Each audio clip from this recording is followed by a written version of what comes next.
hairs off one by one. Oh no. They had the time, apparently, too. They're using pumice stones to grind off the hair. And another popular method was burning your pubes off with the flames from oil lamps. Sounds about right. You know, could you imagine? You're sitting there like, yeah, bitch. Fucking burn that shit. Burning Man. Woo! Burn that bush. Burn that bush. What could go wrong? No. Live reenactment for you. You're welcome. I guess you got to pick one, right? I don't know, but I don't know which one I would pick. No, I do. I like the idea of burning off my bush. Fun. It's in the Bible. 16. I'm just kidding. It was a completely known fact that this kind of upkeep was thorough torture, as men saw it as just one of the sacrifices that the right kind of wife should make for her husband. It's like, yeah, what are you doing? Huh? Getting brush teeth, nasty. But I have Nasty. off. Okay, sure. God, being a woman was sucked. Anyways, it always comes back to like what men want, you know, the Mel Gibson movie. Jeez. So tweezing and oil lamp burning were known to be very painful, so much so that playwrights would actually use them as a form of torture in popular plays. Like it was some kind of running gag. A famous playwright named Aristophanes wrote this scene where a man trying to go undercover as a woman has his pubes plucked out individually, and the entire time he's howling in pain, and the whole crowd went wild. It was a hit. They're like, oh my god, this is so funny. I do that. But at some point, like ripping off and burning off hair wasn't enough.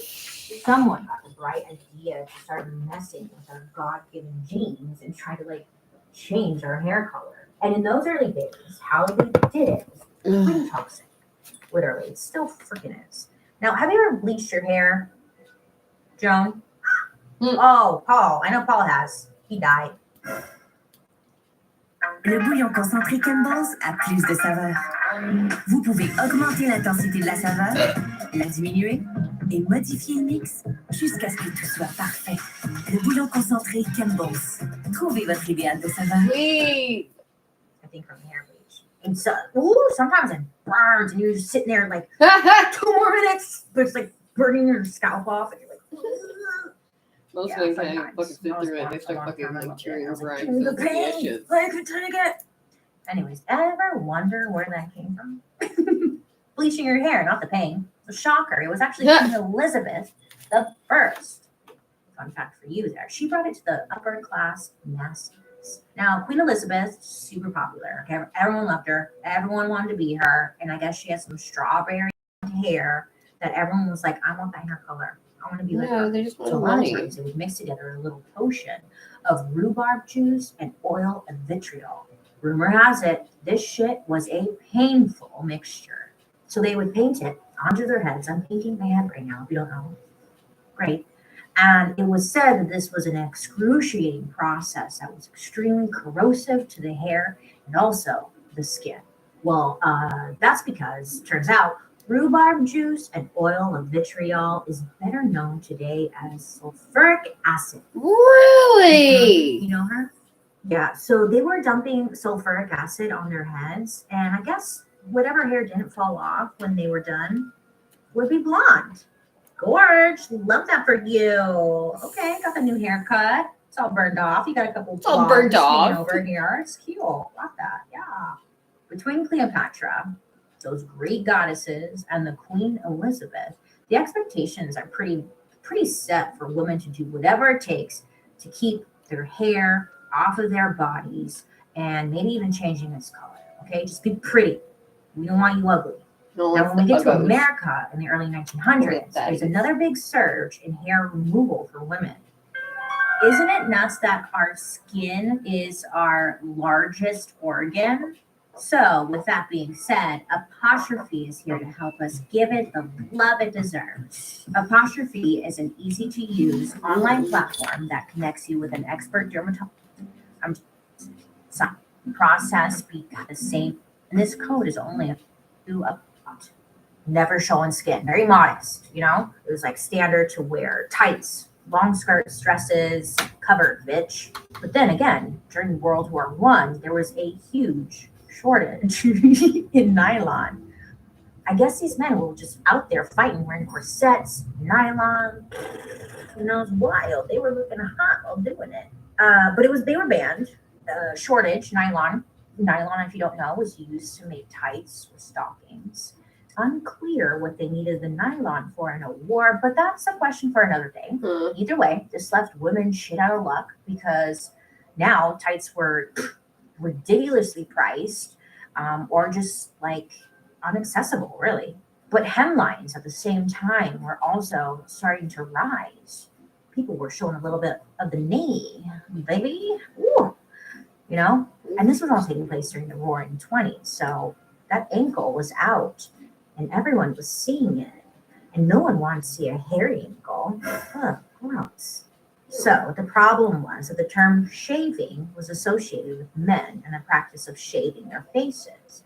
So instead, women were encouraged to smooth themselves with hair removal products like bleach, wax, and early versions of Great. Nair. I guess would just straight up fry off your hair. That's what Wow. Nair does. Yeah, sure, it was more painful, but whatever. Who gives a shit? I don't want body hair. Aren't we nuts? We are psychotic, ladies.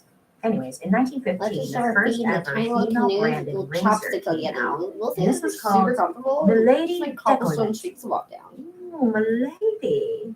How are you, milady? And there was an ad for it in Harper's Bazaar. And it was essentially a warning to flappers that, quote, summer dress and modern dancing could lead them to reveal armpit or ankle hair. The ankle hair! So, oh man, this just struck fear into people. Oh, it would absolutely ruin your reputation. A hairy ankle? And then people would be talking shit on you. Like, have you seen Jane? Her ankle? Bitch. Hairy. And you don't want that. Why? I don't know. Because we're women and that shit sucks. Basically, being clean shaven or smooth, if you were a lady, was just considered basic hygiene at the time. And let's think about it. Okay, I thought about it. It still kind of is, right? I mean, a lot of people just associate it with basic hygiene. And shit, we still do all these painful things. Shaving, waxing, sugaring, whatever the hell. And we do it because it feels smooth. And I guess we like that. But it's like, why do we really like that? I don't know. Because we're sickos. Look, I didn't shave my legs from end of October all the way up until last week. And I loved it. I liked being hairy. It was warm. It was like I was wearing leg warmers at all time. So I loved that. And it was so nice. I could feel the leg hair blowing in the wind. I was like, oh, beautiful. I could braid it if I really wanted to. It was glorious. But then I had a date. So I shaved. Yeah, for the man, I shaved my legs. Look at me. Ugh. I would have kept my leg hair too, but I wanted to show my ankles. Shit. Anyway, society has always had us women doing some crazy shit to achieve whatever ideal or beauty is popular at the time, right? Who has lasered their hair off? Let me know down below. Or whatever it is, it's always in order to get a man. And whenever humans do something over and over for centuries, it truly changes the way we think. There's something in psychology called the halo effect. And this halo effect essentially says that when a person has one good trait, we kind of automatically assume that they have a bunch of other good traits as well. This is why we think that beautiful people are nice and smart and talented and have everything because she's beautiful. And it's just the way our minds have been conditioned. We immediately think beautiful people equals beautiful, perfect person. When in reality, she's probably got some hairy ass ankles and she's a goddamn bitch, you know? And all of that leads to someone having what is called pretty privilege. People who are considered beautiful, I guess they have more advantages in life and they get more fun stuff like promotions at work, sex. I'm not sure what else, but they just get a lot and they get away with it. Now, don't get me wrong, all of this applies to men as well. But here's the big problem. Men who are attractive are looked at as smart, confident, and trustworthy. But women, I guess, are judged on a different scale. And it seems that pretty privilege for women really means don't be too cute. Because, like, if a woman is too pretty, people tend to think, well, she must not be the brightest bulb, and she's probably vain and shallow. I mean, society are just years and years and years of beauty standards truly has brainwashed us into thinking that our appearance is everything. I know I'm a victim of it, bitch. I'm always like, am I pretty? No, I'm not. That's a lie. But it seems like it's kind of always working against us, you know? It's like, damn, what is the freaking point of all this pain? To get opposite sex attention? Or do we like it? Sometimes I don't know if I like it or if I'm doing it for other people, you know? I don't know. Maybe we're overthinking it. But the dark part, I love a titty slap. Come on. Okay, so here's the dark part for me.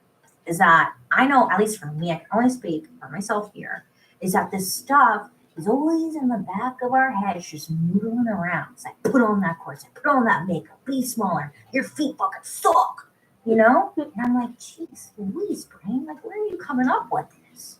It's like we got to retrain the brain. All of this stuff that we've been told to do to, like, please everyone else, like paint your nails, do your hair, get the titties, smash your face, you want a new nose. Like, oh my God, are we okay?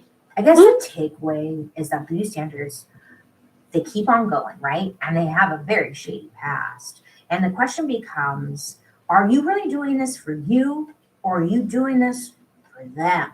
And that's like the question you should really be thinking about, right? Am I doing this because I want to do this, or because, like, of social pressures? And I'm not coming for you if you've, like, done anything. Like, please do as you want in your life, with your body, with your temple, as long as it makes you happy, and not because you're trying to, like, please someone else, right?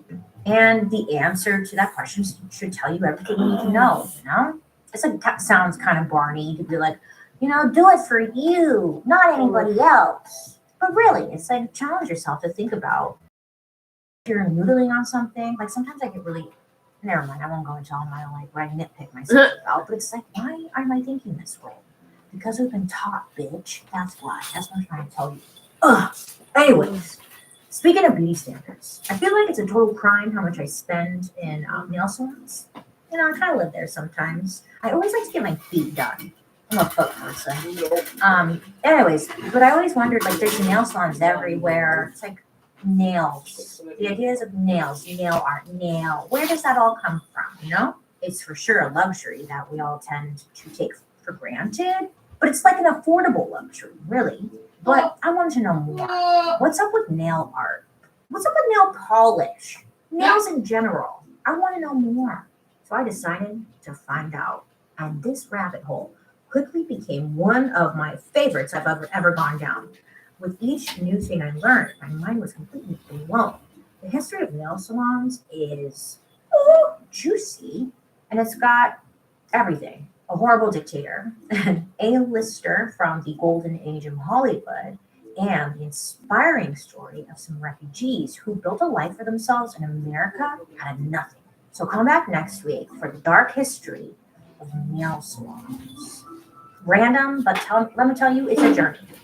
Hey, guess what? You can also join me over on my YouTube. You can watch these episodes on Thursday after the podcast airs. Yeah. And while you're there, you can also check out my murder, mystery, and makeup. I'd love to hear your guys' reactions to today's story. So make sure to use the hashtag Dark History over on social media so I can see what you're saying. I want to know, what are your thoughts? Are you wearing a corset right now? Let me know. Now, let's read a couple of comments that you guys left me. My favorite part. Nakia left a comment on our conjugal visits episode saying, quote, I was a conjugal visit baby, LOL, and my dad was in Parchman, end quote. Oh, wow. Small worlds? I honestly can't believe Parchman is still open, right? Shouldn't that place be blown up? Oh my God. Well, I'm glad for conjugal visits because without them, you would not be here, and I appreciate you. Thank you. Jalen Ingle wanted to share this little tidbit with me. Quote, Bailey, I thought you would like to know that my BF and I were in the mood. Avec autant de choix, comment choisissez-vous la bonne nourriture pour votre chien? Vous voulez de la vraie viande comme premier ingrédient et vous ne voulez sans doute pas de la farine de sous-produits de poulet ou du maïs. Alors le choix est simple. Blue Buffalo. Choisissez Blue partout où vous achetez de la nourriture pour votre animal de compagnie. Okay. But we were at his mom's house. Oh no. And it was quiet out here. So he told me to blast one of your videos. So I did, and we got busy. And I'm definitely going to add that to my resume. Sound muffler. I love that. No, I was going to say porn star, but that's not it. That was just background noise. Sound muffler. I love that. Add it to my resume. Use protection. Don't be dumb. Anyways, Jackie Knight had an episode suggestion for us, saying, quote, "Hey Bailey!" Exclamation point. Well, I hear ya. You should do a dark history about big box stores and their takeover of small town America, like Walmart. Okay. I like this. I like where your head is at. I recently read somewhere that there is a Walmart museum. Also, have you seen the home of the owners of Walmart? They're like the Waltons or something. They own this incredible house in LA that's like $50 bajillion. They got so much money. It's so stupid. I would love Dark History of Walmart. Yes, it's added to my list. I need deodorant. Dark History is an Audio Boom original. This podcast is executive produced by Bailey Sarian, Junia McNeely from Free Arts, Kevin Rush, and Matt Enlow from Maiden Network. Writers, Joey Scavuzzo, Katie Burris, Allison Villalobos, and me, Bailey Sarian. Production lead, Brian Jaggers. Research provided by Xander Elmore. I want to say a special thank you to our expert, Antonia Malchik. And I'm your host, I'm Bailey Sarian. I hope you have a good rest of your day. You make good choices. Use protection. And I'll be talking to you next week. Goodbye.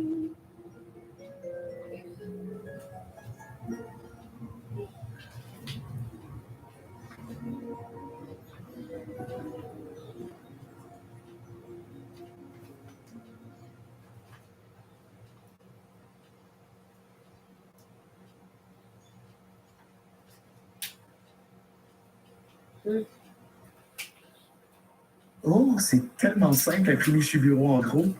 Maintenant, je peux faire une plus grande impression. Avec l'impression simple, obtenez une carte cadeau bureau en gros de 75 $ avec un achat de 300 $ ou solution d'impression.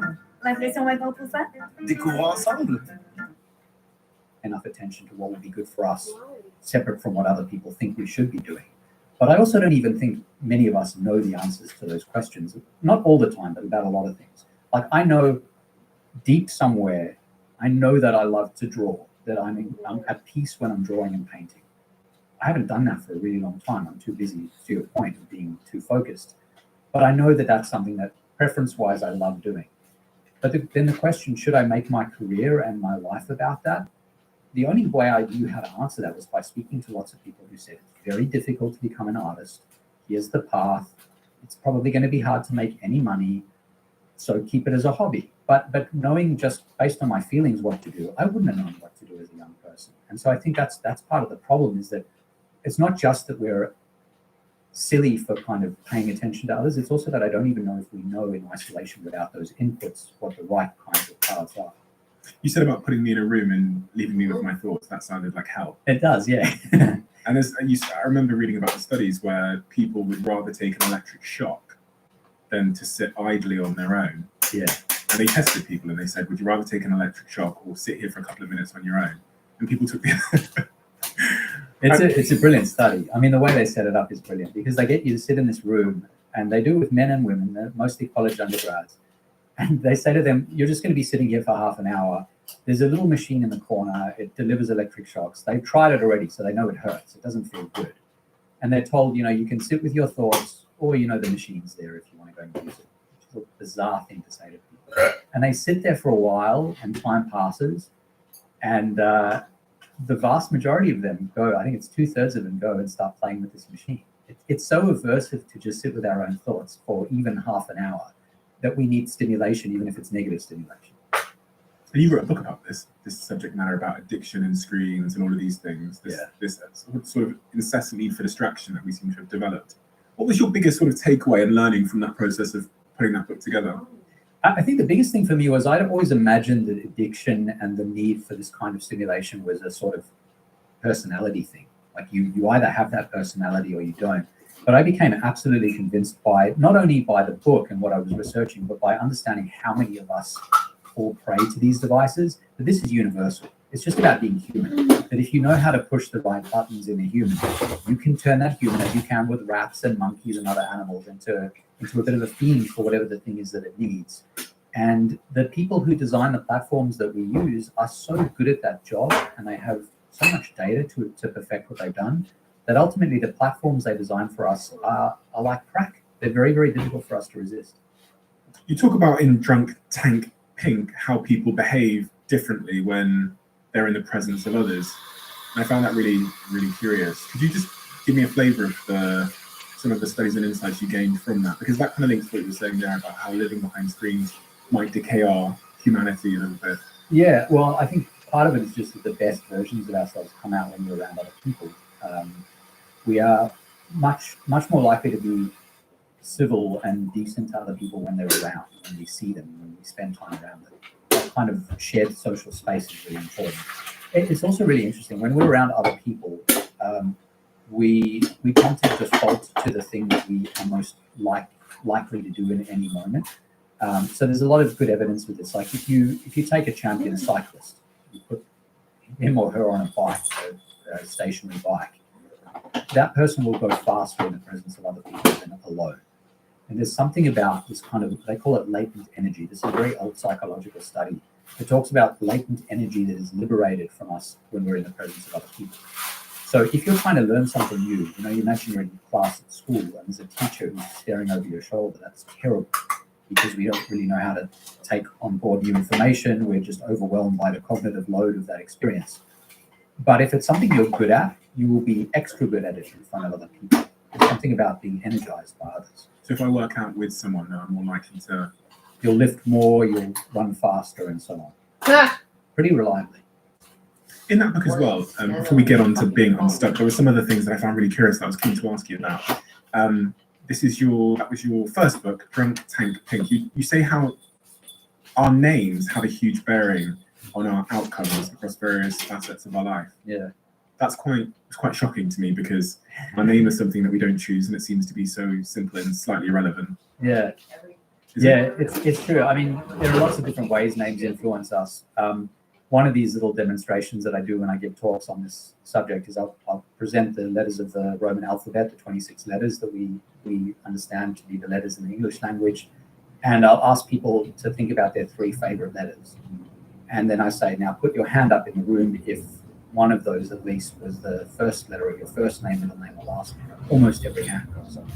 So references for letters, it's a bizarre thing to have to answer. But we do, and it's because these letters are such a strong expression of who we are. It's a part of our ego that's contained in the letters of our name. And so even that alone shows the power of names over us, that they are such a strong reflection of who we are and our identity. So that's the first thing. And you find interesting effects from this, actually. If you look at the hurricanes that we name in the US, or that you name around the world in other places, you get much more donation aid if the hurricane name matches your initial. So they found that when Hurricane Katrina came through and devastated New Orleans, people whose names began with a K donated way more than people. The same for a whole lot of other hurricanes with other initials. The other big thing is the ease of your name. So that seems to have a really big effect on all sorts of outcomes. If people can pronounce your name, there's this kind of sense of familiarity. If that's the breaking of the ice happens over that first pronunciation of your name, obviously the easier it is to say the name, the less anxiety you have about it. I guess the more smoothly that breaking of the ice goes. And there's a lot of evidence from some of my own research. We looked, for example, at how quickly people rise up through law firm hierarchies. How quickly do they become partners?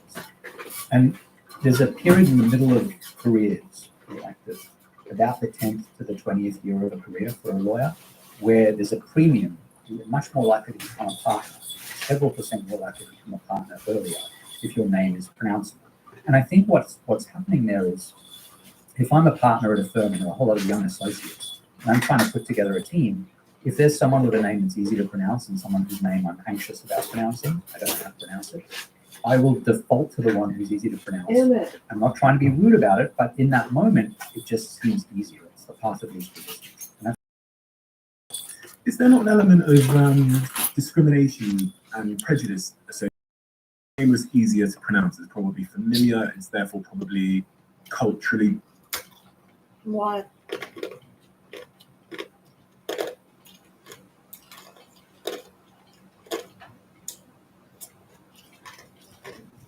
If you've never tried Periodontal before, well, let me explain. Cares, you don't need a pad, you don't need a tampon, you don't need a cup. We use buttery soft bamboo fabric with an organic cotton leak-proof Why layer is a so that man there's nothing telling me synthetic up about against your body. Our periods? leak-proof layer goes all the way up the front, all the way up the back. So essentially, it provides you the best protection. It's barely thicker than a regular pad, holds 5 pads worth of absorbency. And because it's all built in, nothing to bunch up, there's nothing that moves. And the best part is they literally last you up to 12 hours. It does not smell, it does not feel wet, fully What? gets absorbed Fuck. right into the fabric. You literally feel dry and comfortable Oh, all day wow. long. And because each lasts you 4 years, you end up saving a ton on period products. Yeah, but why are you telling me this? Like, why you care about Hi women's friends, periods? how are you today? Happy New Year! Da, da, da. I know, yay! Wow, we made it to the next level. Woo! Ah, I don't know. Okay, hey, I'm Bailey Sarian. If you didn't know, today's Monday, which means it's makeup. So today's episode is a part 2. Technically, you can like watch this on its own, but like you can watch the first one. I was gonna upload it back in December, but I got like randomly really, really sick and then ended up in the hospital. It was nuts. It was nuts and not ideal. So then I just was like, I'm gonna just chill for the rest of December. And so I did that. But I'm here with part 2 now and I'm totally fine. Thank you. I know. I know. I don't know what I know, but I know. Okay, so that happened. And now I'm back with part 2. And this is like, out of all of my murder mystery makeups, honestly, this story is like really high up there on the list. Like, I think this one, for me at least, was probably this is the worst story. This is bad. So disclaimer, I don't even know what not to disclaim because this story has it all. It's bad. It's real bad. It's all of the bad. It's been warned. Okay, so before we get into it, I have a word from today's sponsor.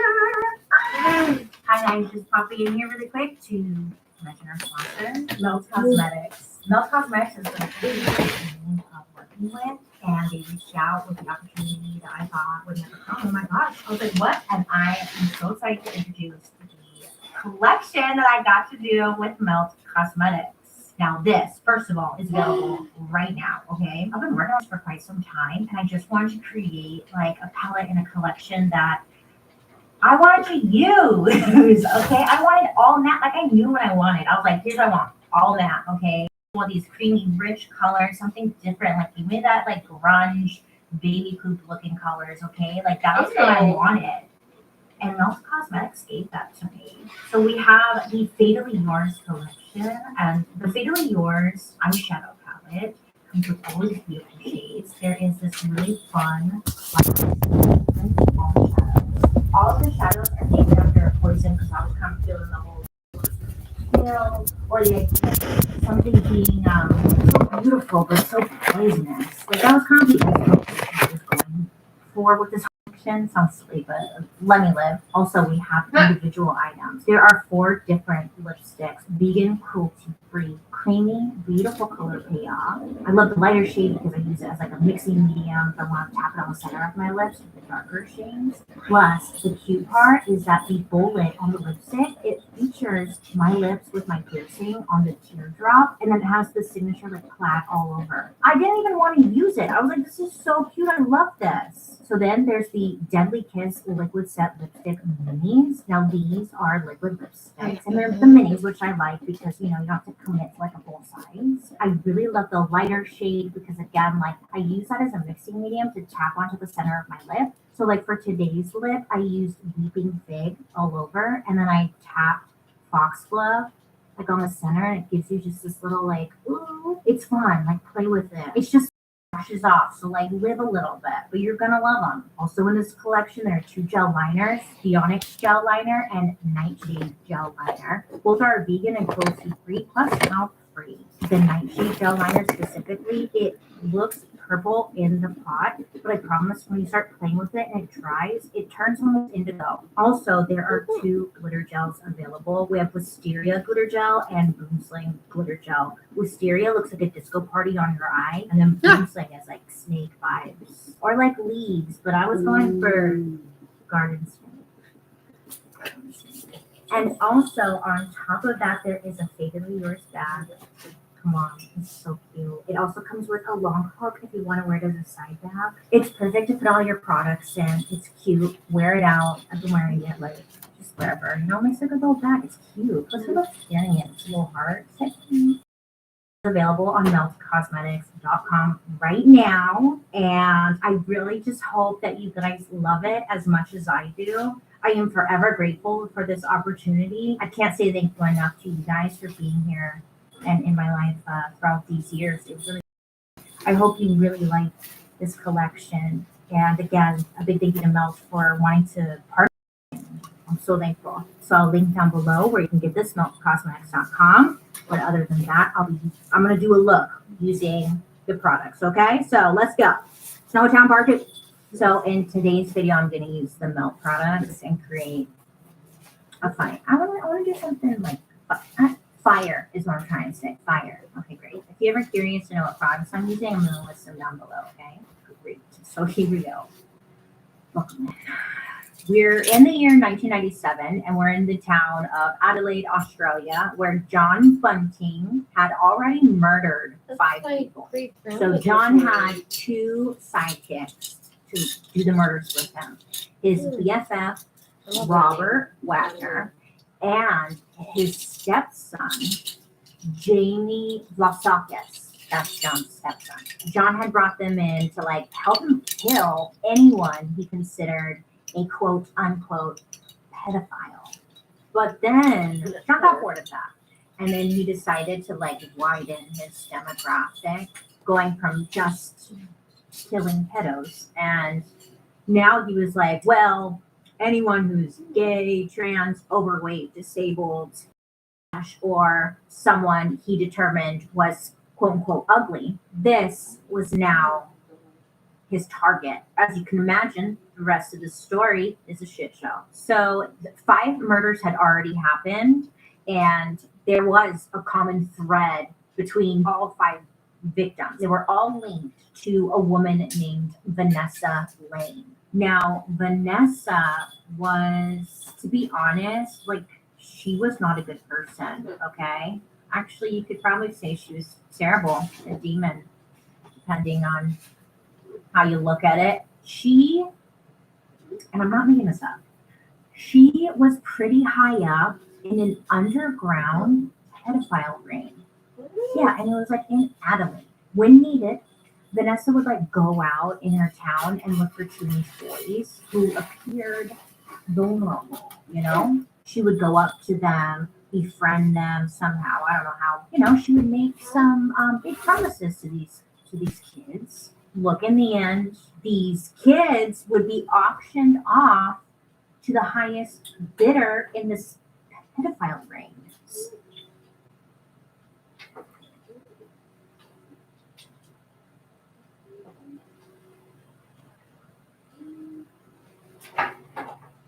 Recordings just got better. Hey, it's Dana from StreamYard. I'm so excited to announce that local recordings are now available on StreamYard. Have you ever done a recording where your guests just had terrible internet issues? They were blurry, they were freezing, you could almost hardly hear them. Well, with local recordings from StreamYard, you'll be able to download a perfect quality video from your guests after the show. This means that no matter what you or your guest. So, yeah, pretty shitty. So, Vanessa and John, they knew of each other, and John had made it very clear that he did not like Vanessa, and Vanessa, you could tell, but she was also like super afraid or intimidated by John. Like she knew what he was capable of. So as a way to like deflect from her own wrongdoings, Vanessa would give John any information and names about pedophiles in the area. I mean, she's involved in the ring, you know, so she knows who's involved and starts like giving out names. So at this time, Vanessa she's 42 years old, and she was living with an 18-year-old quote unquote man named Thomas, who she claimed like was her lover. So Vanessa and Thomas had been living together for about 5 months. It was obvious to everyone like Thomas is really young, a little too young. I mean, yeah, she's 42. He's 18, you know? On top of him being young, Thomas, he had suffered from some like mental health issues, like schizophrenia, paranoia, and was just like very vulnerable. So it also appeared to some people that not only is this guy young, but like Vanessa seems to be taking advantage of this poor guy. Like no one ever did anything. Well, once John got word about this little living situation, it made him deeply upset. So one night, John and his best friend Robert, they go visit Thomas when Vanessa was out doing something, okay? So Thomas was alone at the house. And they invite themselves over, and they're talking and hanging out with Thomas. And they essentially convince him that Vanessa was a predator and that she was taking advantage of him, and he should be like aware. So they were telling Thomas all of this stuff, and they're like, "Hey, don't worry though, we have a solution for you. A solution to Punch your boyfriend in the face, and then as soon as you hit her fucking back, you're apparently a woman. Help Thomas, of course.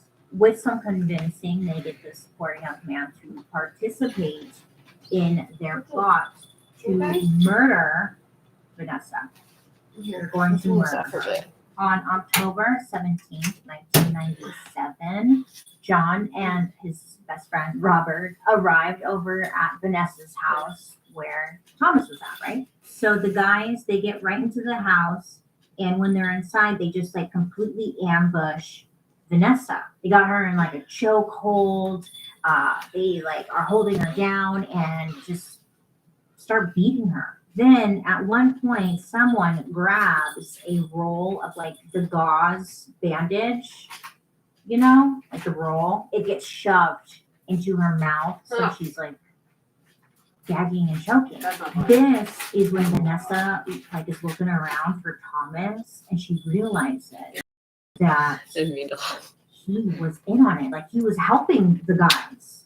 It was like not her beloved Thomas, the ultimate betrayal. The guys, they spent the next few hours just torturing her. Just torturing. Slow little torture things like pulling out her toenails with pliers. One by one. Like that kind of torture.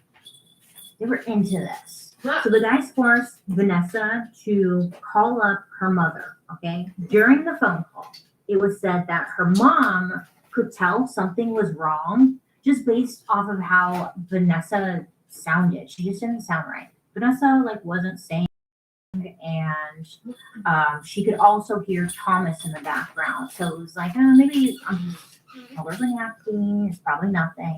During this call, Vanessa starts spewing just nasty words. Yeah, we're gonna go with her. Give me a bit.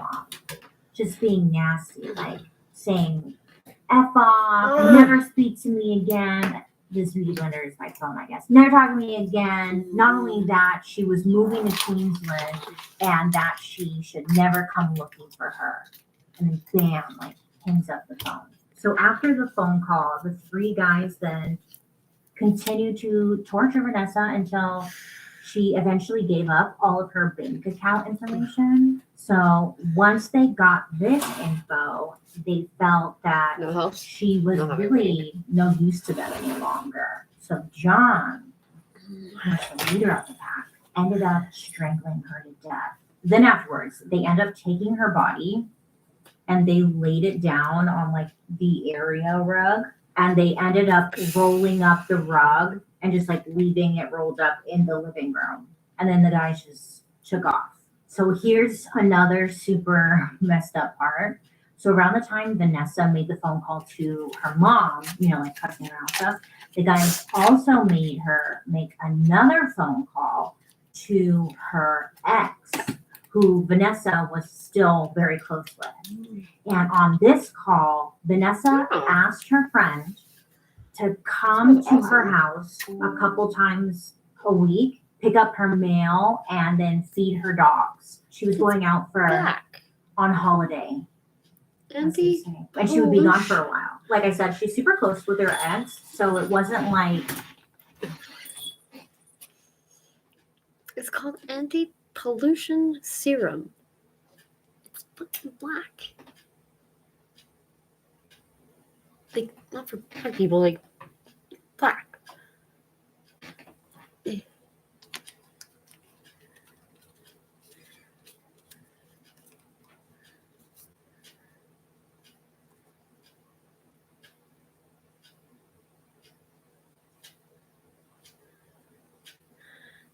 I don't.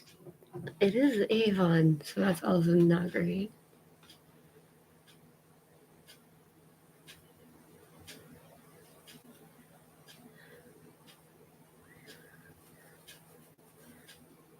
Yeah, it's just charcoal. Okay, but like, why is there sparkles in it?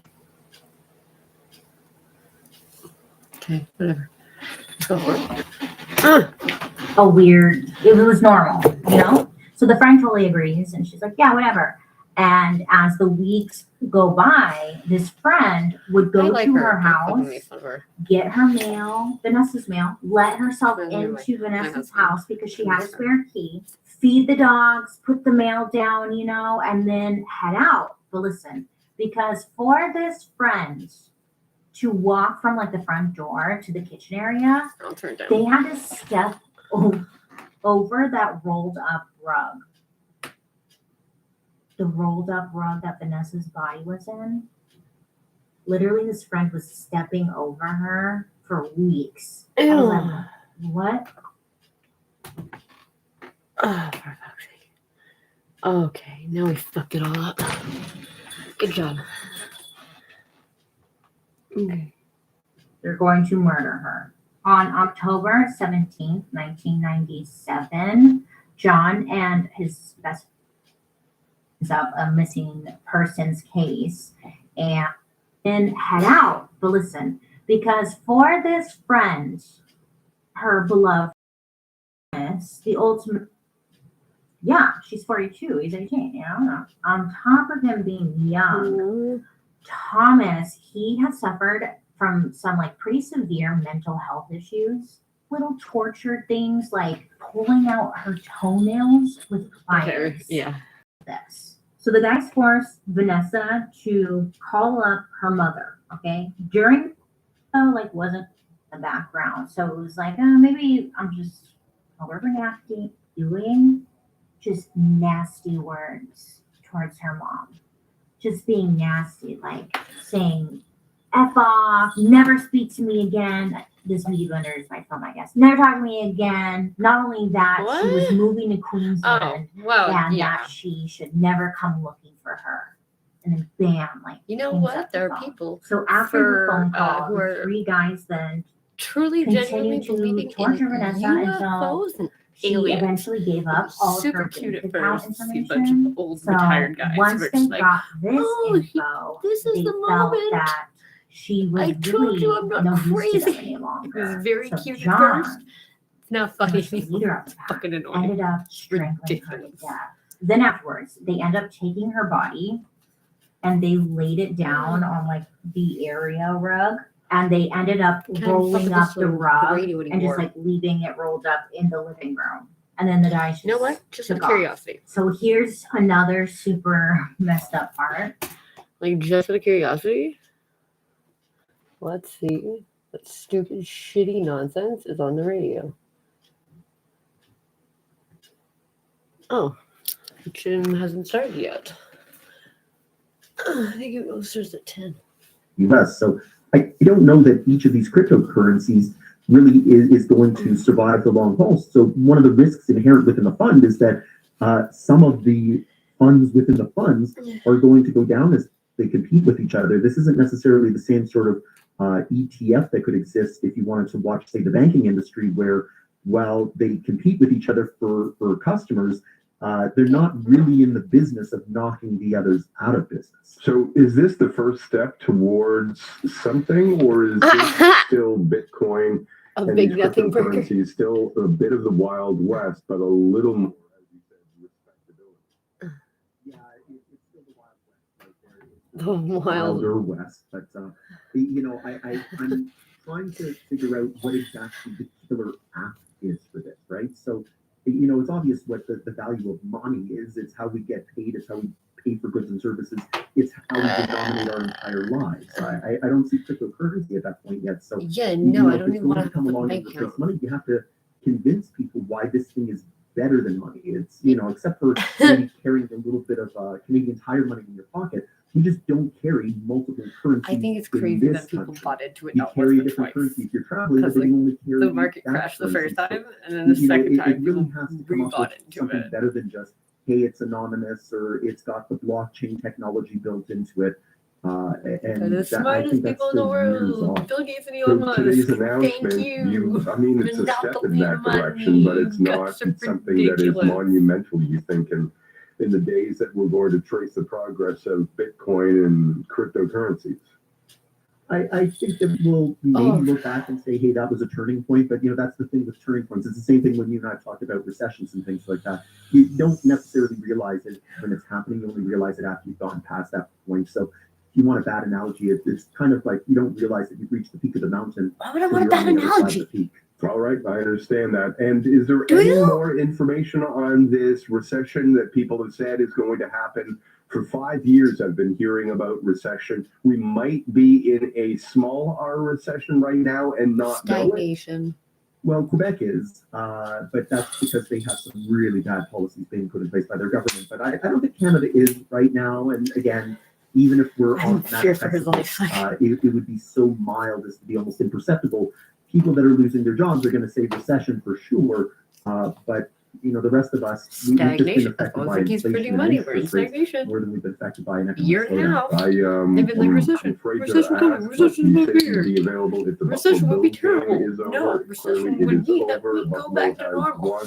Is that a good outcome for you or a bad outcome for We've you? done this before. That's a great outcome for me. So that means that we get to see the Bills and Taylor next week because the Chiefs are coming to town. So you know who's coming in tow with the team there. So How did you that's become a next Buffalo Sunday's- Bills fan in Montreal? No. Remember, we've discussed this before. Just because I live in Montreal doesn't mean I have anything to do with that city sports-wise.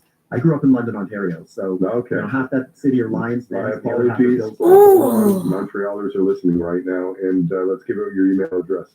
Because you're on the Montreal station, you Appreciate it. fucking kumquat. Anytime. Moshe Lander, who's an economist and professor with Concordia, on the move to give a little more respectability to Bitcoin. In a moment, we're back with criminal defense lawyer Jeff Hirschberg on whether or not you can target an entire community to get their DNA just to find one person. Next on the iHeart Talk Radio Network. Now, an update from the CJADA Henry Traffic Center. Coming up in 45 minutes time, It's Transport Quebec plans to shut down the Sherbrooke entrance to the Cary northbound. That is an overnight closure at 9:30, 40 westbound. Oh, look. Isn't that the fucking Montreal traffic? What the fuck just happened there? What the fuck just happened there?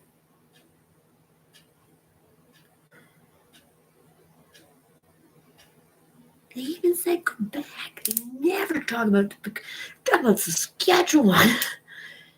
Who the fuck remembers Saskatchewan is even part of our country? No, it's got a sorry mistake.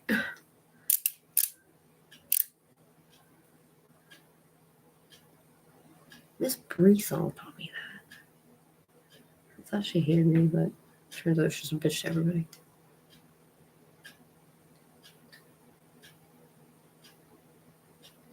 Like, I live in Canada, and like, I fucking forget about Saskatchewan all the time. Because all that matters is Toronto, obviously.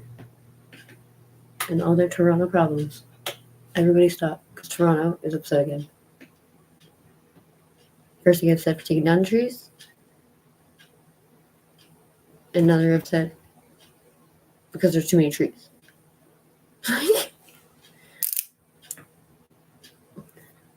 There's sound and noise in the city.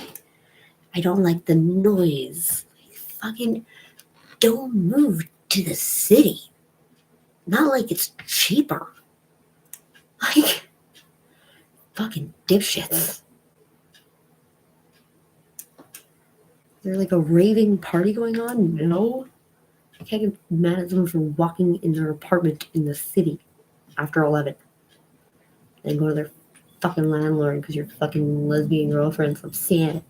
Because he's from the Ukraine where everything's dead.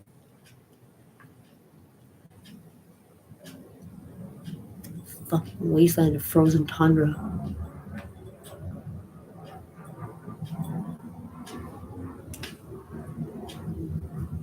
Well, I feel better when I got down my system. Our Business Bureau. Well, ads. Always.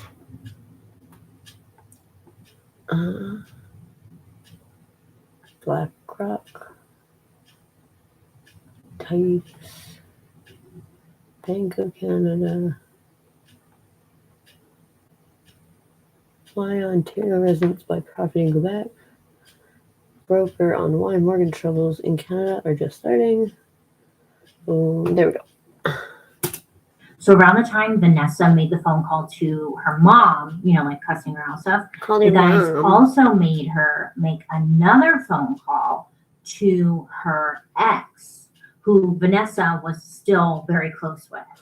And on this call, Vanessa asked her friend to come to her house a couple times a week, pick up her mail, and then feed her dogs. She was going out on holiday. Sparkles? As they say. And she would be gone for a while. Like I said, she's super close with her ex, so it wasn't like a weird, it was normal. No, that's weird. So the If friend friends totally with your ex, agrees. it's She's weird. like, yeah, whatever. And as the weeks go by, this friend would go to her house, Why get is her it girls mail, cannot be friends with Vanessa's mail, men? let And herself there's no into fucking Vanessa's house even because she had a insinuated. spare key, feed the dogs, I put just the don't- mail down, just you wish I know, could and then understand. head out. But listen, I because used to have for all this male friend friends, only guy friends. to walk from like the Because I front don't do door well to with the females, kitchen area, as it turns they out. had to step over that rolled up rug. Don't play that fucking nonsense. The rolled up rug that Vanessa's body was in. Literally, this friend was stepping over her for weeks. I was like, what? Could you imagine? Could you imagine? No. Look, the friend had no idea. You know, no, she found out later and it's like, ooh. But I was just like, oh my God. I really don't have words. That's why I keep making noises. I found a police report after the murder about some John guy ended up bludgeoning stealing Vanessa's his best car, friend to death with his and bass if guitar. anyone questioned John why he had Doesn't even her know car, why he did it. he would just tell them that he bought it from her for $50. I know, it's a little bargain. And then he $50. tried to kill himself in the So bathtub. at the time before her And then murder, the cops showed Vanessa, she couldn't work because she had some kind of To save the debilitating day, and then pain, found his which fucking prevented her from suicide working. So slash she was fucking on welfare. confession. Which, Fucked if you up. remember from the part one, a lot of Traumatized for life. John's victims were also on welfare, and this is because John saw it as like a monthly payday. During Vanessa's murder, he had gotten her bank account information, and with this, he would have his BFF Robert go to the bank and have him make withdrawals from her account every month, like routine. So it's like he was making money off of these murders. Oh God, I wasn't thinking about it like that, but jeez. So when Vanessa disappears, people notice. Okay, like it wasn't like Sure she shit just hope forgot. so. People were like, "Where the hell did she go?" Because like she was very well acquainted Morgan. with That's people Morgan. because she was so involved with that pedo shit, you know. She was at my house So for like 2 weeks they're before all she like, called home. "Where's our Yeah, girl? I'm good about I'm it. looking And they're like, to yeah, do we my figured. thing." You know. So these people are like, "Where is she? She never goes missing." So someone opens up a missing persons case. That's true. Well, And Melissa's mom. She then just goes they missing sometimes. just kind of wait. She'll come back. Don't worry. So a couple of months go by and there's really been like no movement on Better if she didn't, Vanessa's but case. But that is until one day the unit was doing like a routine review of all of their active missing person cases. During the missing person search, they came across the name Clinton Trezise. In part one, we mentioned his story more, but here's how like the police connected the dots. Vanessa used to date BFF Robert.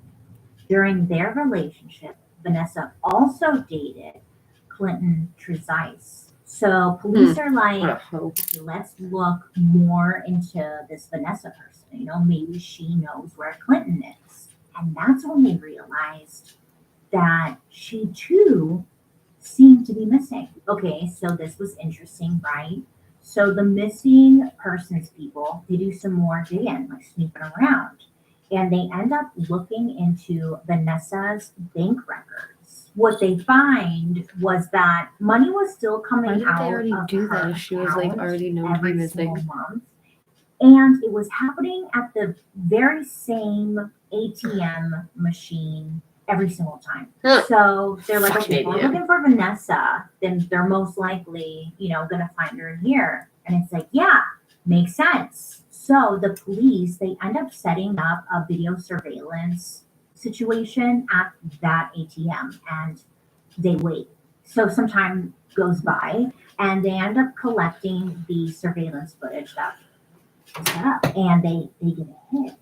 So this is when they realize that the person who was actually making the withdrawals was not Vanessa, but instead it was Robert Wagner, aka John's BFF, who, if you forgot, is also like super neo-Nazi and like absolutely also psychotic in the story. Yeah, that guy. It was that guy. They're like, uh-oh, we found something. So the police, they did their work and they were onto something here, right? And they wanted to keep looking into the situation. But unfortunately, at the time of the story, the police department was underfunded. So they made a lot of cuts where they felt it was needed. So with that, they originally wanted to tap Robert's phone, but they didn't get approval on it. It was like, sorry, no money. No. Also, they originally wanted to have police, like undercover police, follow Robert for some evidence. But again, they did not get approval for it. But what they did get approval for, the unit approved for the police to allow an undercover surveillance, okay? They're like, sure, you can do that. You guys can follow Robert, but only once a month. Once a month? Wow. That'll get the job done. So the police, you know, they're onto him. They're onto this Robert guy, just at a really slow pace. So with Vanessa dead, Thomas, remember Vanessa's quote unquote lover, now needed somewhere to stay, you know? He's gonna stay at the house. So Robert offers Thomas to stay with him. He's like, yeah, you can come over and stay with me.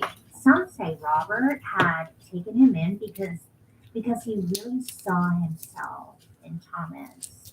and maybe he could be like an older brother type.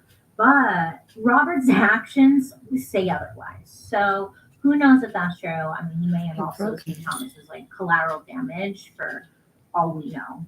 But this whole living situation, it wouldn't last long. Thomas had a handful of mental health episodes during his stay, which eventually pushed Robert like over the edge. He just could not stand this guy anymore. So he was like, I'm going to do something about it. And yeah, he's gonna. So it's like January of 1998, and Robert asked Thomas if he wanted to go out to the park with him. It was like not that far in the Adelaide Hills. So Robert invites Thomas, and he's down. He's like, okay. So the two of them end up going, and they get there, whatever. Nobody really knows exactly what happened out there, but some kind of kerfuffle went down in the trees. Like Robert must have confronted Thomas at some point, said some words, because at some point he forces Thomas to stand on top of a box while Robert put a noose around his neck, Thomas's neck. Yes, he did. He did. Then Robert kicked the box from under Thomas's feet, and it was said that he just like stood there and watched. Shut up. I know. Huh? We talk about a lot of like messed up psychos here, but this one, like these people are like top tier. What do you say, huh? The very next day, Thomas's body was found, but unfortunately, truly unfortunately, Thomas he had a history of mental illness and a history of like numerous suicide attempts. So with that being said, his death was listed as just that, a suicide. Wow. Unhinged. Okay, hate to be annoying, but I mentioned this in part 1. But our main psycho here, John, he had a stepson. The stepson's name was Jamie. Now, Jamie at times would help John out with his murderous ways. And because of this, John, looked out for his stepson. He was family, so he was like protective over him. That's like the summary of their relationship at this point. Okay, so when Jamie was 19 years old, he decides he's going to move out and live on his own. So he ends up renting a room from this guy named Gavin. Now, Gavin, he was living on his own, right? He spent a lot of his years in and out of different mental institutions. He had drug problems, and it was just not an ideal living situation. Now, unfortunately, Gavin, he loved heroin. Yeah.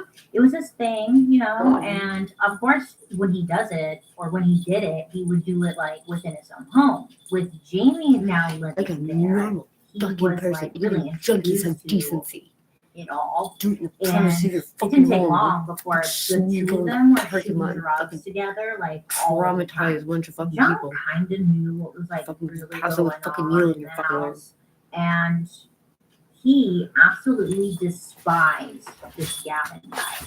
I mean, he's thinking like he introduced my stepson to heroin and bleep blah bloop, But Jamie would go on and on to John about like what a good friend Gavin was, and that he was pretty much his best friend.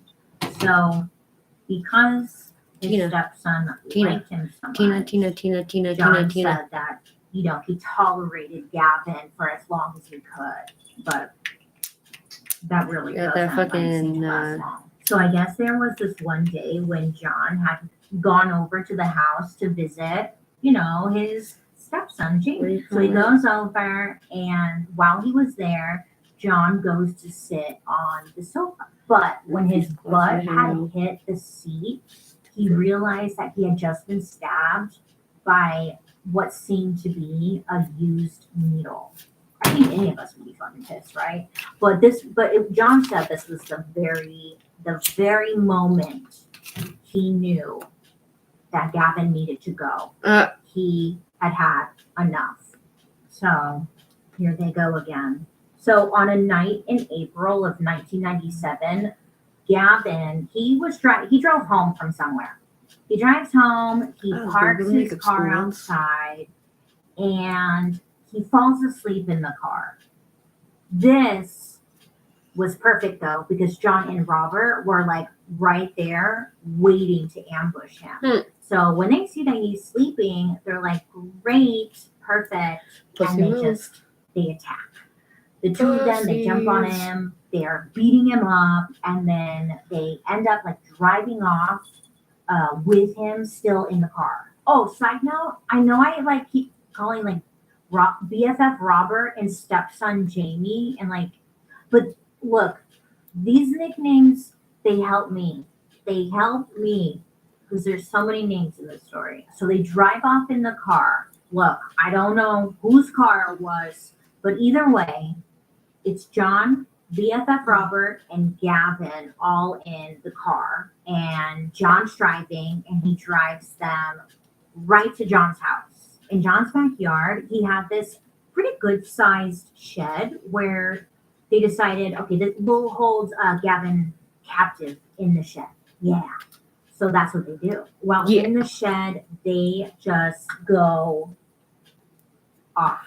Okay? They're just beating up Gavin. They were strangling him. And they were going at it for like a minute because Gavin was not going down without a fight. At some point, it was said that Gavin was able to like reach out and grab the driver, but and he ended up apparently I'm hard enough to get away from someone trying to abduct me into the car. You're like, okay, yeah. Bouncers But sadly, tend to the two guys would end up killing Gavin Porter in the shed. Yeah. So here's how messed up these people are in the head, okay? Stepson Jamie, who also is Gavin's roommate, remember? He comes home from wherever the hell he was. He comes home, pulls out parts, whatever, and when he arrives, he notices that John and Robert were waiting for him, but they were in Gavin's car. So it was kind of like, that's weird. So they somehow convinced Jamie to hop in the car, and they tell him like, hey, we want to show you something that we did in the shed. You know? So Jamie gets in the car, they go over to John's, and they take him back to the shed to see what the guys had done. And Jamie looks in the shed and he sees what they had done. Okay? He sees more love. What they had done. He sees his roommate Gavin. He sees his body just there, and it obviously makes Jamie visibly upset. And it was said that this made John giggle, laugh, LOL, telling him to essentially like, just get over it. What, like, this is what we did. Ha ha ha ha ha. You know? Oh wow. Psycho. And then the guys convince Jamie to help them hide the body. Yeah, well, you're in a cult now. So the three of them decide to put Gavin's body in one of those big old plastic, not plastic, but like the industrial chemical type of barrel. So they put him in one of those. Honestly, this should just be called the and then story, because it's like literally and then. But after this, it was kind of like, okay, you know, we're all done. Thank you. And they were on to the next one. So maybe after Gavin's death, John and his stepson Jamie, they seem to like get closer or something. Because Jamie started to open up to John about his biological father and also his brother. And he's sharing with John about his upbringing and what it was like. And it was awful, like everyone else's. It was awful. Okay. You don't get to kill people. So stepson Jamie tells John that when he was 13 years old, he was abandoned by his older brother Troy. That sucks. I know. Shocking, As an adult. awful, sad, just awful. John hears this and he's like rubbing his grimy little paws together, like, don't worry, I'm gonna take care of that for you. So John and his BFF Robert, they have their eyes set on their next target, Jamie's older brother, Troy. So one night in September of 1998, John and his BFF Robert, they like crept into Jamie's room when he's obviously sleeping because it's late at night. So they wake him up out of his sleep and they're like, wake up, we're gonna go kill Troy. Like, no time to process. Huh? What? But that didn't matter. I laugh and be gave like, go Jamie away. a pair of handcuffs and Fucking raising me up for dumb shit. So Jamie's like, okay, yes, I'm going. No. Now, they also had another guy helping them that night. He was a lesser Did we wake him member up? within this murder cult. His name Vicious is Mark monster. Hayden. And honestly, I'm so deep into this with all these freaking different names that I can't even remember who he is. But what we do know is that he was there that night to help. So this foursome, they head over to where Troy is a hard name word for me to say. Trey. Troy. So this foursome, I always spelled the they name head over Trey to where like Troy a tray. lived. They sneak into the house. They get Because I into went his to room Billings. where he is sleeping. That's when You want me to Jamie speak French? Like, steps on Jamie. I can barely speak fucking English. Handcuffed Troy, his brother. While he did that, John and Robert then tied him up. I know. I really struggled with all the names and stuff. So, just go with me. So the four of them, they just went at it. They were beating the guy up for as long as they felt. Okay, they didn't, I don't know. They were just taking out all of their anger. And then at some point, they decided to move Troy out of his bed and move him into the bathtub. He's all tied up and stuff, and they're holding him down. And John, he seems to he loved it. Because with all of the victims, he would do something sick. And with Troy, they took some pliers, they crushed each of his toes. Ew. Again, just one by one. And while all of this was happening, they were able to get Troy to give over his bank account information and also his PIN numbers. And also, they recorded all of this information that he spilled onto a tape recorder. Yeah, he brought a tape recorder. Also on the tape recorder, John, the he worst had Troy fucking criminals record a I've message ever heard saying of. that he was moving away. Like, essentially, it was like for his mom. It was like, Mom, I can't handle it in this house no more. I'm going to see the earth before there's none left.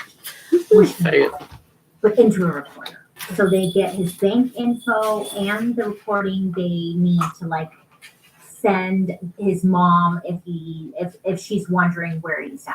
So it was said that John had some background music to his murder. This sounds fake. This sounds made up. I know. So he puts on some background music. He told Mark, the one I forget about, to play one of his favorites, the album Throwing Copper by the band Live. No idea. But that's what they put on. So Robert and John, they end up putting a rope around Troy's neck. And after some struggle, Robert ended up strangling Troy to death. Just absolutely psycho. Psycho. After Troy dies, the four guys, they work together Shooting to someone? dismember his Pussy. body. They also Strangling skin someone. it and toss it You. all into two different large barrels.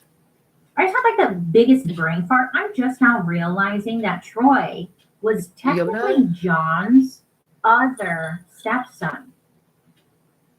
He killed his other stepson. I guess they didn't have much of a relationship, the two of them, like John and Troy. And at times when I was reading about the story, it was illegal like to teach he was kids referred at school to, in Troy the was States? referred to as like Jamie's Mm. brother. Apparently I don't this know. is like happened Anyway, like 10 so years just ago. realized that. Okay.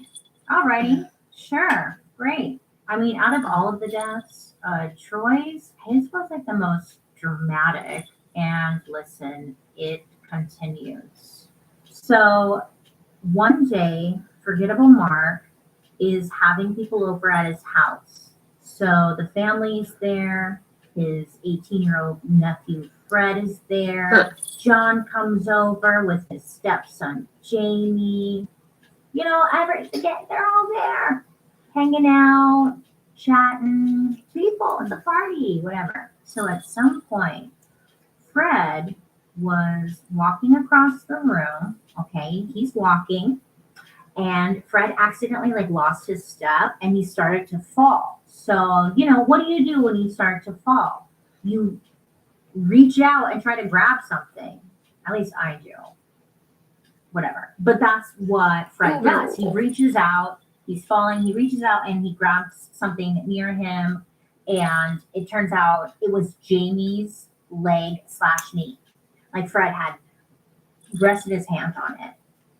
You get it? To catch himself. I mean, like, yeah, super awkward and embarrassing, but whatever, it happened. Whoops, sorry, sorry. Well, John was right there witnessing this encounter play by play. He watched this fall, the hand placement, and he was not happy. Oh, nay. He wasn't nay in a while. Nay. He was not happy. So based off of this, based off of this, the way Fred, quote unquote, grabbed Jamie's leg/knee, John decided that Fred was indeed 100% a pedophile. I wish I was kidding you. I wish I was, but I am. No, seriously. Yes, what? But John had determined this and was set on it. Like, you could not change his mind. Fred was a pedophile. But then I thought about it. I'm like, not to be annoying or anything, but at the time Fred was 18. Just and curious. John's stepson Jamie was 19. Like, all men are pigs. So, anywho, well, John quickly Like, gets his murder gang together, girls and he tells them that super they into have them their because next target, girls aren't really into Fred. and then Or they go, Fred. hey, you want to So fuck? on the night of They September don't like that. 17th, 1998, Fred, he's at home. Would you like someone to do and that to your he's sister? Getting ready to Your mom? head out Some for random the person night walk and up go to to a a kid. party. It was even said Like a that diss. before leaving, he told his mom he was hoping to get lucky. Pretty sure I was I like, okay. appreciate that. He said that Like, to why your do men mom. Good for do these him. things? Good for And him. they're all just super So he gross. tells his mom he's hoping to get laid. And they're Okay, expecting you know. that this kind of Alright. shit is supposed to go. And he heads out for the night. But Like, before does that even stopping work? at this party, he makes a pit stop. So I was hanging out down by the water. Story time. Yay. My time. I was hanging out down by the water, and there was what I thought was this adorable little old man. He told me his name was Jack. And I was like, no way. My dog's name is Jack. That's cool. Eventually, Jack thought maybe he could get me to do the dirty with him. He let me know that he is really good at eating the vajayjay. And I was like, you know what, Jack, if you can't speak to me appropriately, anybody else who would speak to me like this would already be on the fucking ground. Simple as that. I would literally grab somebody by their testicles into a vice grip until they were on the ground. Okay. Like, I didn't even pretend like, oh yeah, super into it. Bite your penis off. Fucking, the only reason I did not is because he's an elderly man. And he tried a couple more times after that even. And I was like, there was one day he started walking up to me, I was like, Jack, not fucking today. I'm not dealing with your fucking garbage today. And I was like, you know what? You're just lonely. And I get that. But I super don't allow that kind of behavior. Like, and my question mostly was, does this actually work? Like, is there ever a time where the girl's like, you know what? Maybe I will fucking 90-year-old man. I'm just down at the water trying to enjoy some nature. Why not? I assume that doesn't usually happen. I'm assuming because it's not really the reaction you want.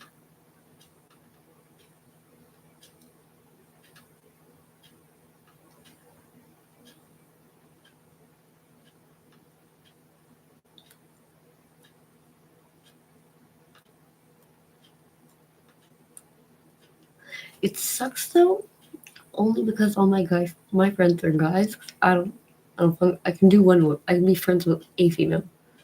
You add more females, shit goes down. And I don't play that shit. Fucking drama on the shit.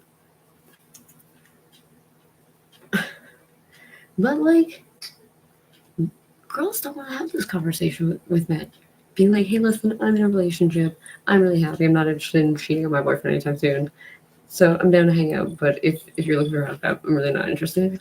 What? No, I just want to be friends. Like, totally. And then like fucking 2 hours later, your hand is on your fucking leg.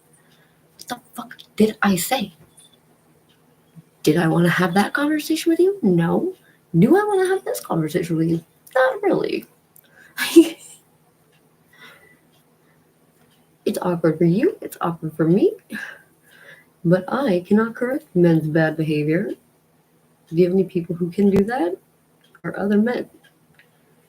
Just as when I see females behaving badly, I make it a point to discourage women acting like crazy, manipulative, vindictive hoes.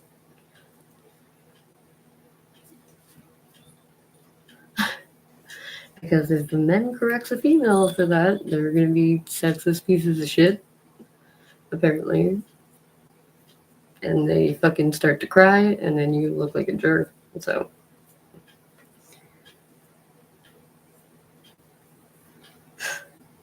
you wonder why you don't have connection with anybody. Or you don't feel things. For stuff you're supposed to feel something for. This is why. Because men don't seem to realize how they're treating a female.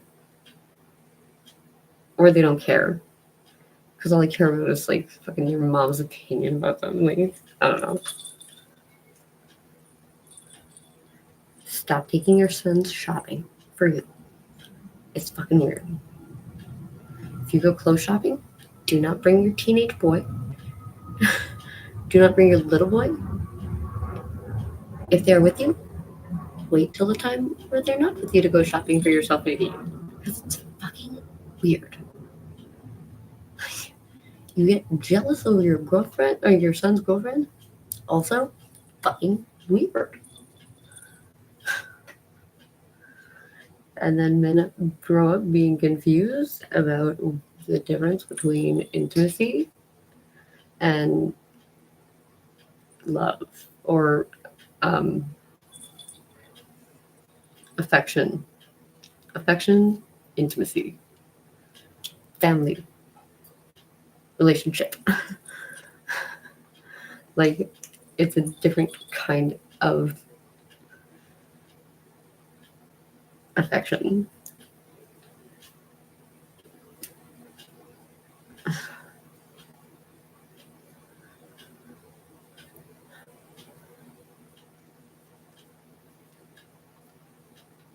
I don't know if I feel bad for men or if I just feel bad for me. Because I want my guy friends back. And I can't do that because every time I talk to a male, at some point, they send me a dick pic. No, girl. ever gonna ask for that. No human is gonna ask another human, be like, yo, send me a picture of your dick. Into that. Don't do that. Stop it. It's like the circumcised, uncircumcised thing. Does this penis look weird to you? Yep. Does this penis look weird to you? Yep. Your penis is not like this beautiful fucking thing like that women are just like, that is the best one I've seen so far.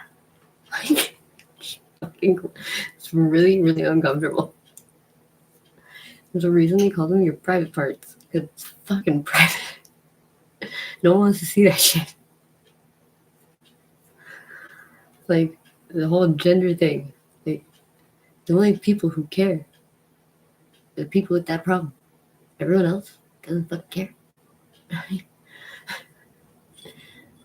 Do I run around constantly being like, my stomach is hungry?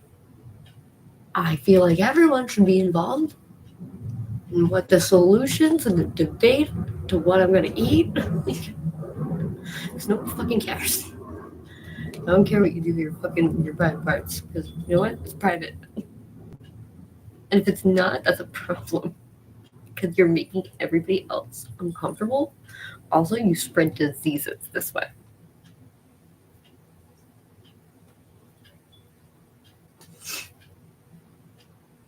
Fucking having a baby is not an accomplishment either. Fucking, it's also not a career choice. So full-time mommy should not be your employment. Like, that's not why you have a child. Because you're not like the boss of an employee. It's, I don't know. I don't understand.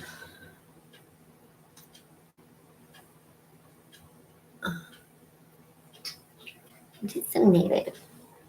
Okay?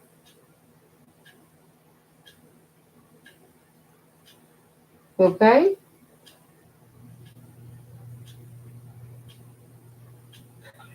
Sleep.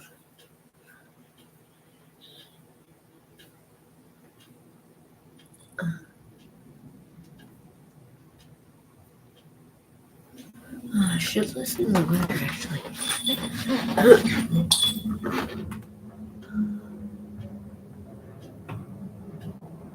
Okay.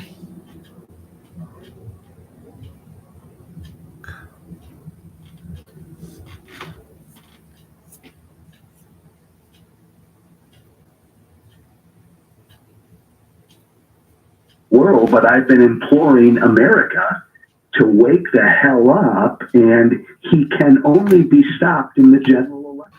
That was always going to be the case. What do you make of this fight? And listen, TV needs programming, and news stations need programming, but going out of our way to have, hey, it's Nikki Haley versus DeSantis. It's a town hall debate next on CNN. They're manufacturing television, but is that ever going to be necessary? Do you see anything happening to Trump before the election date where he's going to be forced to pull out? Because it doesn't look like that's in the cards. No, and part of that's just the media, and you want there to be a contest. Yeah. Part of it is establishment political people rightly despise Trump and understand the threat he is, and they don't want him to be the nominee. He doesn't want to be the nominee. I don't think Nikki Haley and Ron DeSantis were never wanting to beat Trump.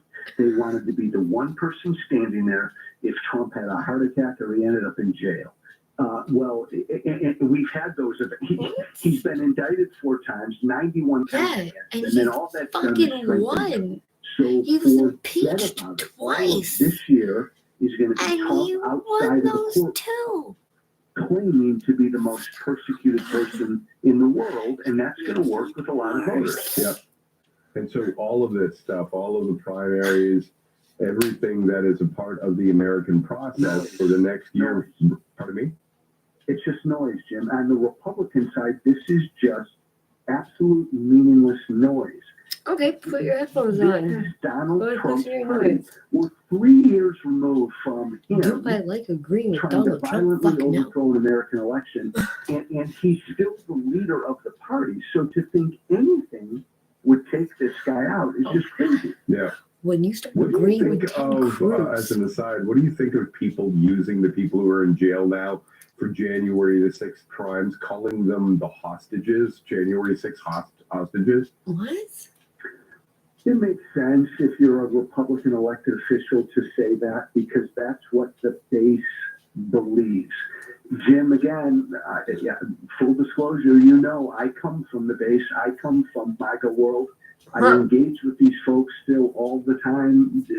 They don't believe Trump lost the 2020 election. They don't believe January 6th was a bad day. I don't think he did either. I don't think Trudeau won either. I think Jagmeet Singh did.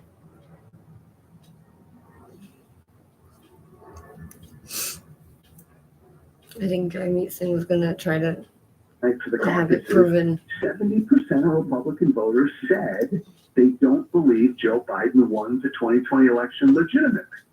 That's where their voters are. Why are we talking about this? And that's stunning. It clearly is stunning. What do you make of the polls right now that show that Trump would beat Biden? I go back and forth. The good news for Biden is You know what's that great is that you never Democrats say that aren't to my even face. engaged yet. 'Cause I They're would not just even drop thinking you about on your the ass 2024 so election yet. fast. So that's all to the good. The bad is This that is why your life Trump's more feels popular than people think. Stop talking to people more like than this. with just his base. Jim, Donald There's Trump the is going internet. to lean into I'm want going to be a porn. You freaking want dictator all year during this all the campaign. porn. You And a can't lot of the with media your is just whole going to life. pop You up spend the and say best that of your appeals life to his base, just but watching that's not porn. a winner You wouldn't even nationwide. fucking cover half of I it. think there are a lot more Americans that want a strong man So in the why White in House. your broken So brain the Biden camp needs to understand where the would you American go people on are. This YouTube race to is watch a real. live Right now stream it of is some neck and fucking neck. chick listening to the news while It's she does interesting. her I heard somebody makeup? say, and I thought it was really funny You know? and kind of interesting that if we were all jumping in a car and No, I'm Biden said, I'm hey, serious. I'm Give me an gonna drive, answer. everybody would be like, is that a good idea? But the guy can lead the biggest country in the world or the most powerful country in the world? Like, do you actually feel like people respect you though? Yeah. You know what's but Jim, like Do you Trump's actually 3 years have younger. any kind Then of fulfilling Biden. relationship Trump's with old. anybody? Like a But bond let's with be anybody? honest, I can't stand Trump. Trump doesn't come across as old. Like, do you Biden realize comes that, across like, as because of old. this, Yeah. you And will, like, I'll at tell the you end what, of your this day, is the elephant you in will the be room. alone And for the life of me, I don't know because you why talk to the people hell, like this. and I don't know why they didn't do this in 2020. I don't know why Team Biden doesn't just put him out there and embrace how Because damn Biden's old he fucking is and have senile. fun with Biden it. doesn't know where he's most of the time. Put him out there. He says silly things. He's forgetful. He takes 2 naps a day. It's elder Let abuse. him be We're out there and keeping be on the honest fucking with the board of American elder people abuse. about his age. Yeah, I like think they that. could turn that into a positive. Yeah. Where is he now? Well, if we're attacked, he's taking a nap. They better Oh, I attack wish us. my and- fucking prime minister would just fucking Yeah, go exactly. somewhere and just stay Joe, there and have stop yourself a being great shit. night. We appreciate your time. Love you, Jim. Thank you. Love you. We popped on the IR Talk Radio Network. I'm fucking gay as NASA can't fuck. promise you a snowy winter, but we can predict 90 days without monthly financing payments. Yes, enjoy 90 days without monthly financing. Huh, seriously, I want an answer to this. Why do you think that it's okay to talk to people like this? That's my question.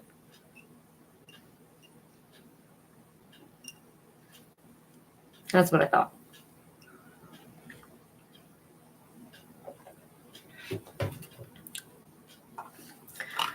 Sad men. Sad, sad men.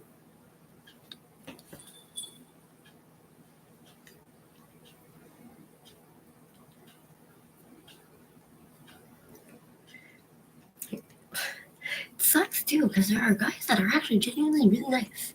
Sometimes they genuinely are just giving girls a compliment. Can't even really do that anymore because men doing this. I saw a girl get pepper spray the shit out of some guy. And he just walked up to her. She fucking pepper sprayed the shit out of him. I was like, why would she do that? Like he was gonna come attack her. I'm like, but what gave it? I don't know.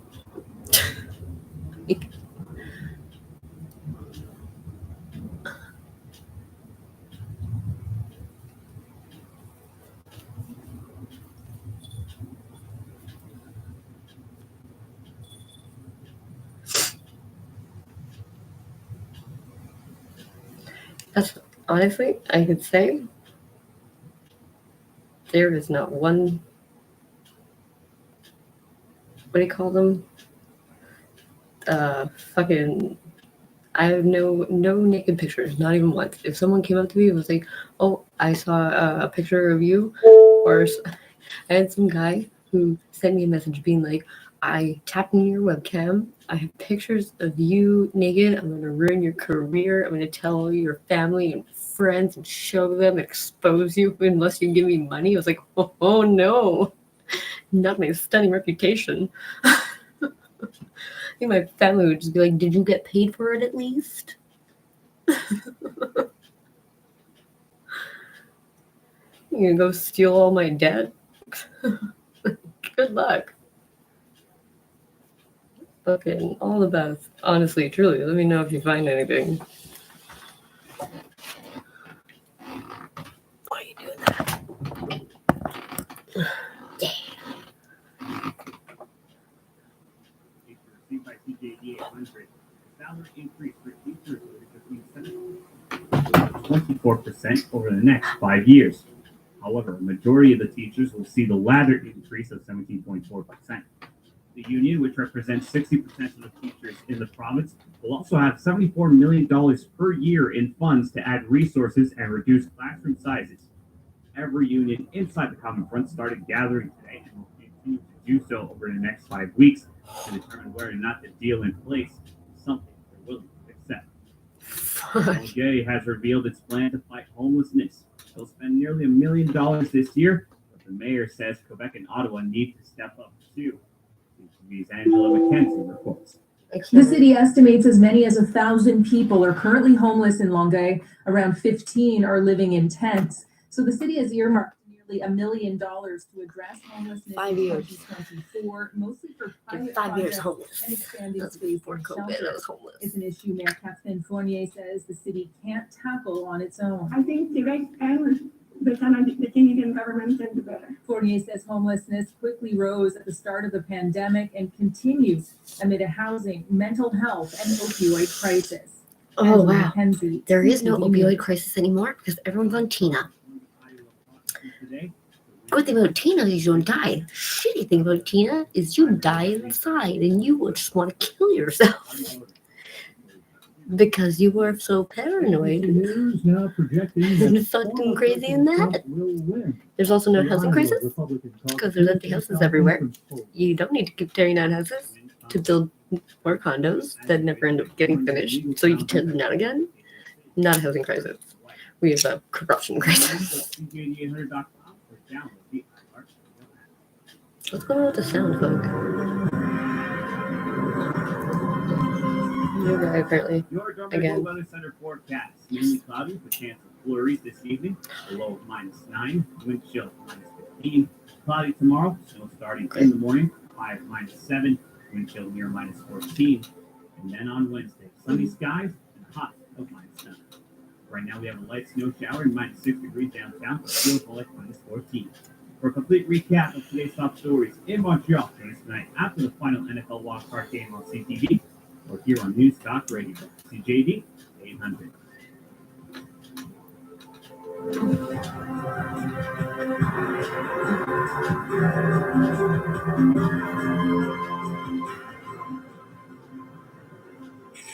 News Talk Tonight presents That Week Hot. Here's Kim Richards. We are graced by the talents of two beautiful people, heart and soul, and fabulous looks, I gotta say. And we speak of Rudy Blair, who you probably know because you follow him on social media. Rudy, thank you very much for your time tonight. How you doing? Not good, man. My Steelers lost against the Bills, who deserved to win. But Oh, yeah, please, that's sir, how it fucking kill yourself. Oh my god. I feel so bad for your fucking life. She must be so embarrassed. Fucking dating a fucking 17-year-old.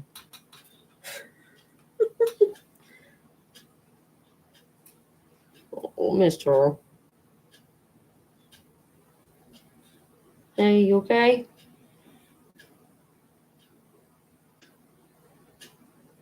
You okay?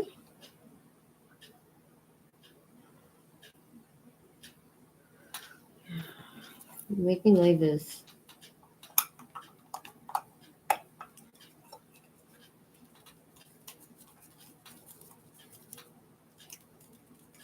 Are we done?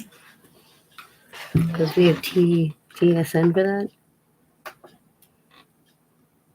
Jen Kirsch. I mean, we're one and the same. One and the same. I was with my friend Jerry Agar on the weekend, and it was yesterday actually. And Jerry was like, "You know what? I was watching the Kansas City Miami game, and you know what? 6 times. I don't know why I'm sounding like a guy from the South. 6 times they cut to Taylor Swift. 6. I was like, well, I guess that's what you get.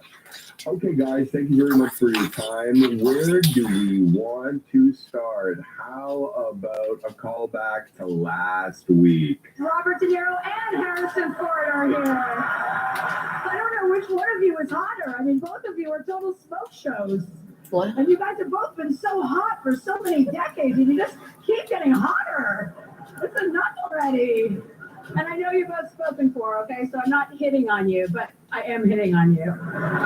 You're gross. Unfortunately, Martin Scorsese isn't here tonight, but that's not going to stop me from letting everyone in this room know that I would toss him around like a little Italian meatball. That is disgusting. Thank you for laughing at that. My writers wrote it. That is a recall, Rudy, as you pointed That out was to last week when cringe. Joe Coy, it was a really awful move, threw his writers under the bus when nobody was laughing. So thoughts on that? You know, first off, I didn't realize that Chelsea and him dated in the past. Yeah. I didn't know that. Yeah, I didn't know that either. I saw an interview and that came up that they had dated. So that was kind of like, imagine, you know, they're sitting back to the Critics' Choice. They're sitting back there going, "Oh man, we got the actor who's doing our show, and he bombed last time." So yeah, it made even more of a better perspective of just this joke, and she actually did put things in a really great way, because she just went along and did just the jokes, and everybody just had fun. Meanwhile, Joe was busy, like you said, you know, throwing the writers under the bus. And you know what? Now when I really think about it, even though he did only have 10 days, he just should have just did the show the best he could, because he actually came out worse for what he ended up doing. He should have, you know, to a certain extent, he should have just, you know, to a certain extent, although he's a comedian, LL Cool J has been hosting a lot of award shows, and he's just like a normal dude. And and for whatever reason, and I'm not judging it. I just it's good, and maybe that's where it needs to be, because I think people are afraid, Jen, to take these assignments. But Jen, I'm feeling like I could sit here and list celebrities, and you know who all of them date. Oh, I do. It's so interesting because when he came on the screen the other night, and people are like, "Who's that?" I'm like, "Oh, that's Chucky." That's like, I knew exactly who he was and watched some of his specials because of her. And it's interesting. She's never really had a big, serious relationship. And then the two of them met later in life, and she's like, "I'm finally all for love." And after a year, she kind of got her heart broken. So the timing, it was like it was written in the stars, Jim, that she had this gig already lined up a week after his. And when everyone was going after him on social media, criticizing, you know, how he did as the host of the Golden Globes, people were like, "Chelsea, game on." I love, as a relationship columnist whose job it is to write about my exes and my past relationships for a living, you know, there's still love there. You don't want to put anyone down too much. You don't want to, you know, you want to help other people, but you don't want to putting somebody down and making an you know, example like of them. you're trying to get back at someone. You don't want to be too hard on them. I think this stroke was so well executed and That's exactly what I'm talking about. Correcting cute, one's and fucking they bad have me behavior. laughing, but it's sort of like if you Funny, know, not you funny. know. So I like the mini jig and then moving Would you right like along. if somebody did that to Tony you? was angry at me earlier because I was taking some shots at Madonna, and he's probably right on this angle that people mentioned that she's Okay. getting older, but male music artists get to get older and they're more distinguished. But I don't know that, like, as a male, if they came out, you know, wearing a onesie, maybe that we would feel differently about it, or some sort of really tight, I would onesies all the time. tight outfit. What's wrong It with might, onesies, it might be fucking different, but the fact that she was 2 hours late for a show in Toronto and then comes out and says, "How are you doing?" And I'm not sure how audible it is. I'm going to play it anyway. Good evening, Boston.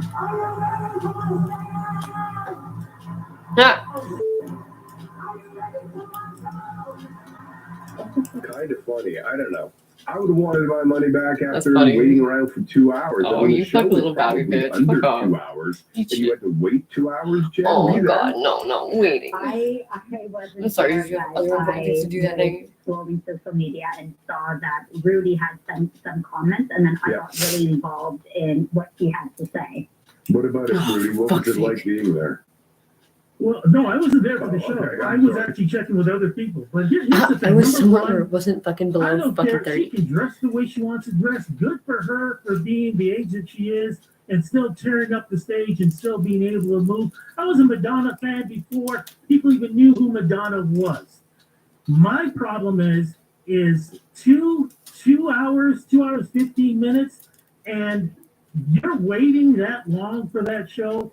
And these are older folks with kids who have to make some of them have to get to the go bus or go Gotta get train. home to the babysitter. Or they got to get home to the babysitter. So what happens? They paid this big price for a ticket, and then they only get to see half the show because the people I spoke with, they ended up. Some people had to leave because they couldn't stay for the show. And she's not the only one. I mean, Rihanna has done this. I wish someone would have stopped and be like, can I just play this back to you? It's what you hear. Late. Lauryn Hill is notorious. Yeah, for Metallica that. didn't show 2 up. hours late. Because I they're don't care Metallica. who Because it one of is. the fucking band members' wife Any is sick. artist that's gonna make their fans wait that long, it's wrong. I just think It is. I like I said, I've been to the shows and I know how frustrating it is. So when you have You're supposed to other be having a artists good like the time. What are you talking McCartneys about? or Like, Springsteen or whatever, they just walk out, play their show, you guys can't fucking have a like good time, just and walk out. Elton John enjoy never something comes or just out do late, something without always on complaining. time. So Like, my problem, and I don't care who the artist is, if you're late, I'd get 15, 20 minutes, even a half hour, but 2 hours late. yo, no, do you drive in man. traffic around here? No, I you do got not. Stevie Wonder an hour late. I was at a Stevie Wonder show an hour late, and you know I ain't gonna leave. I'm gonna see Stevie Wonder, but I was not like super juiced about it. What did you want Well, to say? he's Jen? blind, so. Sorry, I think there's one thing you addressed that I think may is have genuinely important got to lost. comment on. She came on stage after being a couple hours late and said, "What's up, Boston?" Yeah. instead of Toronto. And so I've been on tour, like I went on tour with one of the top bands in the world, and at the time of their tour, every day is like the same day. They're just out there, they're living out their suitcases. It looks so glamorous. I and, know, like, it's so I wanna get hard that being these things famous happen and going on because Madonna tour. did was later in the concert, she was so self-deprecating. She was like, "Oh my God, like I'm so sorry." That's like me saying, you guys saying you went to Lady Gaga concert when you were out there watching me. And she's like, "I'm not throwing Lady Gaga under the bus. Like I love her," but she was kind of making a joke and taking it out on herself, Okay. and that was cool. I Yeah. love that she did that. for That is fans. to be self-deprecating like that. But I think, you know, I think many rock being bands self-reflective. they write the set list down for them on the, You're like, on when the other stage, people and then acknowledge, they write what am I a cities shitty they're in. person? Like you're Maybe I'm a in bit of a shitty Toronto, person. the next night you're in You're like, Montreal. Here's the set So list, all that inspiring. kind of stuff. That's Rudy Blair So and close. Jen Kirsch back more in a moment. The Emmys had to be delayed. I think it was because of a snowstorm and people had to I thought volunteer they to canceled it. shovel it out. We'll talk about it next on the iHeart Talk Radio Network. Now, an update from the CJAD 800 Traffic Center. Mobile snow clearing and removal happening in the Turcotte interchange right now in the access from 20 eastbound onto the 136 eastbound to Ville Marie. So your detours via 15 south or 15 north. If you opt for 15 northbound, get off at the Côte Saint Luc Mary exit, turn around and gain access to the side of DeCarry at the Girard entrance, and then you can get back onto the eastbound side of the Ville Marie. Eastbound side of the also clearing snow in the access onto 13 northbound from a 20 westbound. So these are shorter term operations. They do have roadwork scheduled through the overnight, scheduled to shut down. As of now, in fact, the Sherbrooke entrance to DeCarry northbound at 10:30, 40 westbound, total closure between La Juliette and Cavendish. And at 11 o'clock, the T10 eastbound will be closed between the St. Charles exit and entrance. When you insure your retail business with Beneva, you're doing the right thing. Bottom line, Beneva, it's worth your time to compare. Let us know what you I've see lived here on for the 30 road. years, Call and a lot of time I don't even know what the fuck they're talking about. 9:30. Lackady. Head off to Europe and save $400 per couple on tour packages to Athens. Please. Fucking. Like, go fucking advertise to someone who could afford to buy stuff. I bought stuff for like fucking over 7 years. I just don't buy anything. It was from trash. It was from garbage. This chair, garbage. Jacket, garbage. Light, garbage. Not kidding. I'm trash panda.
Venom Databank includes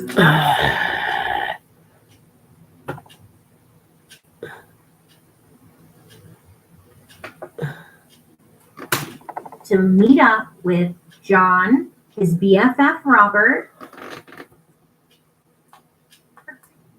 and stepson Jamie. So Fred heads over to meet them. They had told Fred, like, hey, we need a little favor from you. Like, we need up with us real quick.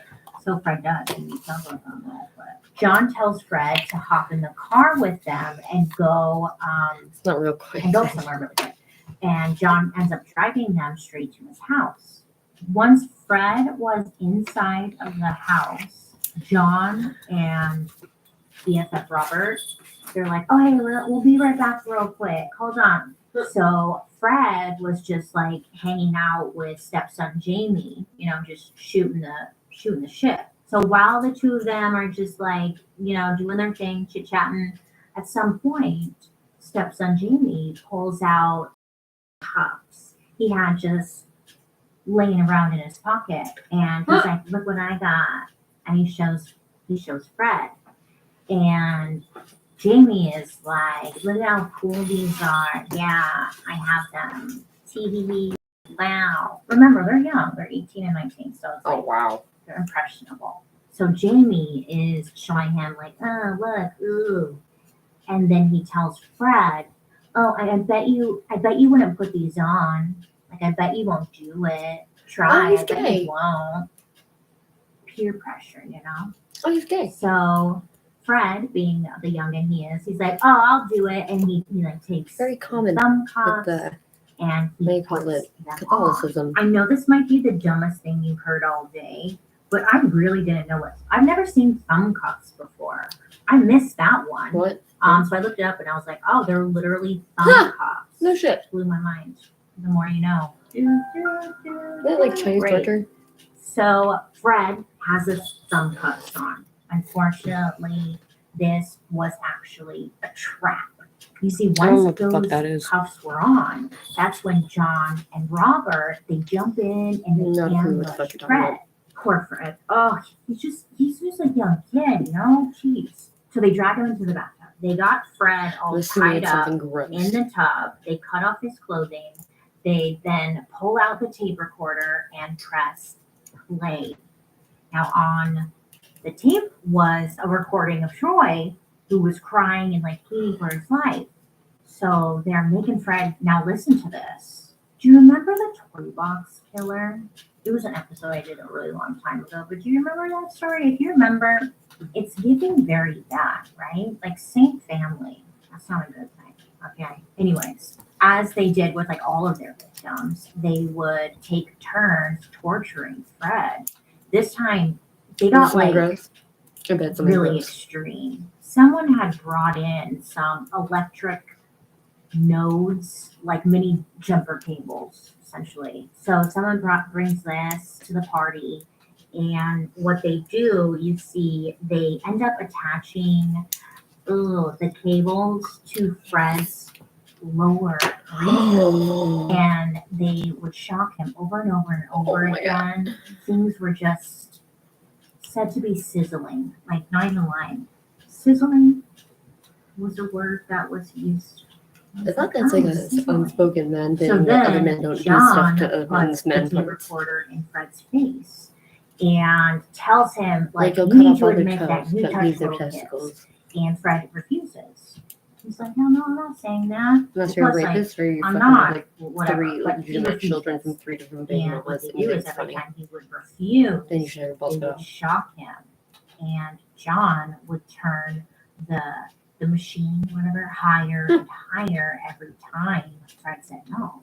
So I mean, just brutal, okay? Just brutal. So of course, at some point, Fred reaches his limit, his breaking point, and he ends up just like admitting to whatever John wanted him to say, just hoping that the torture would stop. Now, him admitting to whatever the hell John wanted, it did stop the electric shock situation. Please don't hit on me. The little torture that happened afterwards definitely still happened. Like the guys would put their cigarette butts out, like all over Fred's body, just burning him. And just other really extremely disturbing things. They forced Fred to say Hi, to the Lisa. tape recorder. I have a friend named something along Lisa. the lines We of call like, yeah, Mom, I don't want to see you again. You know what? Going to Perth.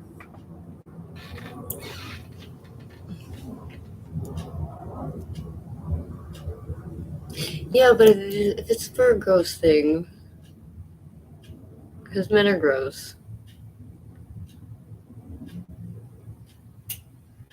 And I wish I could say women are any better, but unless I had a fucking Inuit chick try to fucking offer me sexual flavor. No, none of that.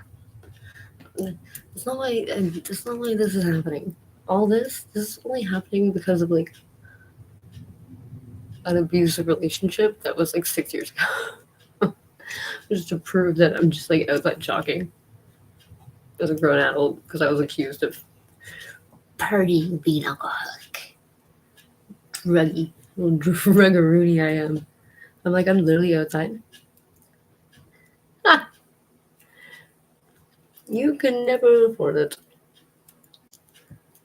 Why would I do that? Why would you do that? Why would anybody do that?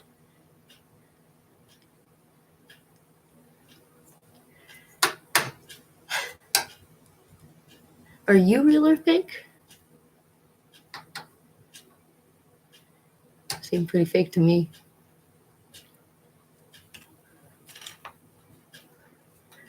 Does everything in your life feel fake?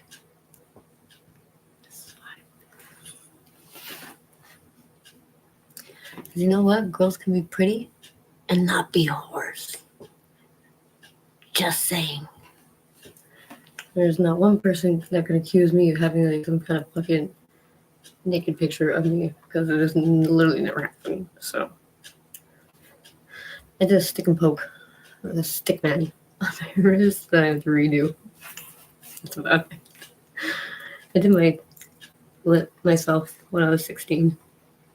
My school skirt man. Gauge is fucking huge.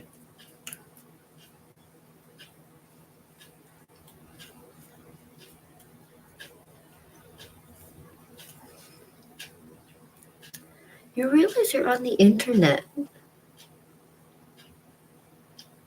Like, you could watch porn for the rest of your life and still never fucking watch all the porn and, like, not even half of the porn. So what in your fucked up head tells you to go on YouTube, watch a live stream of some girl doing makeup while listening to spooky stories? You see what I'm saying?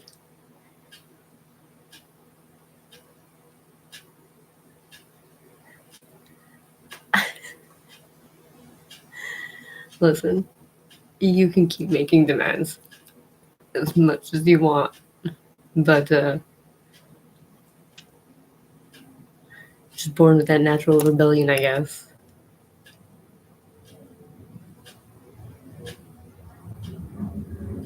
Anna Banana? Very clever. You suck. If there comes a day where you realize, hey, I think I'm a sucky person, remember me. I can fix you right up. Like, don't worry, I won't even.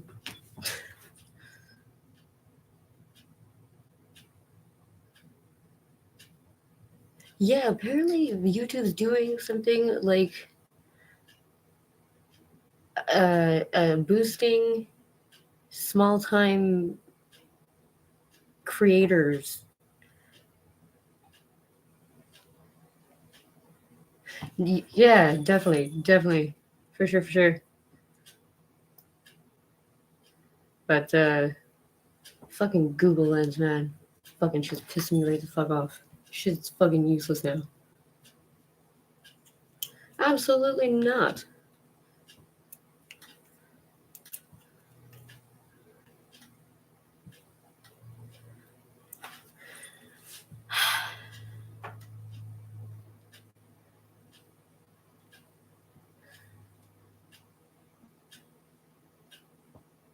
Like, I'm genuinely trying to wrap my head around this. You people are broken. Your brains are broken. There's something wrong with you. You need to go get some therapy. Like, go watch porn.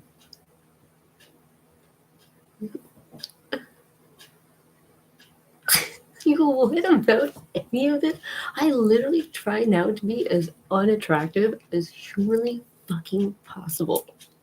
I literally fart like a trucker. I sometimes don't bathe for a week at a time. This is solely because men are disgusting pigs. And my boyfriend is the fucking best. It's the secret. Lesbians apparently raise perfect men. Just turn my dog.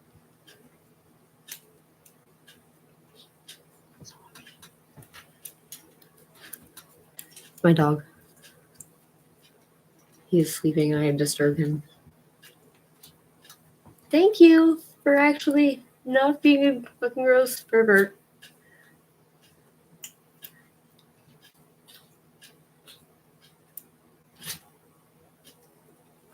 It's kind of not a plan for life mission at this point. No, they permanently fucked me. So, and I was fucked from the get go, man. Quebec is fucking.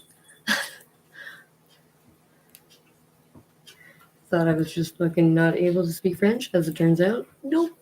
I was speaking French, and they were just like, "What? Because I'm English." So that's fun.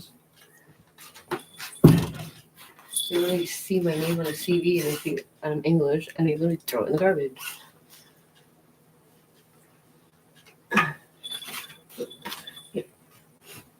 Yeah. Sorry, Jumbo. It's alright, baby.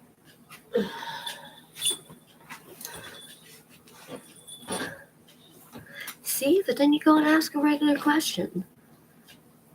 Like,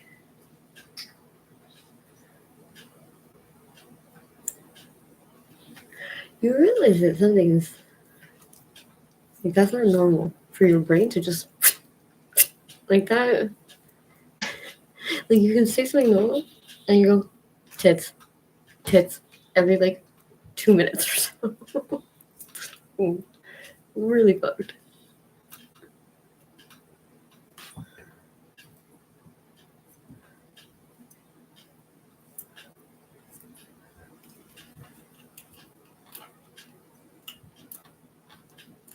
All y'all fake as fuck. And you wonder why you don't have connection in your life. You think that you're only worth what someone will either pay for you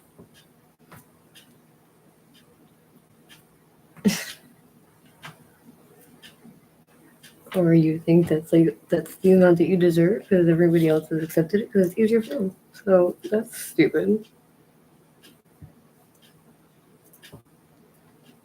As it turns out, I'd rather be miserable and be told rather than me be miserable and told I'm an asshole, I'd rather just do what I want and still be told I'm an asshole. So I'll do what I want. What is that?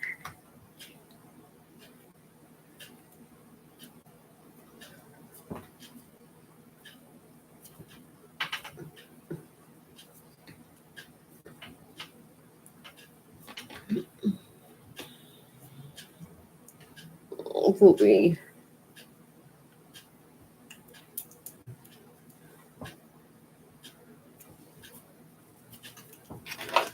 Alright. Let me try this here.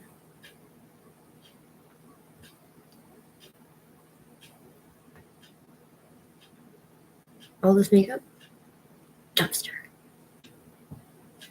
All of it. I didn't even have to go in the dumpster. That's the best part. My hobos did it for me.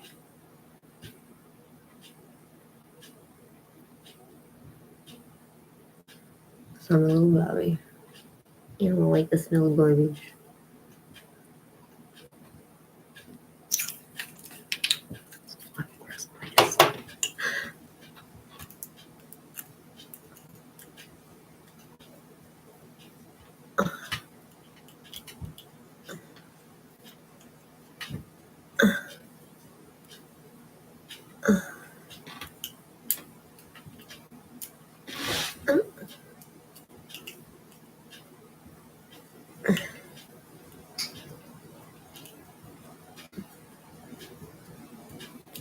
This is called baking your face. Learned it from Drag Queen.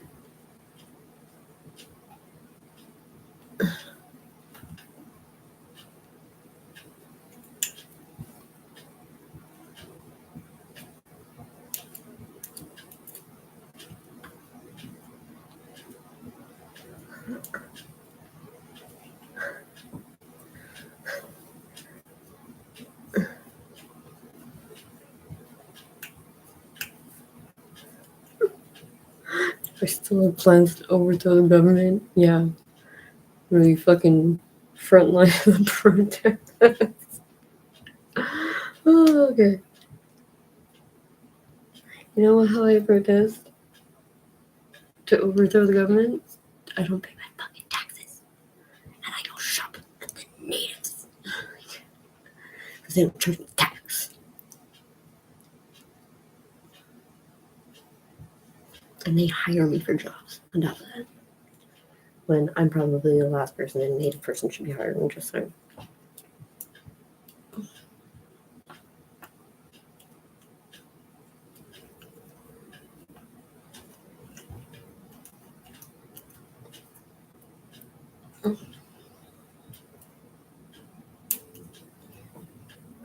Well, my government would literally rather hire new immigrants that don't speak English or French.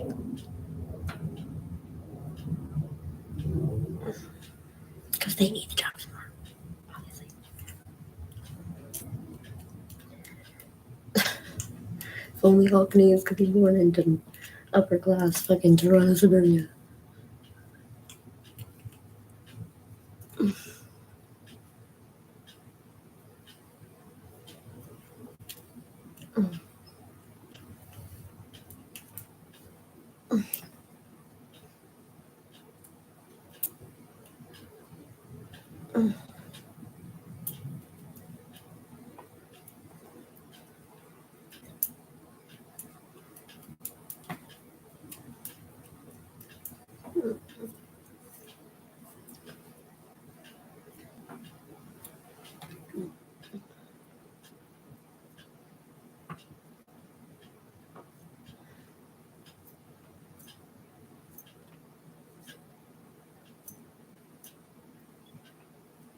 better.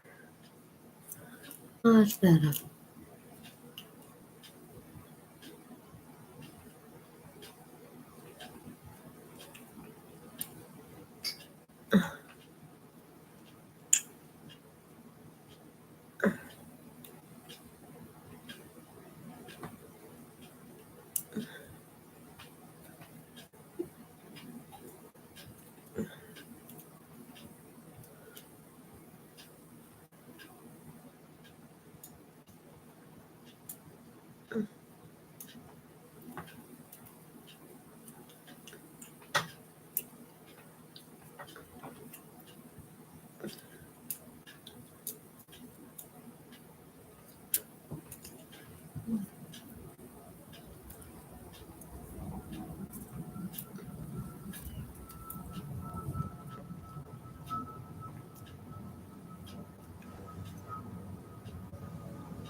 Okay.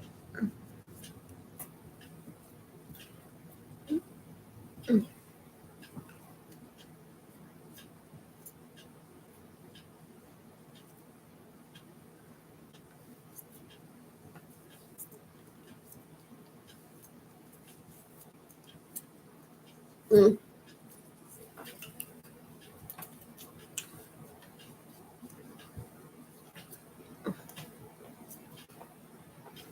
Mm.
Mm.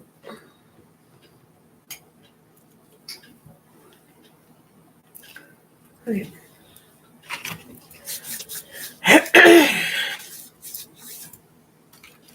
We're gonna take a break.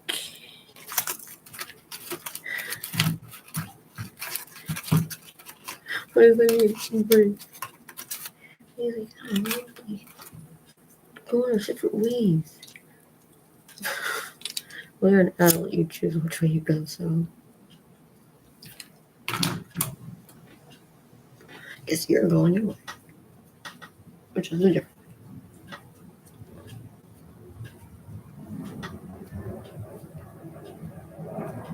Mm. Mm.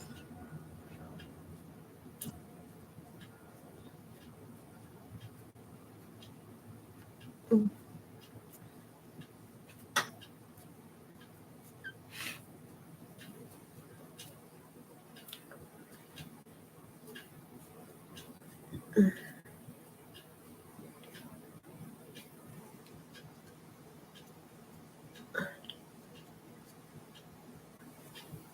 Mm.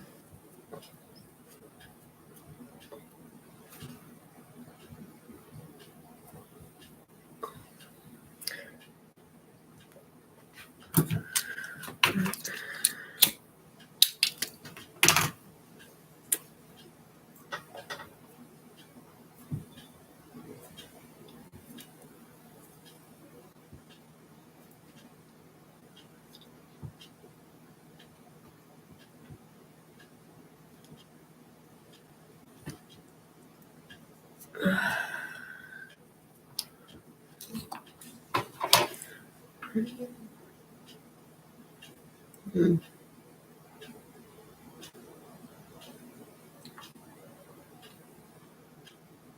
Mm. Okay.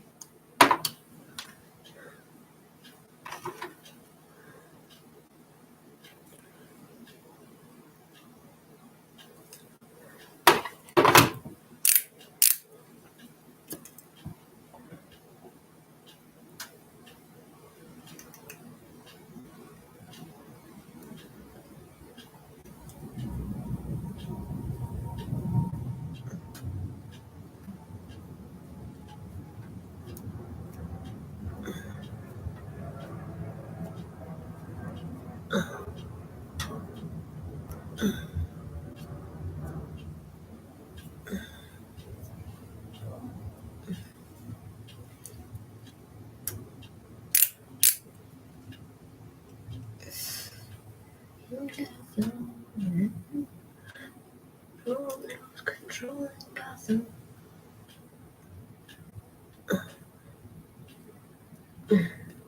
Living Gotham, living Gotham.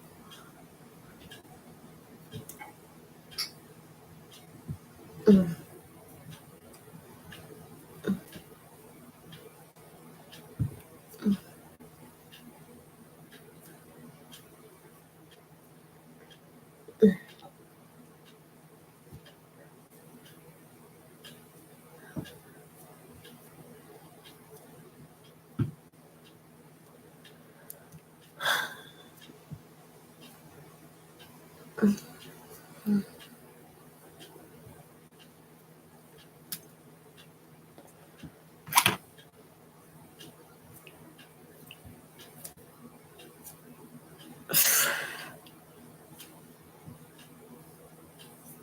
Oh.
I just love my great arcade hands. I don't think they're nearly as cool as everybody else knows. And then people are like, can I play it? Like, yeah. It's kind of why they're there.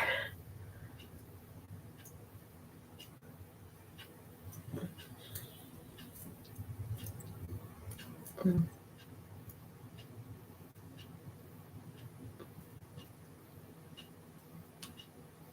Mm.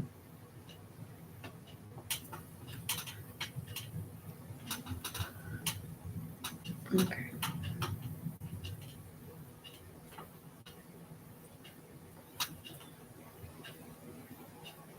Mm.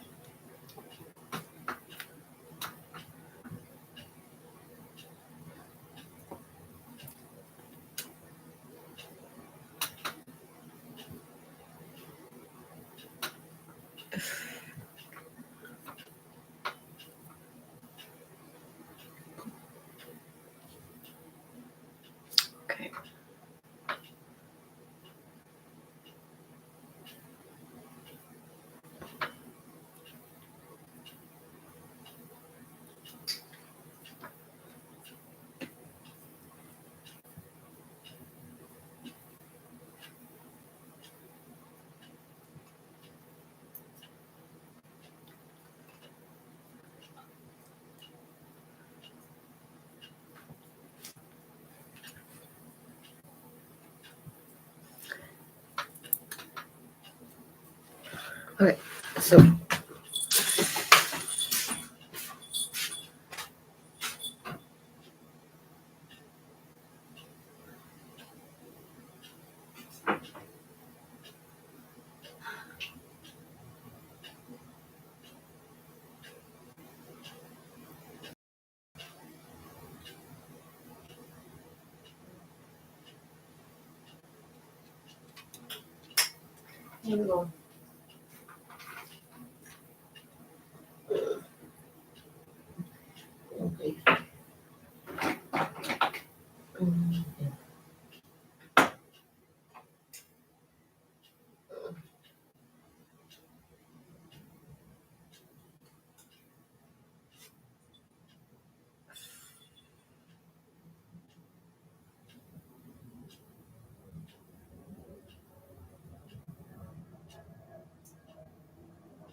Leave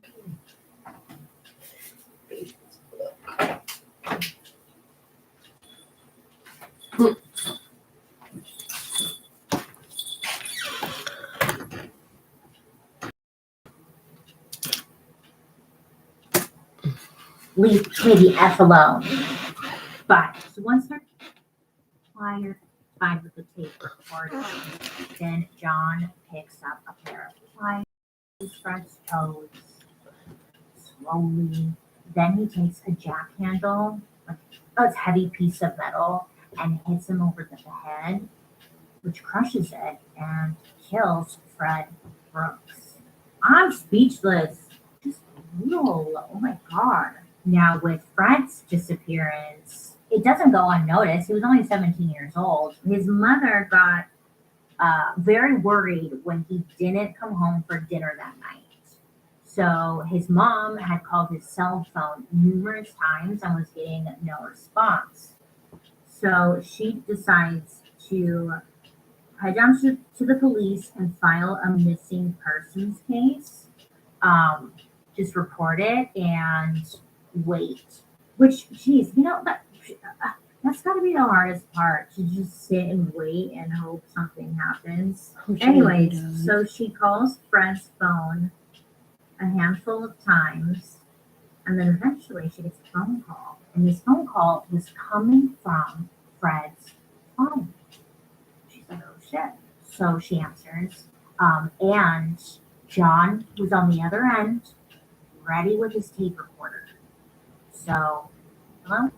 John hits play, and it was the recording of Fred saying, hey mom, like, I'm going to Perth and leave me the F alone. And it's Fred's voice, you know, and so she was hurt and offended at the mean words that were said, but it was Fred's voice, so she assumed, hey, well, like, I guess he just doesn't want to talk to me.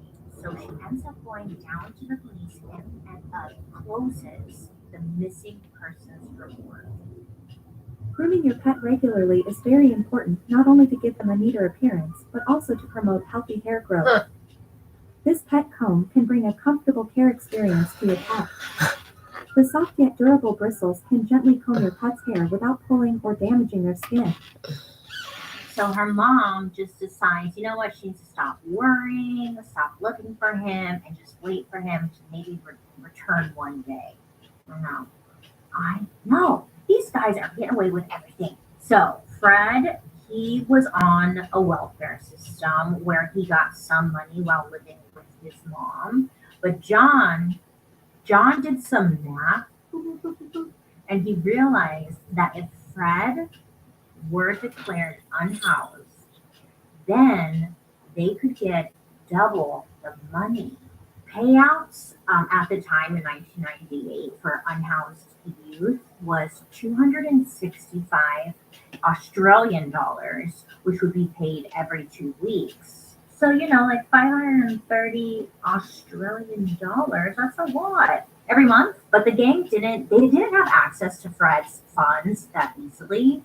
So, look, I don't know, this sounds like Scooby-Doo or something, because John had his stepson, Jamie, go down to the welfare office and impersonate Fred. Yes. Now, apparently, I guess you didn't need much ID because they believed him. They believed they were talking to Fred. What? Yep. They're like, yeah, this is Fred. He said so. So Jamie, playing as Fred, got evaluated by a doctor, and the doctor determined that he was telling the truth, that he was indeed unhoused, and also that he was dealing with schizophrenia. Yeah, like, boom, that approved. Great. And now here's the, oh my gosh, here's the other part. Since he was so quote unquote unwell, they told Fred he only had to check in with the system every 3 months instead of every 2 weeks like normal. What? How is everything working in these guys' favor? It's what? So once they get this all done, stepson Jamie opens up a bank account in Fred's name and then had the money come in to this bank account. And in the end, this was just another source of income for John and his murder crew. I know I've never seen murderers thrive so much. Everything is working for them. So at the time, they were having Fred plus Vanessa's money coming in. And John was getting about like $1,000 a month from these payouts. It wasn't bad, you know, but of course, he wanted more. He was not satisfied. He made it sound like it was about money, but it's like, no, he just wanted to kill somebody. It was like his favorite hobby. So he was just like, I need more money. But sure, whatever. So only a few weeks after killing Fred, he started to get that itch again. Okay. So he needed his next victim, and he found it right next door. It was his next door neighbor, a 28-year-old man named Gary O'Dwyer. Now, Gary, in John's eyes, was a perfect victim because Gary had a rough upbringing. It's not funny, but if you have been paying attention, you understand. Okay, so Gary had a tough upbringing. It was said he was like abandoned when he was an infant because he was, quote, medically complex, end quote. And whoever just didn't want to deal with it, whatever. He had been adopted into like a loving family. Buy some crack was like, yep. Some And fucking junkie just grew offered me up her in 8-year-old daughter. And things were okay until 1994, when at the age of 15, Gary was in a horrible hit and run. Yeah, just someone just hit a 15-year-old and just drove. He was left for dead on the street. He survived, but in result, he suffered like some serious brain trauma, brain injuries. It left him not just physically disabled, but also prone to mental distress. So Gary's been through some shit. So after the whole hit and run situation, Gary ended up receiving a lump sum of money, and then he was placed on permanent disability. So after that, he settled in at a house like right next door to John's place, bringing us back. So Gary's health, obviously not great. And because of this, it kept him pretty isolated from everybody. And like the only real contact Gary had was with his mother. Like, nobody really knew the guy in the area. Now Gary wasn't being accused of being like a pedo or anything like the previous victims. But John just was looking for any excuse to kill. So when it came to Gary, he's like, well, he's disabled, therefore he needs to go. And I think he just saw him as an easy target, really. So John uses his stepson, Jamie, once again and tells him that he's going to go next door and befriend Gary. Yeah, he's like, go talk to him and become friends. Gary never really got visitors, so when Jamie came over, the two hit it off and they became like buddies. You know, and Jamie told them like, hey, you know, we should hang out. I'll bring my friends over. We can have some drinks. It'll be cool, man. And Gary was like, oh yeah, it sounds great. Like, absolutely. And that was the plan. So in late October 1997, stepson Jamie, John, and BFF Robert, they all show up at Gary's house. And they're like, hey, you know, we brought booze, you know, let's hang out. It's nice to meet you. So Jamie, Robert, and Gary, they all start drinking together. But John, he decides to stay sober. You know, he wants to remain fresh.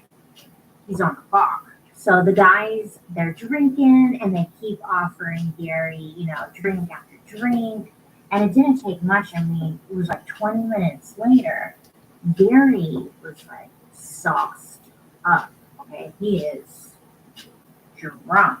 Now this is perfect. This was the moment John had been waiting for. Gary is drunk. So what does John do? He attacks. he like goes up to Gary and puts him in a chokehold and throws him on the ground. And Gary was a petite man, so it was like this was easy for John. So then once John has Gary down, that's when the other guys join in and get Gary pinned to the ground because they are absolutely sick humans, like they did with all the previous victims. They wanted to torture Gary. John tells his stepson Jamie to go grab the electric cables out of his car. The shocking thing is again, so Jamie does that, and when he comes back, the gang turns on some background music, unsure what, but turn on some music. Then they clip the shocks onto Gary's chest and his arms. And they do the same thing to Gary that they did with Fred.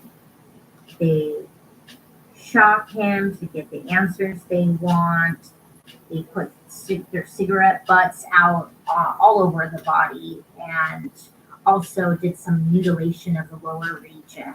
Of course, they have Gary do a bit for their tape recorder, you know. The guys gave him a script to say, like, hey, I'm Gary, I'm a pedo. Now I'm feeling happy, I've had treatment. Yeah, I don't know. But they got that, okay? And then most importantly, though, they got all the bank information they needed from Gary.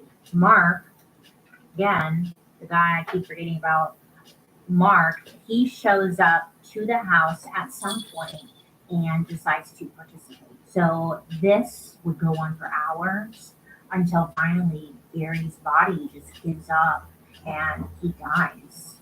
They end up putting Gary's body into one of those big blue barrels that they've got, their favorite little trick, and then they end up leaving the barrel in John's backyard. So after they were done dropping the barrels off, they head back over to Gary's house, and these bozos, they straight up steal all of Gary's furniture. His furniture. Like a sofa, like his furniture, like they steal all of his furniture. Okay, you know? I know that's not the oddest thing in this story, but I was like, the furniture, that's when they get like his ATM card, the bank stuff, and also like any cash that was laying around. Okay, so here we go, next one. So, John and BFF Robert, they're having the best of times. They are loving this killing spree that they've been on, and they're really looking for who's next, and you know, they found their person. Okay, Mark, the forgettable one, he was part of the murderous crimes. Occasionally, he would participate. But also, Mark was married. He was married to a lady named Elizabeth Hayden. Well, Mark, he saw some shit and he needed to talk through it. So at some point, he goes to his wife, Elizabeth, and tells her, like, what's really been going on. Oh, yeah.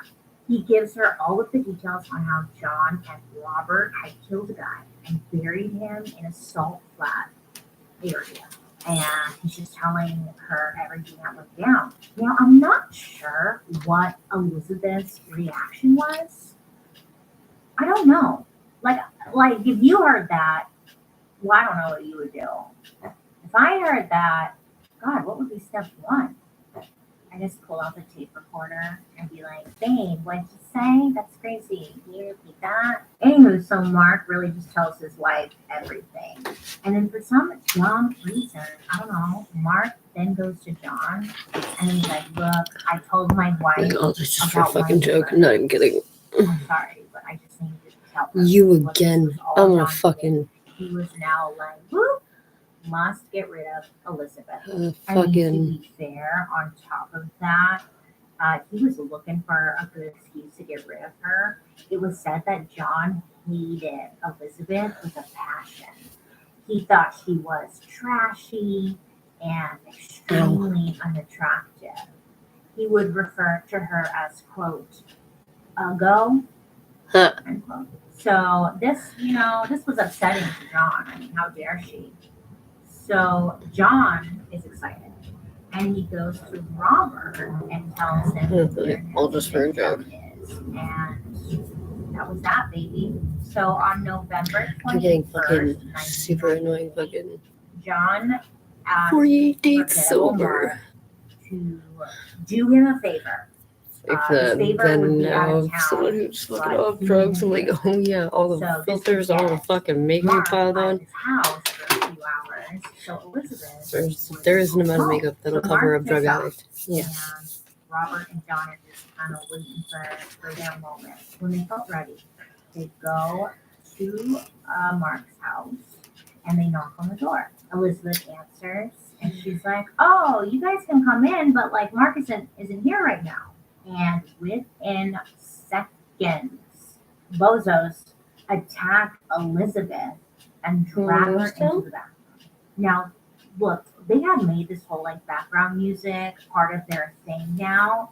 So they do that. They put on some music, and once the vibe is feeling right, they go back to attacking for Elizabeth.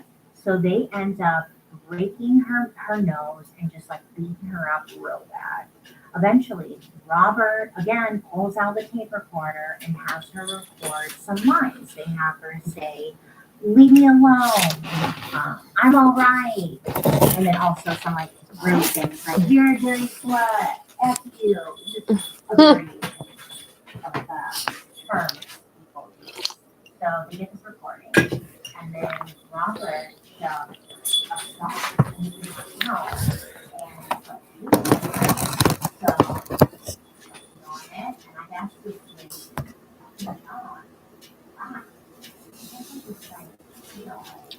You dead? then Robert Dead dog.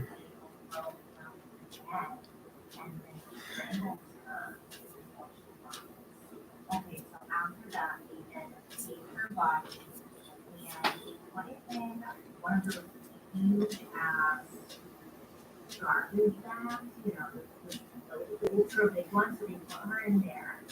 And then they take her days and they sit underneath her house. I guess it was like an open big area underneath the garage.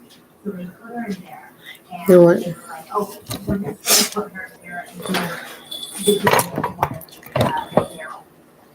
They were out. So in the garage, it works. So Mark is out of town and he's just like in the back, eating at something. You know, so he finds a local payphone because he wants to check in his wife, you know, give her a ring. So the payphone is no answer. And Mark doesn't right? He doesn't work. So he decides to head home. So he drives all the way back home, and when he gets there, he's met with John and with Robert.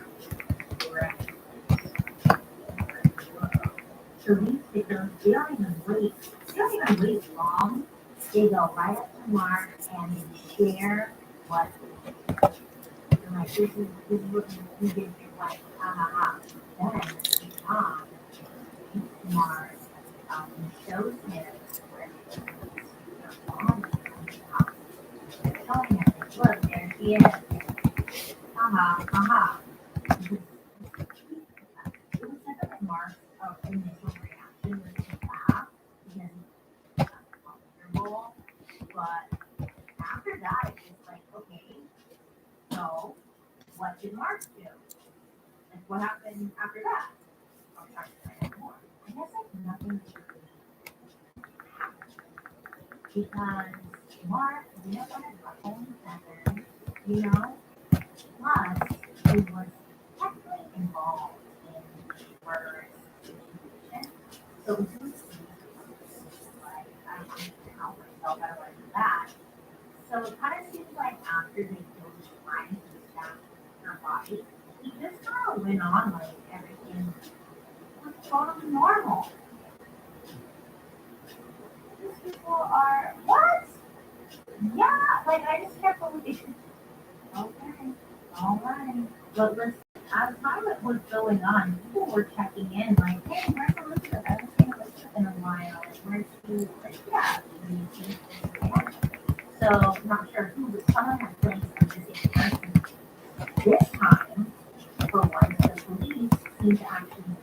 involved. Like they were really keen around trying to figure out what was you know, and he started to get like really careful, right? And John and his BFF Robert, maybe this is the time to look all of the barrels and bodies were really dark. And at this point, like I probably too many, more stains. And on top of that, summertime, like John decided, I need my that. He's with her. He's barrels. So he loads all of Judge my sugar intake. all the barrels and shit, all up into the lamp. We're going to have diabetes. Robert and asked him, like, hey, I need to find the barrel. And Robert tells him, you know what? Don't worry. I've got that. And he tried that. This guy let Robert and John borrow land outside of his house. And he ended up using the car there for months. Eventually, the guy picked up Robert and was like, I need this. I need this car. Okay? So Robert told the guy, like, oh, I'm so sorry. And all like that because our friend, Mark, Oh, maybe I want to get tea. and that's why, you know, he put that on Anyhow, so I guess this guy totally finds it, so the car stays put. But John knows that he needs to figure out that something inside ASAP. So he finds one in a nearby town called Snow Town. Population 500 in my 500. Oh, here. Nice. Right within Snowtown, John comes across an old abandoned bank, and it has a vault inside. And it's perfect. I mean, and it was available for rent. Oh, wow. So John tracks down the owner, meets in the deal, pays 2 weeks rent up front, and was given a deed to the deal. And he's like, he made sure to put the rental agreement into forgettable Mark's name. Yeah, so it's in Mark's name. John literally used everyone else who used their work, so there was like no paper trail of him, no fingerprints. He was the ringleader. But this old bank was a pretty large building, and also it was like made out of brick, it was big, and inside the bank there were different rooms, but there was one of the rooms the vault. So this is where they decided to put all the bodies. So once they got those keys in hand, John and Robert, they went and picked up, there's a Land Cruiser, which I don't even want to imagine how stinky that trash must have My nephew makes fun of how everybody been. They head over and he did a good job. and load the vault with all of the barrels. So at this point, I was really hoping that this would be the end, but unfortunately, no. So some time goes by, and John gets that urge again to kill, and at this point, he was so off the rails that he didn't really.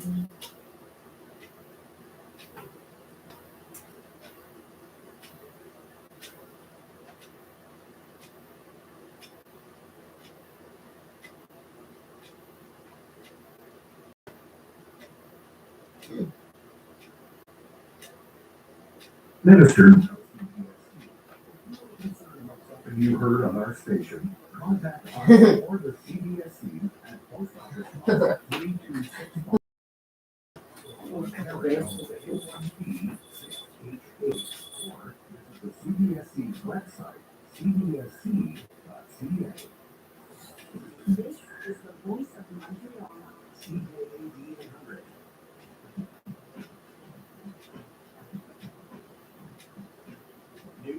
Tonight is on with your host, Jim Richards, on the iHeartRadio Talk Network. That is actually true. Thank you very much for your time. The Buffalo Bills are winning. There is peace in the land, although I'm guessing, depending on where you're listening to us right now, here's an example. Tell me name a city that's part of that. Let's just share one out.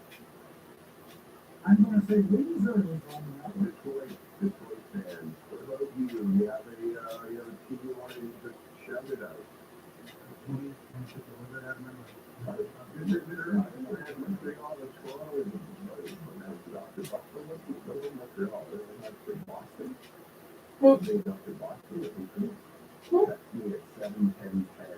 What a great segment that was right now. There's a congressman in the United States who's very angry that the game was on Peacock, which isn't even one of the top streamers down in the United States. So what did he do? You're talking about streaming, and the congressman is angry at the NFL and at NBC for airing it on Peacock, which is NBC streaming. So what did he do? He wrote a letter. Not an email. Not a phone call. He wrote a letter. This guy's really up on today's technology. That guy should probably be mad if he's writing letters to complain to somebody. By the way, did you know yesterday, this is interesting, I think, the highest streaming day in internet history yesterday was that football game in America. So, Peacock was by far the top streamer yesterday. That's what's going to happen with the NFL. All your sports are going to be on streamers probably in the next 10 years, folks. And you're going to have to talk to grandpa or grandma, mom and dad, and tell them how you download. This is only in America, but I'm guessing if they don't have a streamer, they're going to have to do the same thing. I'm not worried about them. So let's get into our rundown with some lovely and talented, I didn't say Ottawa. He's doing right now. He is with many amazing talents that CFRA is happy to have. Chris, is this an adopted team on behalf of all of the NFL, or is it what they're in? I think that there's well a lot of those fans here are also Green Bay Packers fans, Dallas Cowboys fans, and Green Bay Packers fans laughing at Dallas Cowboys fans. And then the Packers fans coming to Dallas Cowboys fans, which would have their coach don't like that. Yeah. Niners fans, hopefully, but now I got some Green Bay fans. If you're a fan of the Cowboys, you want to be the Cowboys for the Cowboys that would go to everyone. I think it was like the team for that roster too. For him to jump ship. And finally, North Ascot was pretty beautiful. Everybody knows a lot of the North Ascot. The old show. Laura, did you want to get your house?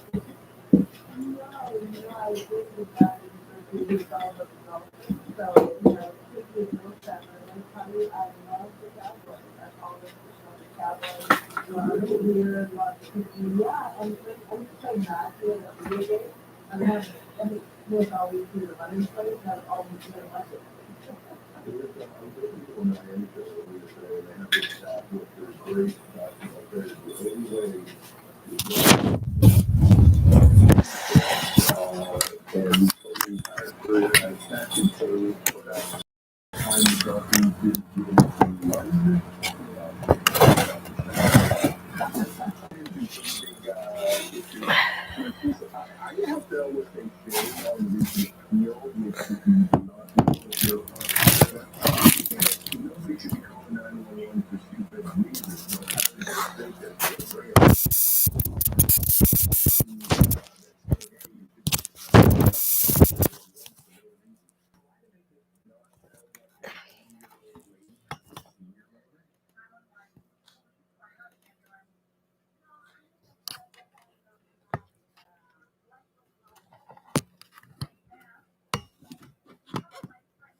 her voice. I don't know if they asked permission to say, hey, we've got a real problem, and this is how bad it is. And then it's an old lady who, I don't know, a senior, it's a senior's moment to illustrate how bad it is to call 911 when you don't have an emergency. That's a sad story. It does sound like an attempt to call 411 that went awry, and you can hear it, unfortunately, in the dispatcher's voice as well, about the number of times they do all of the times that the country stabs us because it's very much the same. Really? Calls should be made for 911 line, and it sounds like someone who has seen calls like this, who look like they're living in the stations, that I can see how maybe it's very integrated. But to suggest that, you know, hey, let's find people that are making properly, the possible suggestions, businesses, even if you do try to reflect people that should happen, they seem like this is still a little lie. Yeah, I'd like to point out, I know Toronto never does this on releasing these things, but Peel and York seem to do it. And it's a good message to get out there to make sure that you know. I know my experience is calling 911 where there's a person with a syringe chasing people into the street in front of cars and stabbing people with a syringe. I called 911. The lady's like, and what do you want us to do? I was like, don't you think it's an emergency? Well, the lady is now lying on Queen Street in front of the streetcar. And she's like, oh, it can't be a priority right now. Release that audio. That's what I want to hear. More do you think is that? I just think it's a bad example. I have no problem believing that people are abusing the system, but I mean, come on, do better with your example. You're going to be humiliating somebody. Yeah, if someone is calling up and, you know, being a jerk or drunk or high or being stupid or, you know, I just watched the movie Guilty of Jake Gyllenhaal. I don't recommend it. It's really boring. But it's all about a 911 operator and all the calls they get, right? And this doesn't rank the abuse that those lines get. You can hear the frustration in the operator's voice. I'm sure it will take a minutes to pressure. So the way that you do this is by public awareness. You know, I mean, the threat is fine, especially if you set up an example where it sounds like somebody, it wasn't like the person was being belligerent and quote demanding or arrogant. They just said, oh, okay. It sounds like it was just a simple mistake. So it's not a good example for this not a simple mistake. And fines aren't going to solve the thing. But I guess the same, my experience calling 911, I thought someone was breaking into my apartment when I lived alone. And I was on TV at the time, and I was concerned that the 911 operator talked to me through the whole thing until they could check it out. So you know what? There's some very safe 911 operators. I mean, I'm sure they're amazing, yeah. Well, thank you very much. Okay. The NDP is accused of conservative installing the Canadian-Ukraine free trade deal because they are, all because they think that Trudeau is trying to imprint his carbon tax on a place that is probably ahead of us with carbon taxes and the way they feel about climate change is just so petty and ridiculous. And to me, it appears like, I don't know, Pierre Poilievre, some people are going to think I'm nuts, but to me it looks like Pierre Poilievre Sorry. is teasing part of this I'm bugging my dog.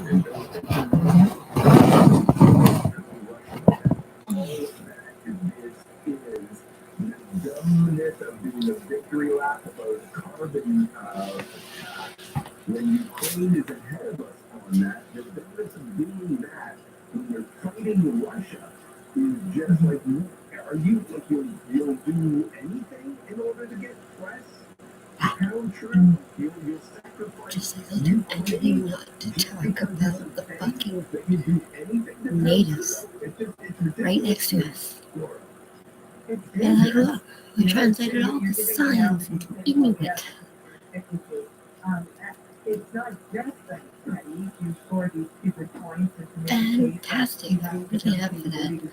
It's just want to Spanish or German or fucking whatever language you want. Maybe them first. Since you guys can like took the language already. News stories of the day and the last amount of feeling on Blue Monday, apparently the most depressing day of the year. And the text message says,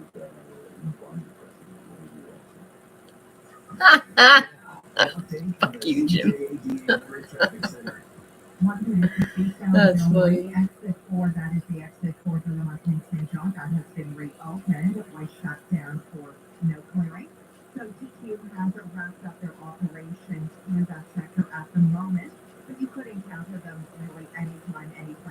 water loops and all the secondary roads on and off island. They have some longer-term closures as well, whether they need overnight work and or snow clearing. Plant 4040 westbound has simply been shut down between Juliet and Cavendish, and the federal entrance to that stretch of the 40 currently closed as well. Also coming up at 11 o'clock, Kentucky Sun will be shut down between the St. Charles exit and entrance. This year, Bell Let's Talk Day is highlighting organizations that create real change in mental health every day. Discover resources at bell.ca/Let's Talk. Let us know if you see on the road phone number 2900. Next report at 45. Auto show. Now activating. 20 of the biggest brands, 10 new attractions, including the Auto Sports Zone, the Performance Tuning Zone, and the Nissan Sentra Cup Experience, powered by D-Box. The Auto Show, presented by IA Home and Auto Insurance, in collaboration with the Gazette. Palais de Congrès, January 19th to 28th.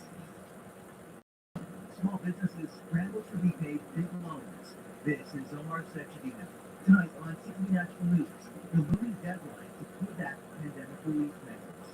Details tonight at 11 and at ctvnews.ca. Do you have an invention idea but don't know what to do next? Call InventHelp now for free information on how to get started today. InventHelp provides inventing services and help everyday inventors get started with their idea. We have representatives nationwide who explain the InventHelp process step by step. Over 10,000 patents have been secured for InventHelp's patent process. Our services include professional materials needed to showcase your invention and 3D animation and prototype modeling to help you demonstrate your idea. Get down to the details of your idea with a technical. The InventHelp database includes thousands of companies who have agreed to review your idea. We've been helping inventors since 1984. Let's help you next. Take advantage of the opportunity to get started today. Call 1-800-353-6081. That's 1-800-353-6081. Again, 1-800-353-6081. When the time comes to choose a new Toyota, never compromise on quality.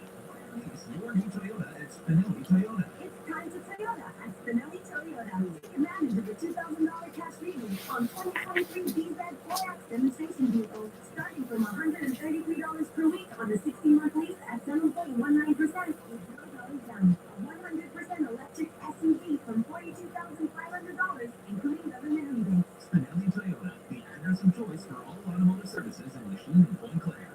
For the new year, Ration Stack has 20,000 frames reduced to $24 each when you buy complete care. 20,000 frames at $24 each until February 24th. Just save the home optician. Ration Stack, your eye care professionals.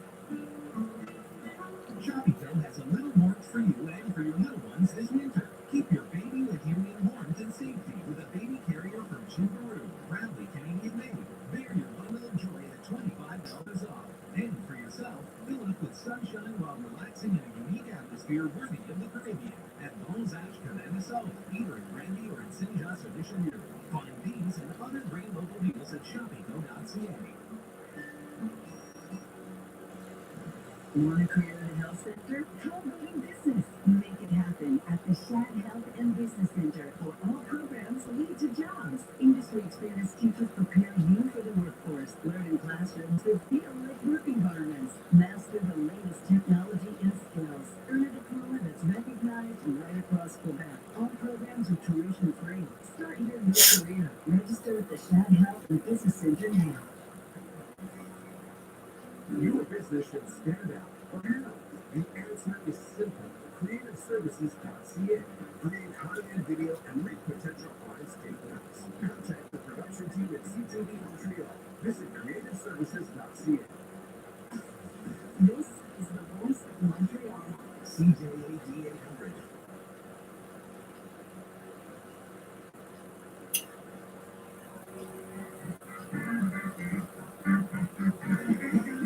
Welcome back to News Talk Tonight with Jim Richards on the iHeartRadio Talk Network.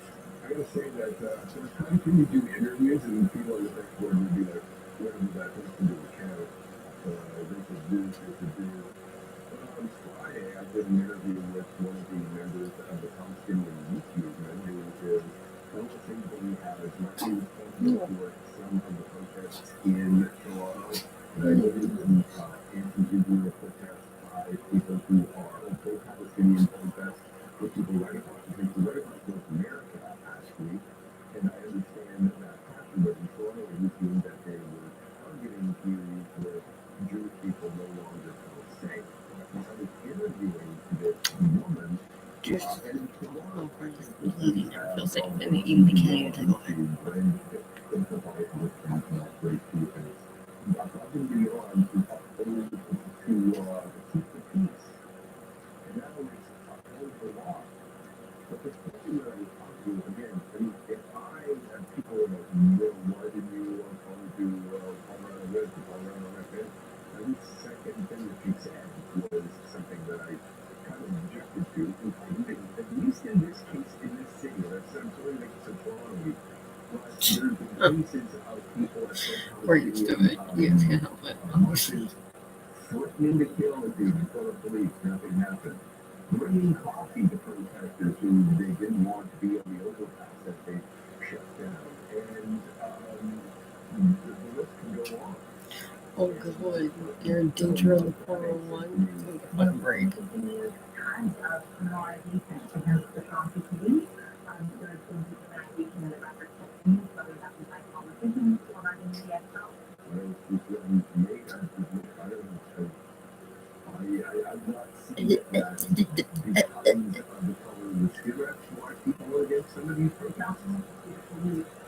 Speak about folks who are not white in dehumanizing criminology manner. It's a consistent trend, and we simply have to need to continue kind of that debate.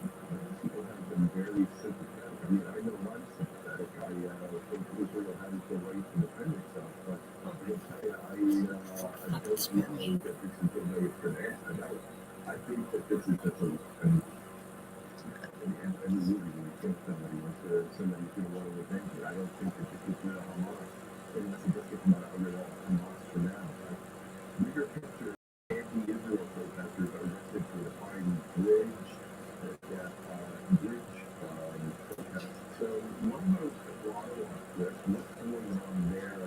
Has the protests been getting in the way of people enjoying Ottawa on the weekend? This is not being named specifically, but interestingly, this statement was sent out at 3:56 this afternoon from the Ottawa Police Service, saying cooperation between police and the pursuit by law and regulatory service with some demonstration organizers has been constructive and found to persist, which continues. Unfortunately, incidents involving disrespectful behavior by certain individuals and law enforcement, including the unintentional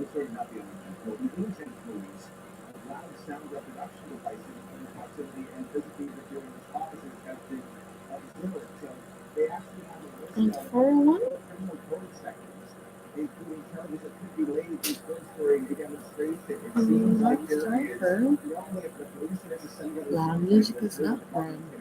somewhere, whether it's controlling, maybe some kind of influence externally, you know, there are limits now outside of this country about a lack of patience when it comes to dealing with demonstrations and any sort of forced law and only peaceful demonstrations and how to deal with it in the last 24 months. Sure. What about you, Laura? Because don't get me wrong, I mean, I'm pro people protest, but I see that other communities where people feel unsafe. We've seen all sorts of different businesses be attacked in the Toronto area and Jewish businesses that is. So your thoughts, Laura? Well, we need to have some rules in this country, and we need to balance people's right to protest peacefully with laws that are pre-built or as we just heard that list of things that police identified. I mean, I have spoken up, as you know, specifically when there was an Catholic protest where there was a leaflet on the net of one of the protesters, and there were charges that were filed that was not caught because it was unfair.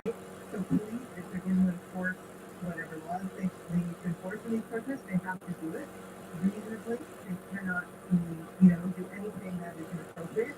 And protesters have to learn that in this country, there are rules. If you're protesting at an overpass and you've been told it's not safe, it's distracting, there's a lot large process and process has to stop, then they have to stop. So there's a balance we have to strike, and I hope that these forces are learning it and they're communicating the rules ahead of time. They don't inadvertently end up getting arrested. We need to communicate that. A bunch of callers earlier today on our Talk Radio Network about whether or not the CEDA deadline should be extended out for small businesses. And my heart breaks for a business that was told to shut down, opens up with a shortage of workers, and then maybe when you get the swing of things, there is an inflation crisis that, and a lot of restaurants didn't change their price tags because they knew it was better to have people with seats than have big houses and nobody in seats. So now they're asking to extend that deadline. A whole bunch of callers agreed that it is the right thing to do earlier today. You know what? The government decides everybody takes it overall and it's together, so now we have to extend it. I mean, it is what it is. Sorry. You know, we can't just get people on the road.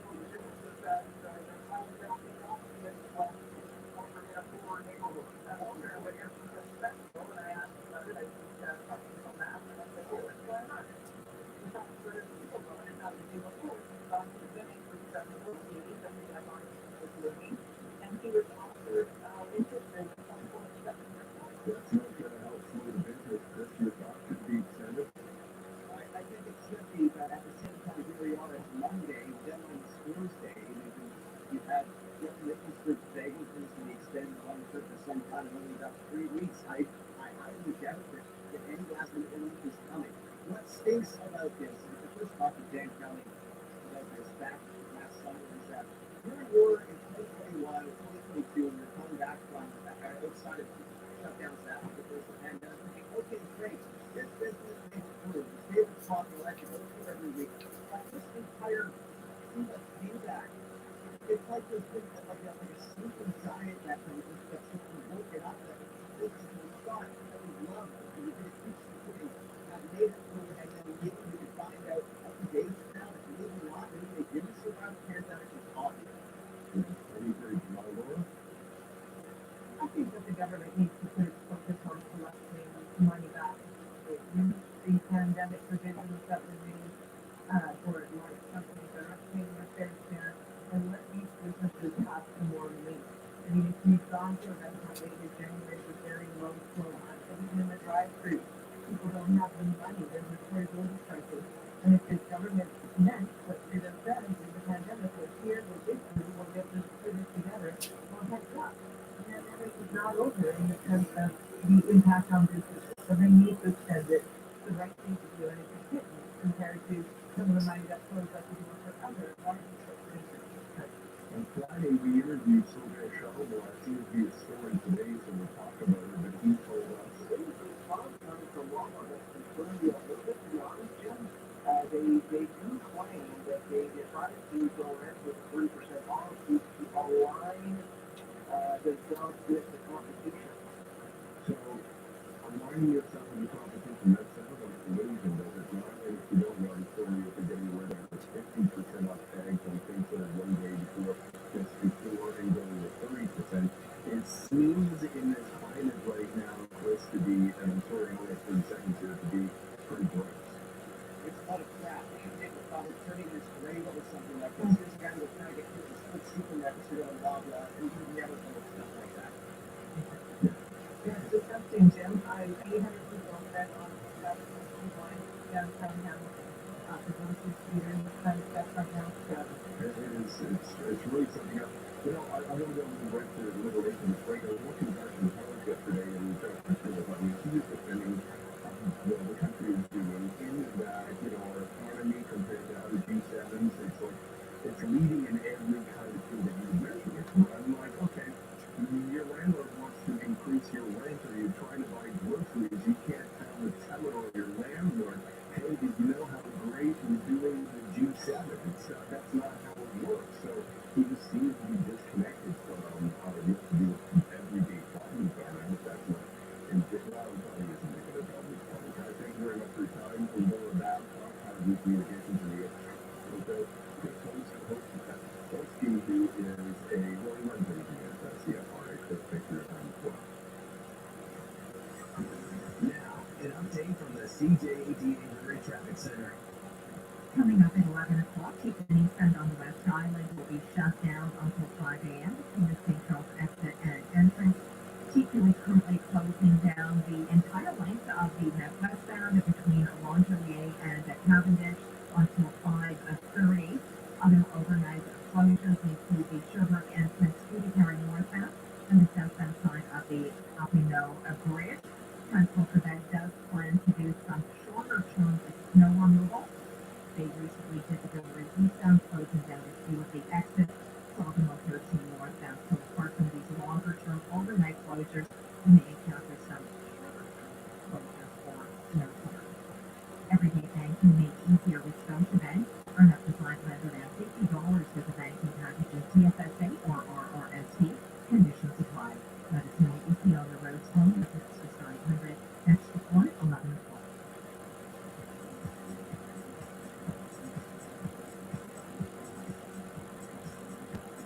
At 6:40, Trudy's Takeaways. There's some commentary and observation about some of the things people are saying on their views. At 6:50, it's the almost canvas quiz with another fantastic. And then it's the Dream Team after that. 7:20, John Warren Entertainment. At 7:40, the Political Sounds of Someone Care. At 7:50, Dr. Mitch Shulman answers the question, what do obsessive compulsive disorder and smartphones have in common? The Andrew Carter Morning Show. Join us 5 to 9. Silver and Gold for Cash wants you broken and unwanted jewelry. They'll pay you by cash or check on the spot. For over 6 Silver and Gold for Cash has been your trusted source for the best race in Montreal. Go to Sancho Leonardo da Vinci Studio Saturday 10 to 5 or silverandgoldforcash.com. Okay, imagine a happy place, sunny, warm, and abundant. Money comes in, and money goes out. In, out, in, and out. Worrying about tomorrow shouldn't keep you from enjoying today. With Scotia Smart Investor PI Plus, you can set goals, plan for the future, and actually find your happy place. Visit scotiabank.com/investing to learn more. You're richer than you think. Scotiabank. Times have been challenging, with many people facing increased interest rates, inflation, and rising credit card debt. Everyone needs a little help from time to time, but it can be hard to ask for help when it comes to your personal finances. But you're not alone. Millions of Canadians share that feeling with you. 500,000 Canadians have found help with their debt, and so can you. With Consolidated Credit Counseling Services of Canada, they are one of the largest non-profit credit counseling organizations in the country, with an A+ rating from the Better Business Bureau. They can help you consolidate your bills into one affordable payment. Oh, if you're lesbian, you're fucking definitely gonna hate me. All lesbians hate me. Because they're not sure that's why I'm not a lesbian.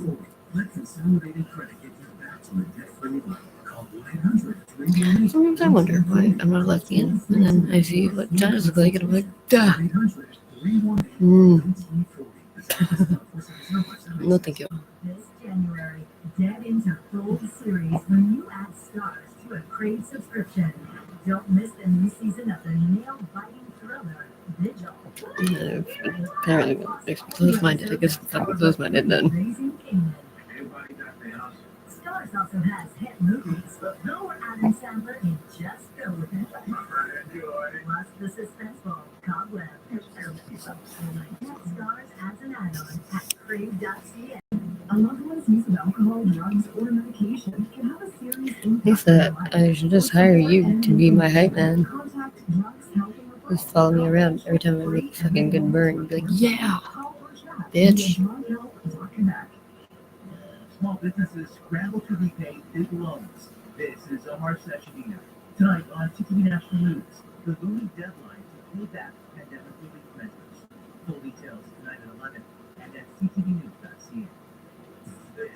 Well, when you reopen a restaurant, you fill it, and 2 days later, you close it. All that food has to go somewhere. And guess what happens again when you reopen? Is your team always on their phone? Social media keeping you awake until late at night? Contact Gambling Help and Referral for support and information. It is confidential, free, and available 24/7. Call or chat via gamblinghelp.quebec. When a cop loses her sight, she gains a partner she didn't expect to have. Now, can they work together? Details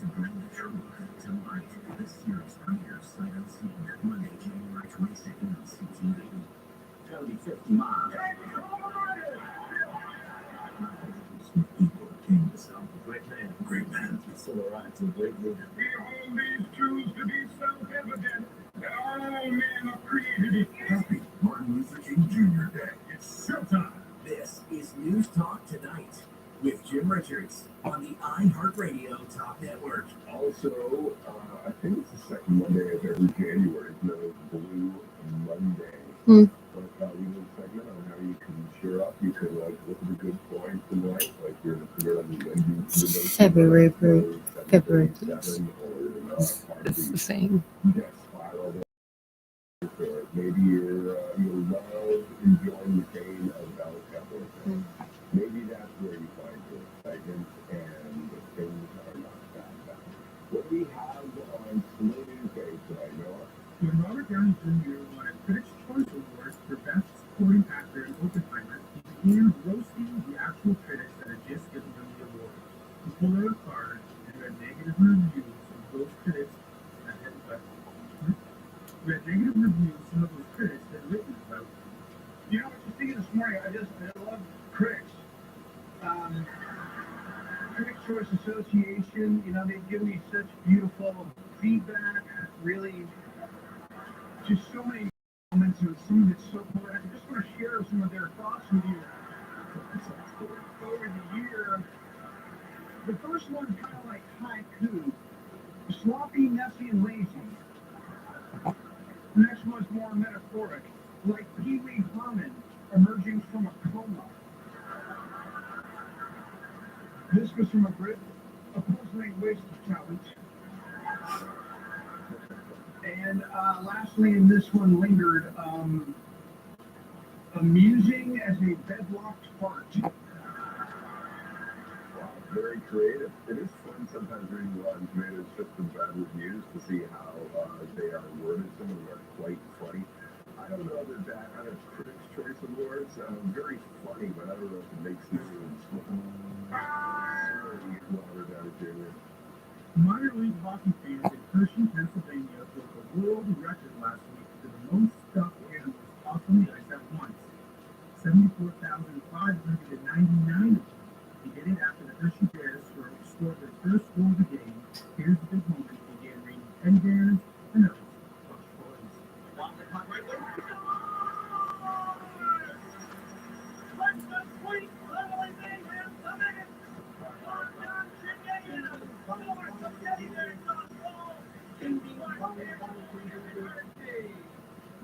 That sounds fun. I don't know that I would describe that as being news, though, but it does sound like a fun thing to be a part of, but not news.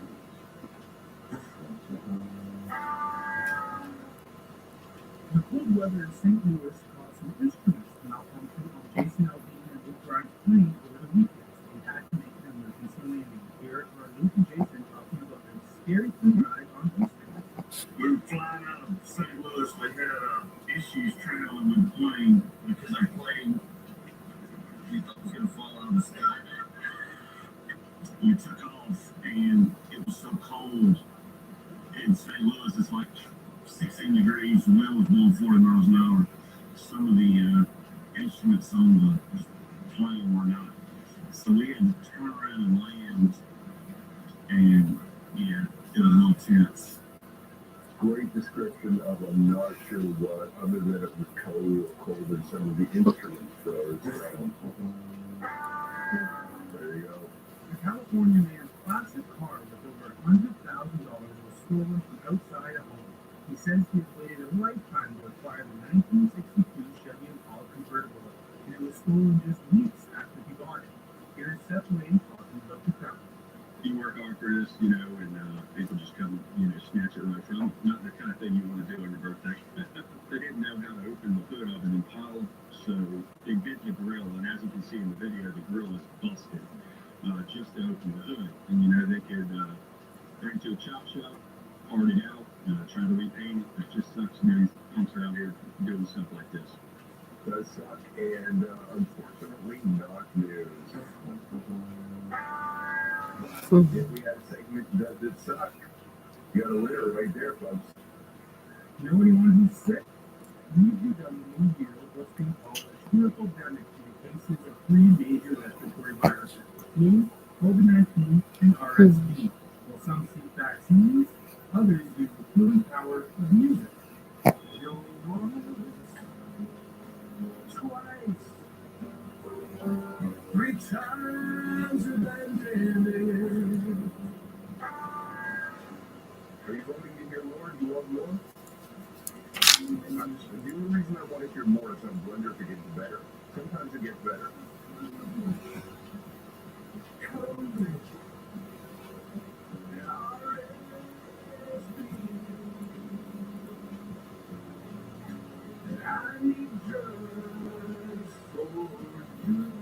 No, didn't get better. I'm not sure what I had. I had like a bad, although everybody else around here had COVID just before the holidays. I was out for 3 days. I was miserable. I did not test positive, and now I sound like I have something. I don't feel that bad, but maybe I shouldn't be here. But I'm taking so many sick days between my neck when I couldn't get out of bed and between your brain. I feel bad staying home, but nobody should be a hero, folks.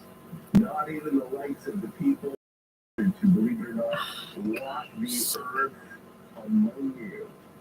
Oh, well, yeah, no.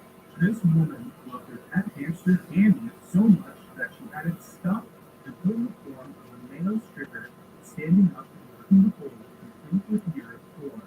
Here she is showing him off to us when he's alive, and the creation we've turned into now. This is my little hen, Lobos, and he's getting stuffed. And just want to clarify that my hamster was dead when I did this. I didn't kill my hamster for taxation purposes. That's crazy. I love him. Look how freaking cute he is. So my first step was to find someone who was as crazy as I am, but has the skills to execute my taxidermy dreams. Several months later, Harry, look at him. Oh, he's so gorgeous. My vision was to have him as a stripper. This is him in his final resting place. He looks over me. No, Harry. It's so gross. I had to Google it. I Googled hamster, male stripper, and now I've got a picture of it. And you know what? It's so weird that I do think it will make the news. It's like the kicker. So I'm going to say it is news. Explain how weird looking it is. Yeah, I don't know. I don't know why I thought the hamster was bigger, but the body is big, but the arms are, I don't know what the hell a hamster looks like. But we're out of time. We're all out of time. I can't tell you, describe the hamster. Maybe tomorrow. Probably not. Okay, find out everything you might want to know about Ohio or the Emmys and what developed earlier tonight. My thanks to Noah and also Kelly, but most of all to you. Don't forget to follow and subscribe to News Talk Tonight. It's the iHeart Talk Radio Network. News Talk Tonight, wherever you get your favorite podcast. Did you have an invention idea but don't know what to do next? Call InventHelp now for free information on how to get started today. InventHelp provides invention services to help everyday inventors get started with their idea.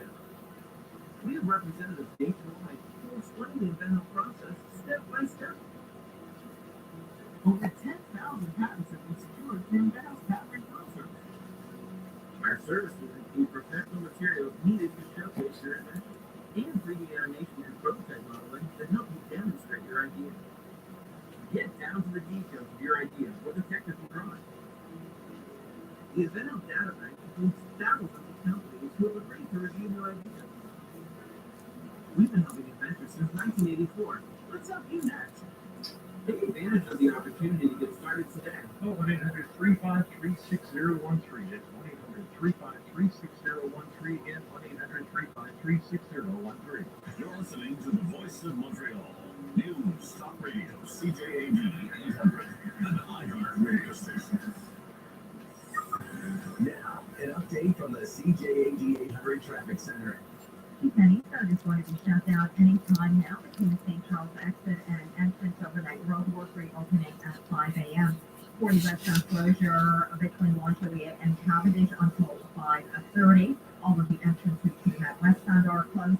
Sherbrooke entrance to the county northbound is also off limits. KFC's new spicy and original recipe snack donuts are here, and right now you can get two for just $5 only at KFC. Until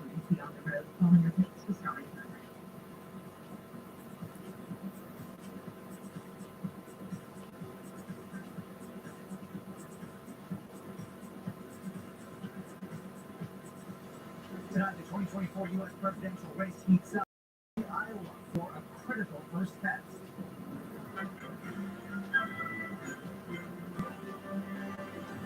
Even as you pump and then pass away, it's worth it. Donald Trump leads the state after coming in as the heavy favorite. I like the fact that he's far ahead and the weather wild card as voters brave the bitter cold. Warming centers overflow as vulnerable Canadians try to escape bone-chilling conditions and whipping winds. In Saskatchewan, an inquest begins into the country's worst staff massacre. Plus, paying back pandemic loans. Once a lifeline, now a threat to small businesses. And a Buffalo blizzard is no match for Bills fans. This is the perfect playoff weather picking up for seats at Snowden Stadium.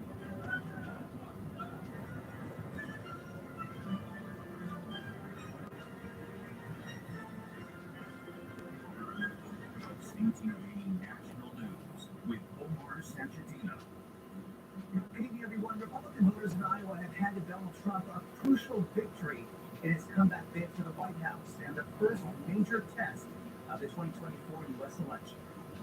So I just want to thank everybody and get out and vote. With the 30-point lead over his Republican rivals, Trump was the clear frontrunner heading into the Iowa caucuses, even though he had visited the state the least. A crucial battle for Florida Governor Ron DeSantis, who campaigned in all 99 counties and held more events than Trump and Nikki Haley combined. The former U.S. ambassador to the UN had a slight lead over DeSantis heading into tonight. The candidates weren't just battling each other, they were also fighting the bitter cold and getting out the vote in the coldest Iowa caucuses in history. CTV's Washington Bureau Chief Jordan Alvin is in Des Moines tonight indoors, fortunately. And during this first presidential nominating contest, it's really now a race for second.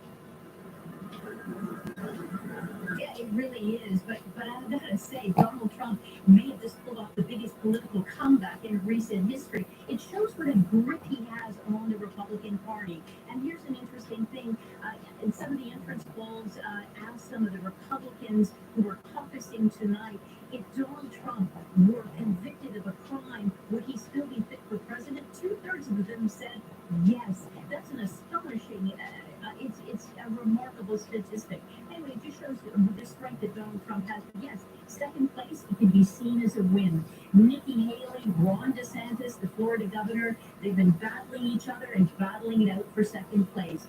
Both of them see themselves as an alternative to Donald Trump, and they want to be in Challenger. They want to move on to New Hampshire, where there are more moderate, independent voters that perhaps can give them that momentum. Not a lot of regrets tonight, about 40. So, Jordan, why is this state so important? You know what? It's the political kickoff of the presidential season. It has outsized significance for sure, but it sets the tone, expectations. You've seen people who can win here. They're a poor predictor of presidents, but everybody riveted to all of this. But I will tell you that as the candidates for second place move on to New Hampshire in 8 days' time, Donald Trump will be in the New York courtroom facing a defamation trial. Omar? The U.S. presidential election, of course, on November 5th. The countdown begins to another Impeachment and in Saskatchewan, a coroner's inquest began today into Canada's worst mass stabbing. It will look into the events leading up to September 4th, 2022, when Miles Sanderson killed 11 people and injured 17 others on James Smith Cree Nation. He died in police custody a few days later. CTV's Allison Danford is in Melfort, Saskatchewan tonight and has this report. Brian Burns lost his wife Bonnie and their 28-year-old son Gregory in the attacks. For at least the next 2 weeks, he'll have to walk past their photos to hear exactly how his loved ones died.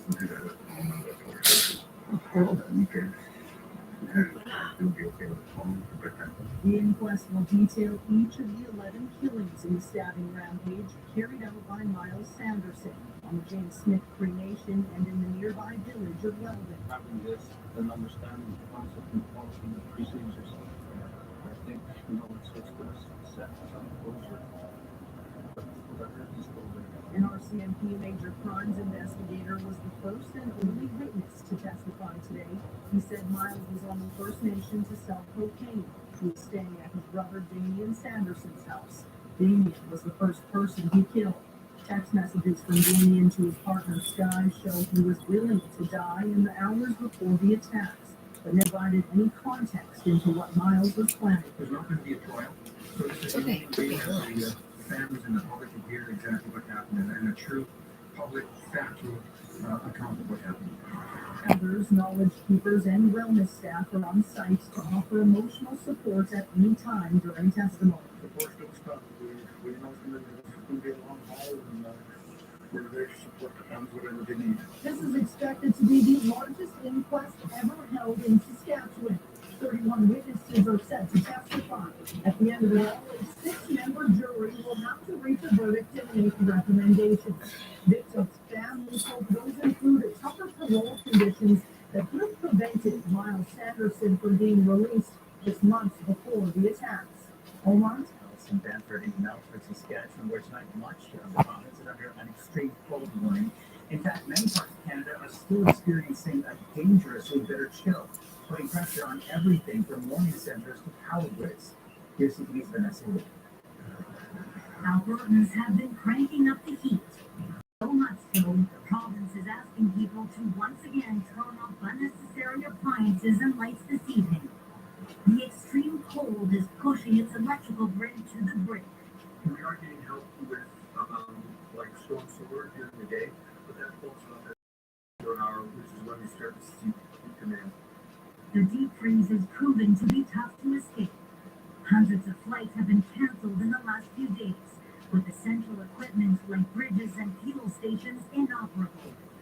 Today, Saskatoon is among the country's coldest spots. It was minus 30 at noon, with wind chill values of minus 40. This is this cold Arctic air that came over from Siberia. Some people call it the polar vortex. It's very thick and heavy. The cold caused pipes to burst at BC's Mission Memorial Hospital. The ER has been shut down indefinitely as restoration crews assess the damage from the flooding. But the timing obviously couldn't be worse. It's already a very busy time in all of the ERs across our region. Toronto is planning to open another site for the vulnerable to be able to get off the streets after its 4 warming centers were at capacity over the weekend. The region is entering its winter so far. The pro volume is about 100% double. As the frigid weather zaps car batteries, CAA is advising drivers to plan ahead and be prepared.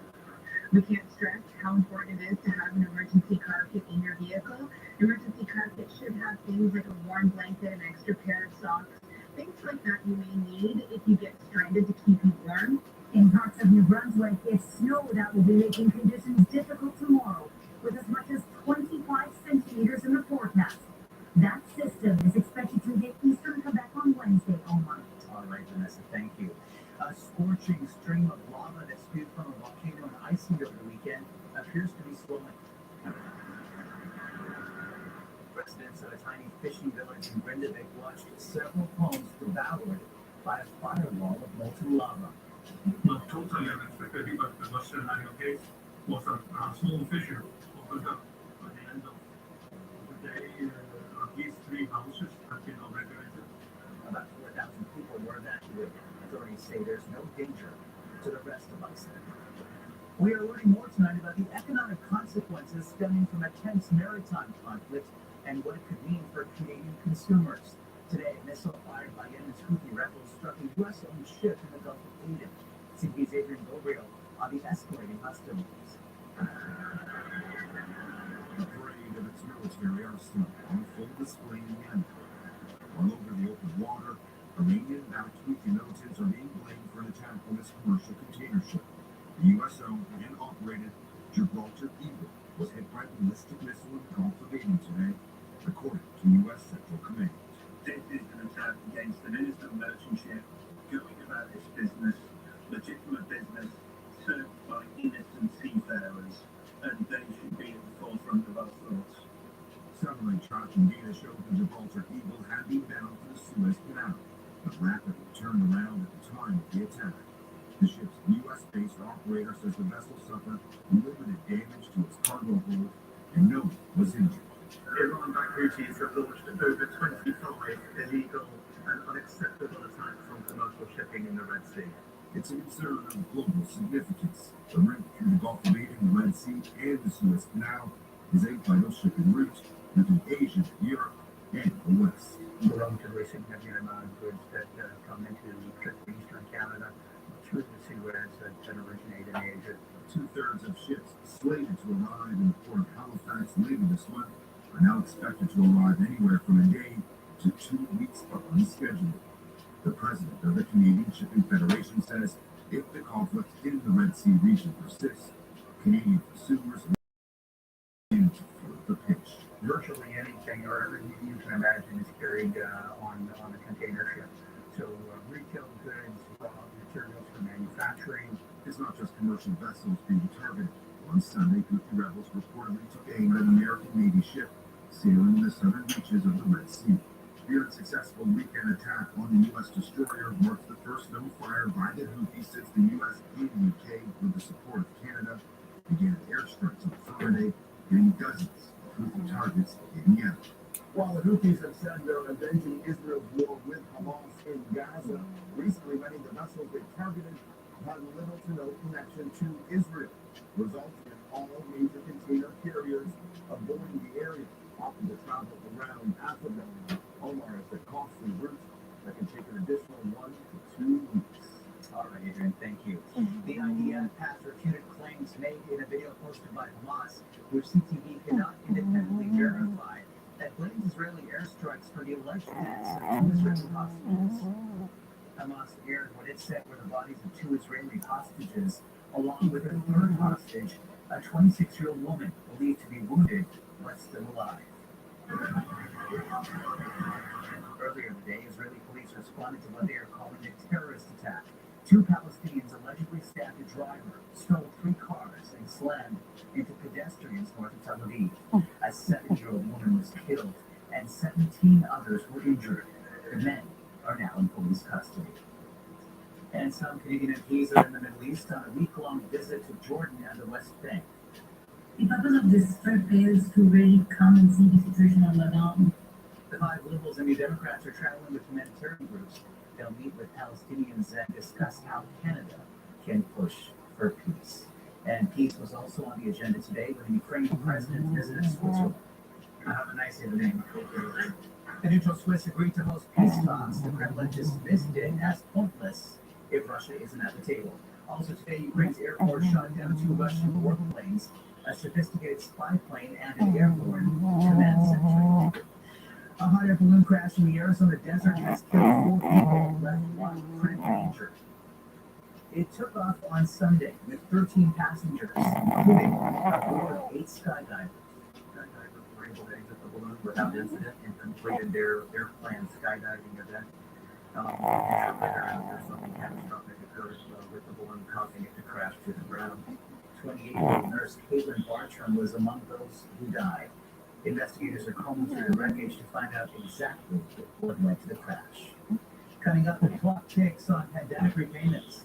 The option I need right now is an extension by the government. Small business owners struggle to pay back COVID relief measures. Plus, all the stars take home gold hardware at the end.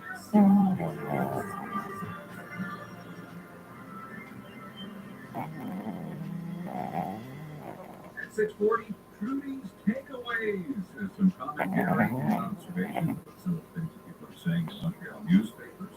At 6:50, it's the Almost Endless Quiz with another fantastic product this week. And then it's the Dream Team after that. At 7:20, John Warren Entertainment. At 7:40, the Political Scramblings out there. And at 7:50, Dr. Mitch Schulman answers the question, what do obsessive-compulsive disorder and smartphones have in common? The Aaron Carter Morning Show. Join us 5 to 9. 1 in 2 people struggling with their mental health aren't getting the help they need. That's why for Bell Let's Talk Day, we're highlighting initiatives such as 988 Suicide Crisis Helpline. Anyone in Canada can call or text 988 24 hours a day if they are thinking of suicide or worried about someone they know. To find out more about 988 Suicide Crisis Helpline or to discover other resources that create real change in mental health every day, visit bell.ca/let's talk. Silver and Gold for Cash will pay the best rate, guaranteed for all unwanted or broken jewelry. They'll beat all competition, and you'll receive cash or a check for your gold and silver on the spot. Go to Sancho Leonardo da Vinci Tuesday to Saturday 10 to 5, or silverandgoldforcash.com. It takes us one by one. Now, only on Crave.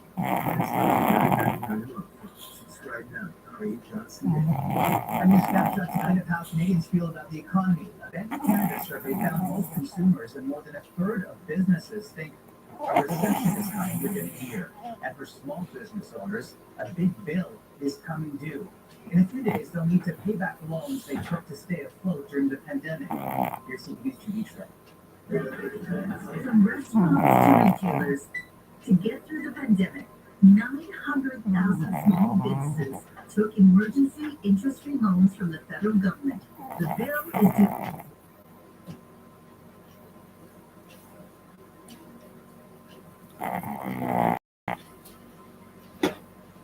Thursday, but many have little to give. My life savings are gone. My retirement savings are gone.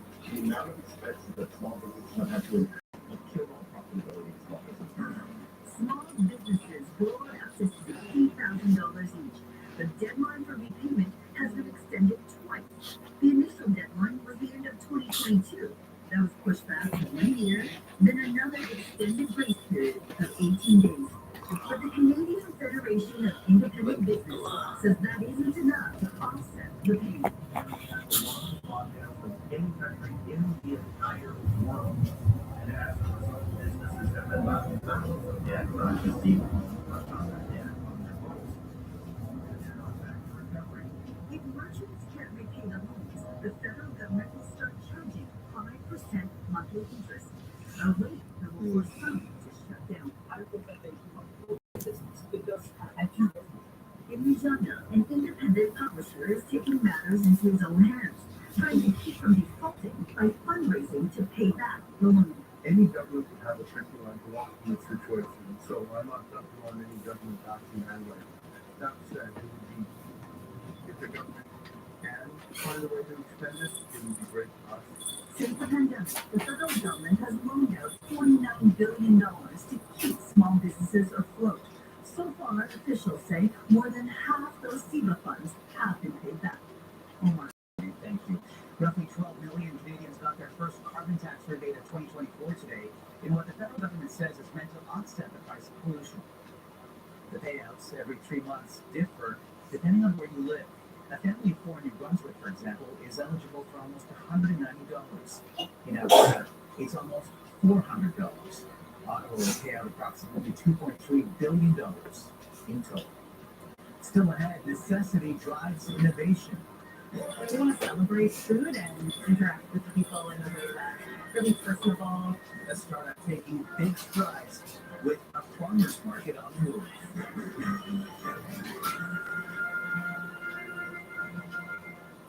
After 8 critically acclaimed award-winning years examining the problems in a small Ontario town, the final season of the beloved Critic Original this year. Take that 20% off of their budget. The final Letterkenny 6-pack of new episodes ever. After everything we've been through together, we just want to say that we respect you.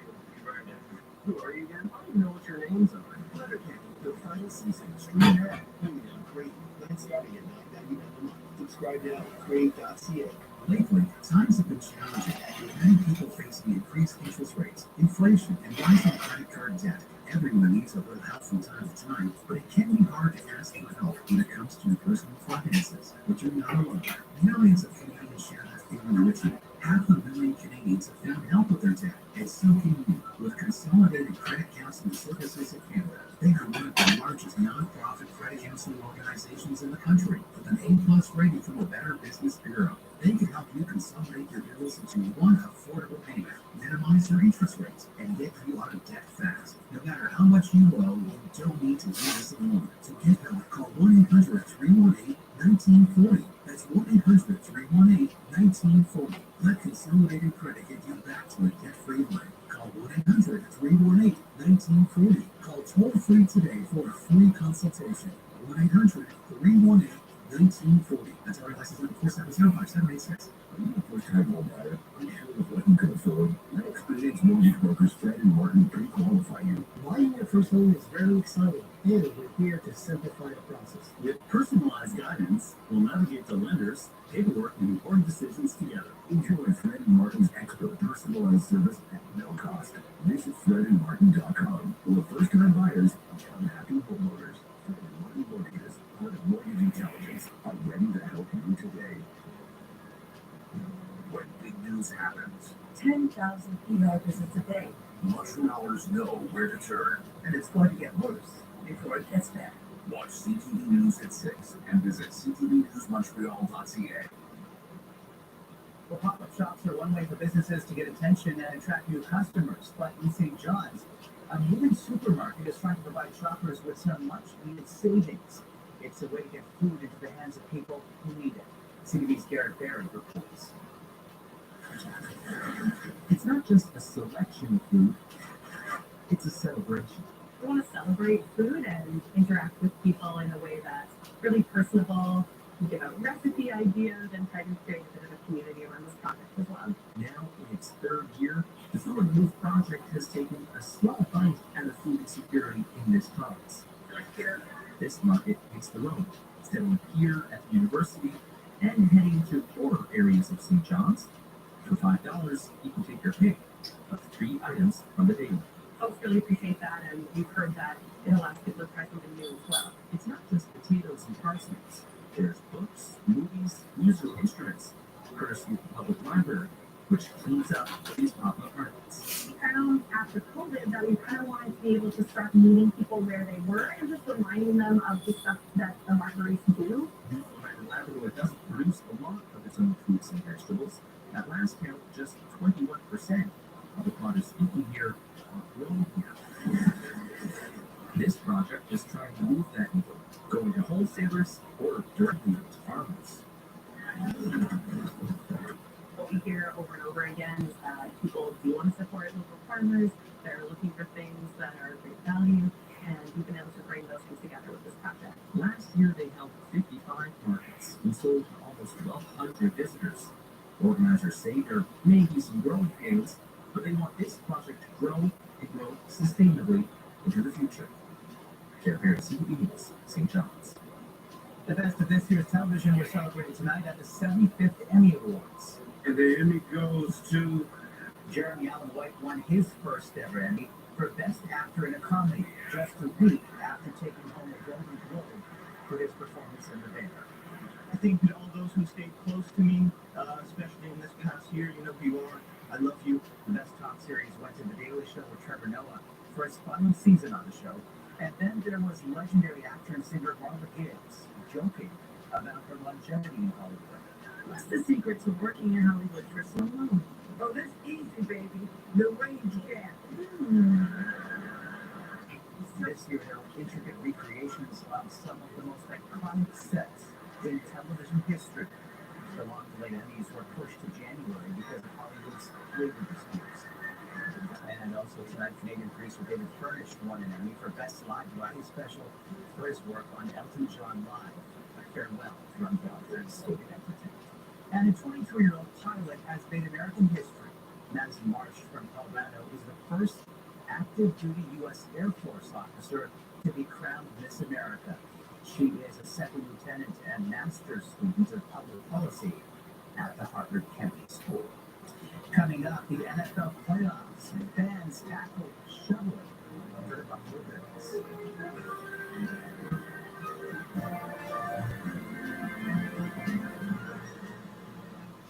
It makes a difference when a business like Litrosits Dispensing Opticians takes a personal interest in what they do and in their customers. That's what sets Litrosits apart. They are, after all, a family serving families with the best in eye care lenses and a wide variety of frames from partners like Essilor, Maui Jim Bevel, and more. Litrosits Dispensing Opticians, taking care of your family's vision like their own. At DeCarry and Isabella for over 50 years. At Litrosits, you'll see. Looking for a quick way to start your new career? The Pius X Career Center culinary and business programs have your recipe for success. Whether it's professional cooking, accounting, secretarial studies, professional sales, hotel reception, or travel consulting and sales, our industry expert teachers give you hands-on training. All programs are tuition-free. Start your career. Register now at the St. Pius X Career Center. Hi, it's Carolyn of Balsibo. What's a 7-letter word for effortless? Simpler, easier. No sweat? That's 2 words. Wait, Michael, are you doing a crossword puzzle? We've got meals to prepare. Got it. Won't see more. That's effortless. Register online, view our full menu, place your order, and we'll deliver them right to your door each week. Balsibo takes the burden out of what's for dinner. When you want a delicious and healthy meal on the table without the fuss, Balsibo is the answer. dinner's always ready at Balsibo. BONCBON.com. The holiday season is officially behind us. The eggnog is gone and the decorations will soon be packed away. But maybe not Carol's next door. She leaves hers up all year long. I've never understood why. With summer vacations, say goodbye to January blues and hello to savings. Picture this. Palm trees swaying, crystal clear waters, and not a fruitcake in sight. So long, awkward family moments. Paradise is calling. Work with your local travel agent or this is CJAD 800. Listen anywhere, anytime. At CJAD800.com. The iHeartRadio app or on your smart speaker. Well, the Buffalo Bills finally got their NFL playoff game in the day after it was postponed because of a fierce storm that dumped more than 60 centimeters or 2 feet of snow on the region. Oh, here it goes.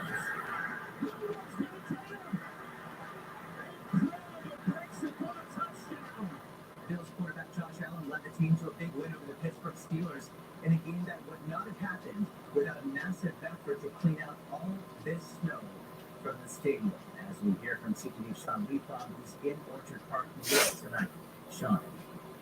Well, Omar, Buffalo Bills fans getting exactly what they wanted, exactly what they worked for with their win today in the AFC wildcard game. When I say it's what they worked for, because they had to help dig out the stadium. The call went out on Saturday. Anybody who could bring a shovel, come down to Highmark Stadium and dig out the snow, because over the weekend, more than a meter of snow fell. First it was on Saturday, then the game was postponed to Monday, and today it started again with fans showing up in the bleachers, clearing off the stands as much as they could. There was a lot of snow in the bleachers at game time, a lot of fun when the game started.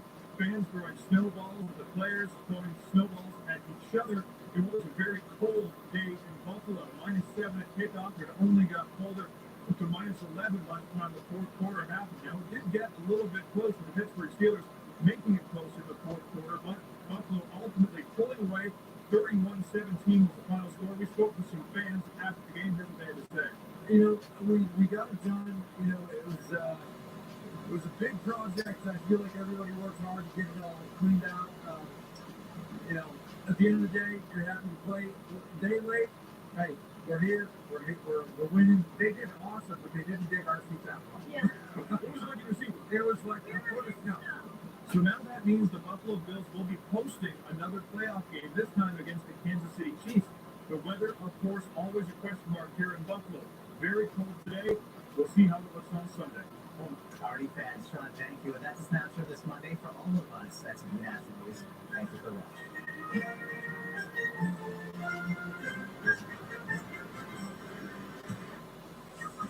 Now, an update from the CJAD 800 Traffic Center. Overnight road closures include the following: Sherbrooke entrance to Carry northbound, 40 westbound and that between Montpelier and Cavendish, Chickner eastbound between the St. Charles exit and entrance, Poppy Hill Bridge southbound. Shop Marché at Donny's for fresh and savory meat until January 17th. Extra meat ground beef at $4.49 a pound. Let us know what you see out there about calling your tips for Star 800.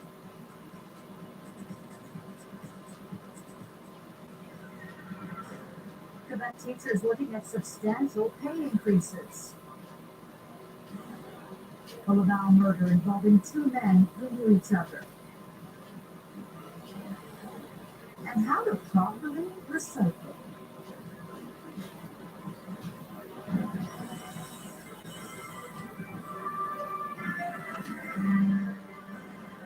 CTV News with Caroline Van Barnigan. We are learning more about the potential salary increases teachers in the Common Front may be getting through a new contract with the government. While teachers with the CS4 at the top of scale will earn about 17.4% more over 5 years, teachers at the lower ends of the scale could earn 20 to 24% more in pay. The agreement in principle with the government also includes $74 million in special funding to design and support resources in classes and reduce class sizes. A 66-year-old man became the first murder victim of the year in Laval early this morning. He was allegedly stabbed to death by a younger man who knew him well and has now been charged with second-degree murder. Matt Phillips. Despite present in Laval, the neighborhood was walked off by police for much of the day. Laval police say it's here. Last Friday, just after 2:30 in the morning, that 66-year-old Abdel Haq Jabba was stabbed. Sierra de Consigliere, Sheikh F.A. says he woke the police sirens outside his home. He says he saw officers arresting him. Yeah, mais c'est avec les services de secours de réanimer. And Michelle also, emergency services were trying to resuscitate another man on the ground. He says, police arrested a 33-year-old man on scene. He's transported to the hospital, but it's unclear if he was injured. Police consider Mohammed Rida Ajab is suspect. He's charged in his hospital bed with second-degree murder. His next court appearance is January 29th. The only thing that I can say is that they knew each other, but I cannot say the relationship between the two. It's also unclear what caused this altercation between the two men. This is really too soon to know. The investigation just started now. Concern and questions surrounding that was the first homicide of the year. That was City News Laval. Jury selection is underway in the trial of a man charged with the sexual assault and murder of a junior college student almost 25 years ago. Marc-André Grenon has pleaded not guilty to sexually assaulting and murdering 19-year-old Diane Potvin in April of 2000. She was found dead in her Jonquière apartment, but more than 2 decades later, new forensic techniques have led to his arrest. The case is expected to hinge on DNA gathered from 2 straws Grenon used that matched DNA at the crime scene. A 38-year-old man has pleaded guilty to starting a series of wildfires in northern Quebec. Brian Pate admitted to 13 counts of arson and 1 of arson with disregard for human life. He started setting fires on May 31st, just days after the government imposed an open fire ban because of the dry conditions. The fires forced the evacuation of the town of Chapet near Cebu. There are plans for a new electric public transit project in Montreal. The idea is to link the southwest area of the city to the downtown core. At Montreal's Regional Transit Authority is studying options, and Maya are looking at building a tramway. Yes, they are, Caroline. We spoke to Maya Zavonovich, the mayor of Lachine, today. She said there are a number of options on the table, ranging from a rapid bus service to a metro to a tramway. Tramway appears to be the leading option. They started studies back in June 2021. There's already $800 million in provincial funding earmarked for this project. And as you mentioned, it's an electric public transit project aimed at linking the greater southwest area of the city with downtown Montreal. It spans an area of 85 square kilometers, stretching from west to east and covering 6 boroughs: Copenhagen and Lachine, LaSalle, the Sud-Ouest, Verdun, and Ville-Marie. It would also link 3 cities, Dorval, Montreal West, and West Now. Here's more now from Lachine's mayor about what exactly they mean when they talk about a structural transit project. It will help development.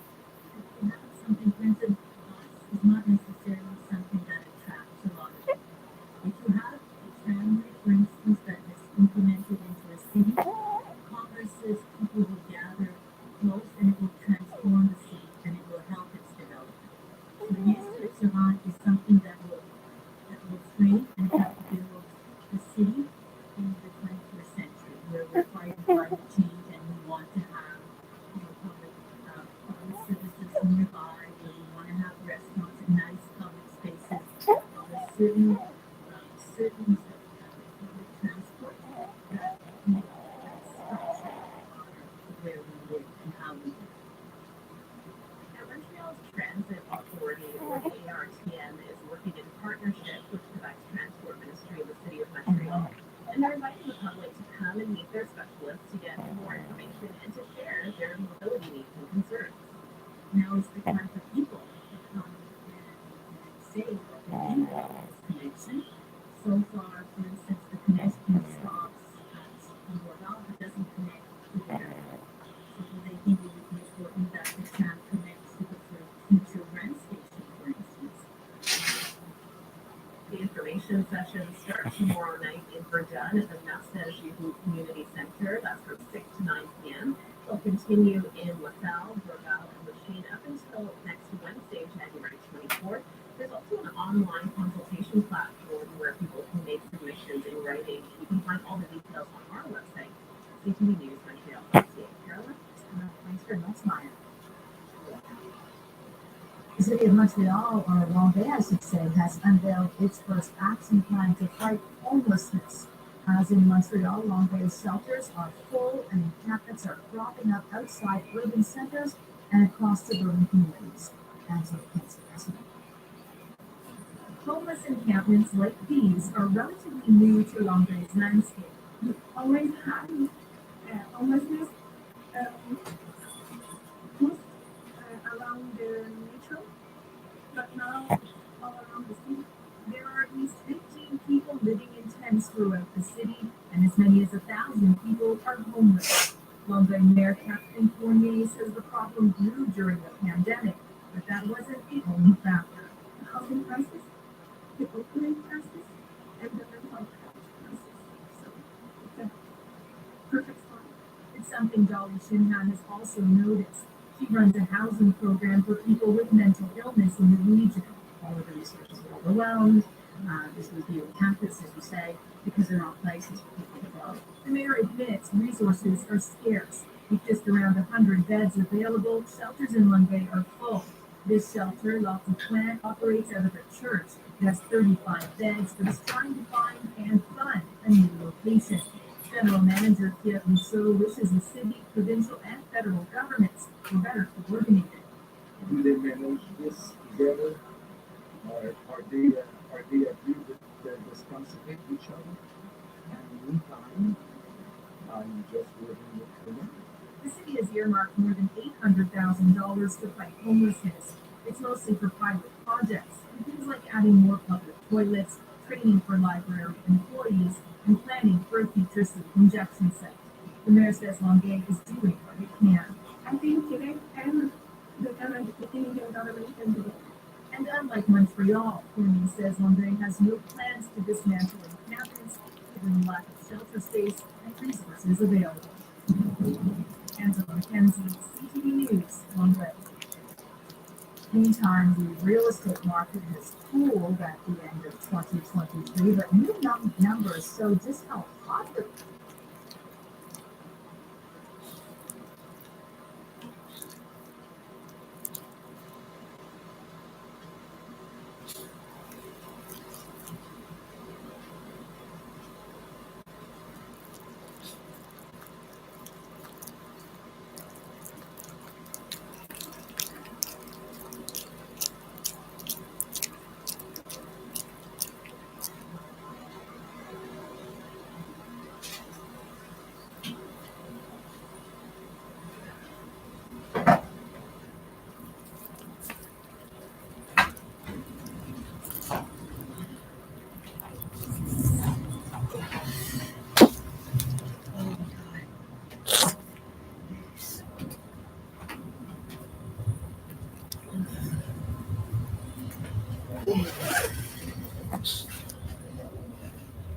Cold.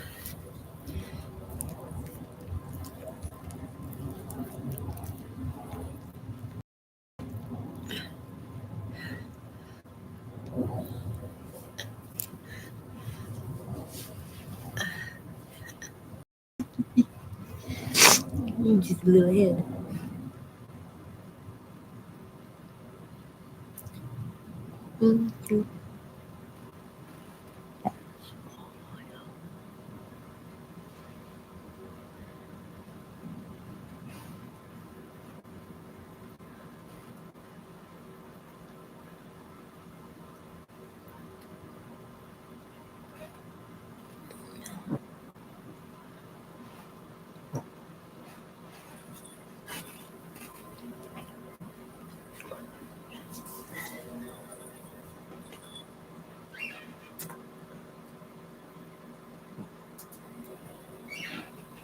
There are some changes to consider this year as well. They include tax reductions for some income brackets, the Canada Workers Benefit, and one fiscal tax reduction for Quebecers in the first two tax brackets of 15 So from now on, income gain up until $49,000, instead of it being charged at 15%, will be charged at 14%, while any income that was gained up until around $98,000 will be charged 19% instead of 20%. So this affects basically everybody. The grand majority of people, will make income within the first bracket. So if, for example, you are jumping from the first bracket to the second bracket, it's an automatic tax savings of about $500 just off of that from that 1% deduction on the first tax bracket. Canada Transition will target people who should houses real estate. They don't mean to disturb you. Cases, they will pay more taxes on those profits. And there will also be a new federal part for people who renovate homes. This is Really drum roll. you are creating a secondary dwelling within your existing home in order to house government calls up a qualifying individual, or what I would call an eligible dwelling, meaning that you are housing a relative that is up or a relative that is above and disabled. And by relative, we mean essentially a parent, a grandparent, a sister, a brother, an aunt, an uncle, or a niece. These individuals will be eligible if you are housing that individual, and if you have this renovation expense in order to create what the government calls a secondary dwelling. Now, what does the government mean by secondary dwelling? They mean that it has to be basically a self-contained domestic unit. It has to have a kitchen, it has to have a bathroom, and it also has to have a And the full interview is on our website, ctvnewsmontreal.ca. Civilian workers at military bases in Quebec and Ontario walked off the job this morning. Public Service Alliance of Canada and National Defence employees are demanding better wages and job security. In Quebec, pickets have been set up at CFP's Valcartier, Saint-Jean, and Bagotville. They represent food services, recreation, and other service staff. They've been without a contract since 2022. You actually check the system properly. So now, a new public awareness campaign hopes to help people sort through all the confusion. In this ad, a man is about to throw a garden hose in the recycling bin. His daughter asks him if he's sure it's recyclable. He says even if it isn't, there's no harm done. But what goes in the bin could cause a lot of problems down the line, according to Eco Enterprises Quebec, the group that oversees curbside recycling. TVs, laptops, they're not meant to be stored in the sorting center. They're actually dangerous when they get there because they can be hazardous for the employees. For clean impact is using humor to motivate Quebecers to recycle properly. Containers, packaging, and printed paper, things that have a cap or lid, cardboard packaging, magazines, and flyers. What doesn't? Clothing, construction materials, heat cans, and batteries. Campaign says when in doubt, leave it out or check with your municipality. Starting next January, recycling will be standardized with the same rules across the province. Campaign says it's a step in the right direction. Because each municipality has its own set of materials. They're working to have a single list of materials that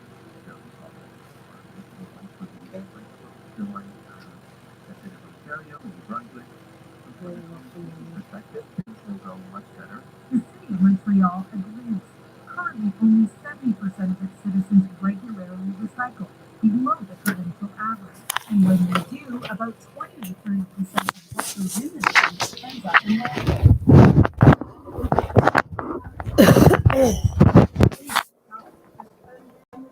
And also have more plastic recyclable to bring the message to make it more simple.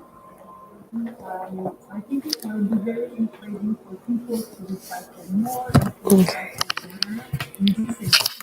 and creating a second life for products. These flowers. Our It certainly has, Caroline. You might be tired of suffering already. We had close to 40 centimeters of snow last week alone, and then of course we had those really intense snowfalls over the course of the weekend. Lingering flurries continued into today. In terms of temperature, not too bad. That Peter Steele on his date in 1957 in Montreal reported its coldest reading ever at minus 37.8, and that goes back to 1942 when Environment Canada started to keep records. Overnight tonight, Montreal will dip to minus 9. It'll be colder outside the city. Tomorrow we've got more light snow. We'll have details of an hour coming up on the way. And still to come, a grueling match down under for Phoenix Auger-Aliassime. The holiday season is officially behind us. The eggnog is gone and the decorations will soon be packed away. But maybe not Carol's next door. She leaves hers up all year long. I've never understood why. With sunny vacations, say goodbye to January blues and hello with the savings. Picture this. Palm trees swinging, crystal clear waters, and not a fruitcake in sight. So long, awkward family moments. Paradise is calling. Book with your local travel agent or Need some money? Do not stress, there's certain expense. Some unexpected bills came in. Need a little extra for a special occasion? Chevy Express pays here.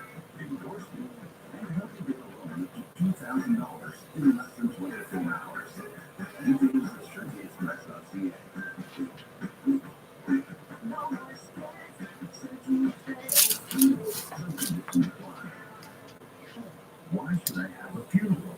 This is Bridget Federley from King Federley Funeral Home. As family and friends reunite during a funeral, mourning becomes a shared experience. We cry, we support each other, and we share warm memories.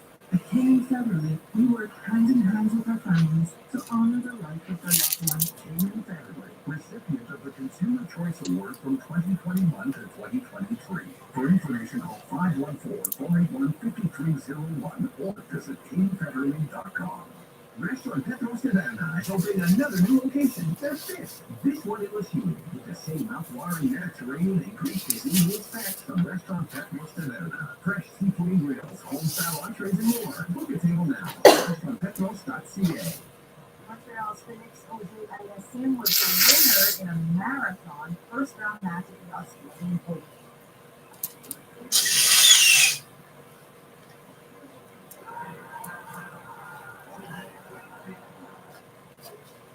There he is after he beat Austria's dominant team in 5 rounds. He had 16 aces in a match that lasted 4 hours and 59 minutes. It was the longest match of his career. It was a struggle for me, but at the end, I didn't want to fail mentally. I didn't want to disappoint myself with my effort. I didn't want to have any regrets for leaving the sport today. So, even it was frustrating the way it went in the third set. You need to be tough, you need to stay strong, and I'm happy I did because now I'm really happy. And Auger-Aliassime will now play Hugo Benet of France in the second round. Leila Fernandez of Laval won her opening match over the weekend and will next play American Alicia Fox. The CF Montreal has acquired goalkeeper Sebastian Breza and defender Joaquin Sosa from Bologna FC in Italy. Breza was released in Montreal and he signed a 2-year deal with 2 option years. Sosa is from Uruguay and on loan to CF Montreal for the 2024 MLS season. And the general manager of the Montreal Canadiens has given his midterm update on the team. He has presented his plans and hopes for the rest of the year. The Canadiens are in the bottom quarter of the league, losing more games than they won. But Hughes says the team is improving, as is the farm team in Laval. And he says he's not going to make trades to help the team in the short term, if it's not going to help in the long run as well. If we see that our players are progressing, then it certainly provides a longer runway and figure out who's staying to goals. The other element is obviously weight, because at some point in time, waivers will force your hand. So, will we explore, I guess, where we have chances to rebalance the ledger, so to speak, we'll pursue them. But I feel like we have a gun to our head to do that right now, knowing that all Today's place mostly hosts in Colorado Catholic tonight. Blue Monday today is set to be the most depressing day of the year around the world. Third Monday of January is nicknamed Blue Monday for allegedly being the most depressing day of the year. I'm just tired. The days are short. I don't know. I never try. We all know it's still not spread. So we take care of getting some sleep before we lose. Sure on anyone who has had a good night's sleep. Diana Samuel compiled years of research into her 2021 book, The Sleep Fix. Nearly a decade anchoring the network's overnight newscast. Trying to do so, try too hard, actually causes One of Diane's biggest revelations to consulting experts is that if you focus too much on the popular phrase, sleep hygiene, you might psych yourself out.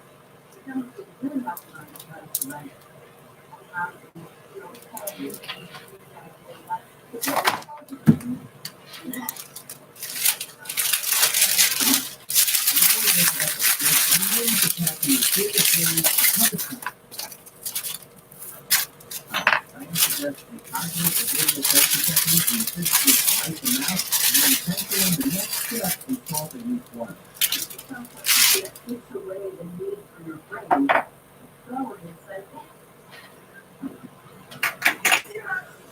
But most people, just waking up like this, is hot. But hey, trust me, So many people,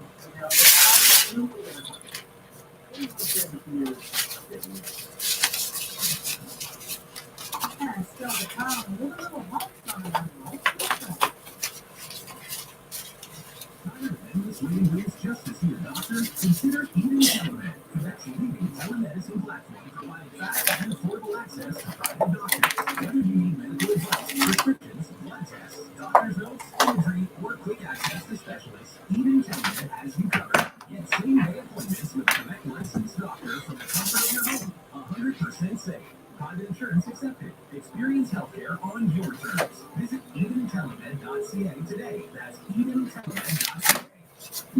something just one call for smart plans. So I called Viva Richmond Memorial Gardens and completed my own practical, affordable end-of-life arrangements. Want to know something else? I feel better knowing a plan that can protect my family and confident that my plans save money and restore those I love from facing sudden expenses. Communication today with your loved ones with a free buying kit from Viva and Richmond Memorial Gardens. Please call 514-683-6700 or visit VivaMemorial.com. Do you have a business? I don't know what to do next. Call and Ben Help now for free information on how to get started today. And Ben Help provides invention services to help everyday inventors get started with their ideas. We have representatives nationwide who explain the inventive process step by step. Over 10,000 patents have been secured through Inventive patent process. Our services include professional materials needed to create their and 3D animation control technology to help you demonstrate your idea. Get down to the details of your idea with a technical drawing. The Inventive Data Bank includes thousands of templates and reports to review your idea. We've been helping inventors since 1984. What's up, you nuts? Take advantage of the opportunity to get started today.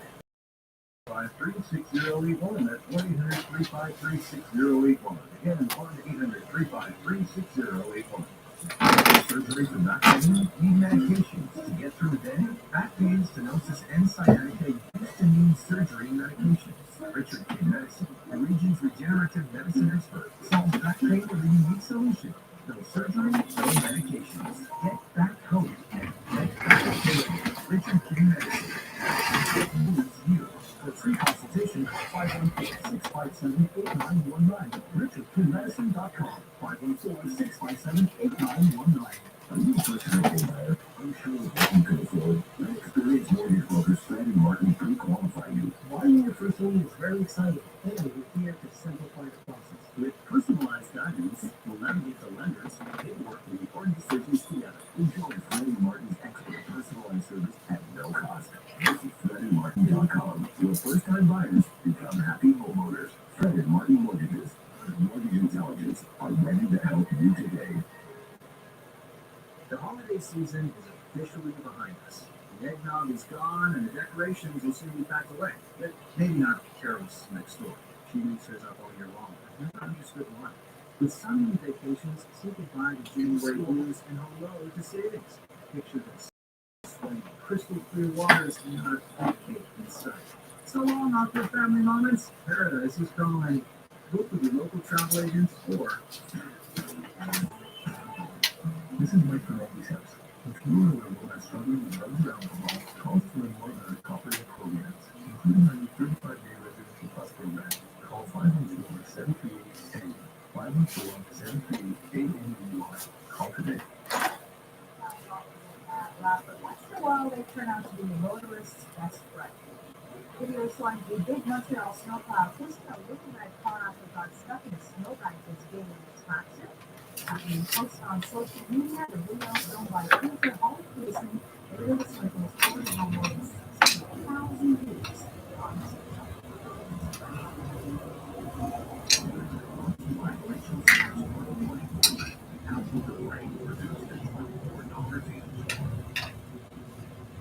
Well, we've had a lot of active weather the past few days, actually the past week. Montreal picked up close to 40 centimeters of snow last week alone. We did see accumulating snow on Saturday, depending on where you were. There was also some mixing snowfalls yesterday, and they continued today. Scattered flurries, though, today they weren't as intense because the winds were not as strong today, but we still saw gusts up to 50 kilometers per hour. Meantime, the extreme cold that Western Canada has been seeing is gradually easing. The temperatures, yes, will continue to run below average, but we're not seeing daytime highs in the minus 30s like we had seen late last week and into the weekend. The forecast high for Montreal, minus 6, which is bad. Windsor, minus 12 more. The colder air is starting to approach from the west. Here's a look at our future cast. We're expecting mainly cloudy skies for tonight, and mainly cloudy but dry start to the day on Tuesday during the rush hour. We've got a weak disturbance sliding by to our south. We'll be right on the northern edge of that system, so we are expecting to see some light snow develop late morning. That'll continue through the day. Off in Montreal through the evening rush hour. Will just be enough to cause us with road conditions, probably some slippery sidewalks, but the heaviest snow will be over eastern regions of the province. In terms of snowfall amount, Montreal will be at about 2 to 4 centimeters. Areas east of the city into the townships into that city could be a little bit more than that, but it's really over the Gaspé Peninsula and Atlantic Canada where we will see heavier amounts of snow as that system tracks off to the east.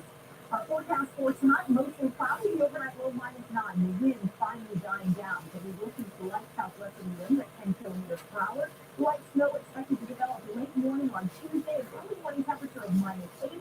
The daytime high is seasonal minus 6, and then that light snow will taper off during the evening rush hour. The wind snow will be a lot lighter, so that will certainly make it feel a lot more comfortable, especially if you are out walking. Tomorrow, we're looking at a high of minus 7 with 2 to 4 centimeters of snow in Gatineau, minus 9 in the Laurentians with 2 to 4 centimeters on the way. Sherbrooke and Quebec City looking at closer to 5 to 7 centimeters. The daytime high in Sherbrooke minus 5, minus 7 in Quebec City.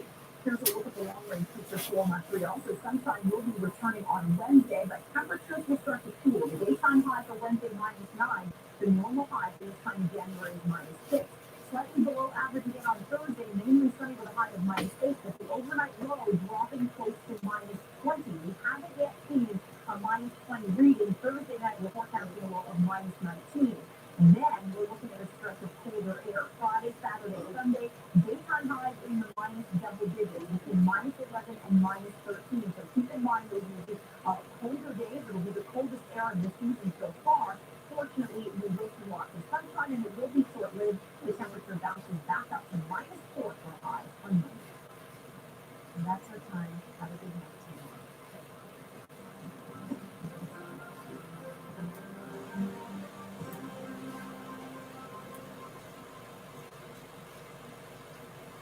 Why don't you have my parents over for Christmas? Are you nuts? Me? Cook for your mother? I thought you loved me. Relax, we can have it catered by Restaurant Together. Antipasto miso, pollo parmigiana, cozy marinara, lasagna alla rosy, eggplant parmesan, seafood platters. This is perfect. And we'll use our own plates, so you can tell her you cooked. You do love me. Have your party catered by Restaurant Dimena. High-end Italian cuisine at your own table. Dimena.com. Late increased interest rates, inflation, and rising credit card debt. Everyone needs a little help from time to time, but it can be hard to ask for help when it comes to your personal finances. But you're not alone. Millions of Canadians share that feeling with you. 500,000 Canadians have found help with their debt, and so can you. With Consolidated Credit Counseling Services of Canada, they are one of the largest non-profit credit counseling organizations in the country, with an A+ rating from the Better Business Bureau. They can help you consolidate your bills into one affordable payment, minimize your interest rates, and get no matter how much you owe, you don't need to do this alone. To get help, call 1-800-318-1940. That's 1-800-318-1940. Let Consolidated Credit get you back to a debt-free life. Call 1-800-318-1940. Call toll-free today for a free consultation. 1-800-318-1940. Otherwise, it's number 470-5786. You could be 30. You could be 50. Life has aged him beyond his years. A shopping cart carries everything he owns. Here he comes. Poor Neil. What you think you know about how he got here is probably wrong. Don't let homelessness assumptions get in the way of homelessness solutions. Go to CanadaCanDoIt.ca. Help the Canadian Alliance to End Homelessness.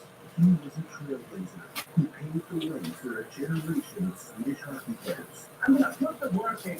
I'm gonna get the job done. Crew presents Polio, the journey of a legend. My name is Terry McNamara. I'm scout for the Toronto Maple Leaf Autonomy Series, following the rise of career seniors from the series NHL star. Polio, the journey of a legend. Stream now on Crew. Plan starting at $9.99 a month. Subscribe at Crew.ca. Build your home and transform your space with C&M Textiles. Discover a world of endless possibilities with their exquisite fabrics, state-of-the-art low-rise blinds, customized window treatments, and more. Visit one of their 4 showrooms and start creating your dream home, office, or event space. With bespoke products that not only provide privacy and light control, but also reflect your individuality, bring your mission to life. One home at a time. Shop now. C&M Textiles. Do it once, do it right. CMTextiles.com. Need somebody? Do not stress, there's certain express. Legal extra for a special occasion. Certain Express payment idea. Endorsed you. And help you get a loan up to $2,000 in less than 24 hours. You can visit CertainExpress.ca. No more stress, Certain Express. Looking for a quick way to start your new career? The Pius X Career Center Culinary and Business programs have your recipe for success. Whether it's professional cooking, accounting, secretarial studies, professional sales, hotel reception, or travel consulting in sales, our industry expert teachers give you hands-on training. All programs are tuition-free. Start your career. Register now at the St. Pius X Career Center. Circumcision has proven health benefits, reducing risks of STDs and other medical problems. At Circumcision Montreal, it's a quick, virtually painless procedure done under local anesthetic in a state-of-the-art sensory clinic that guarantees your privacy, as well as your health and safety. A special skin wound closure technique also ensures an improved cosmetic outcome. As an all-medical procedure, please ask one of our doctors for risks and complications. Book an appointment with an experienced doctor at circumcisionmontreal.ca. This January, get into Gold Series when you add stars to a Crave subscription. Don't miss the new season of the nail-biting thriller, Vigil. Plus all new episodes of Power Book 3, Raising Canaan. Anybody got the house? Stars also has hit movies. Go or Adam Sandler and just go with it. Plus the suspenseful Cobweb. Get stars as an add-on at Crave.ca.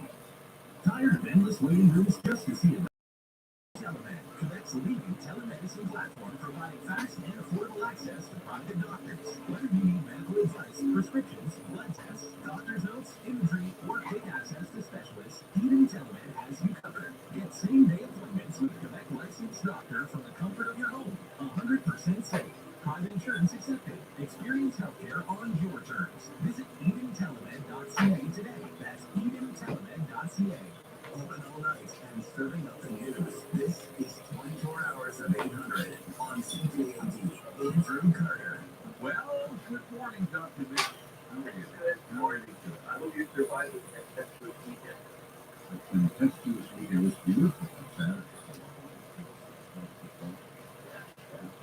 Yeah,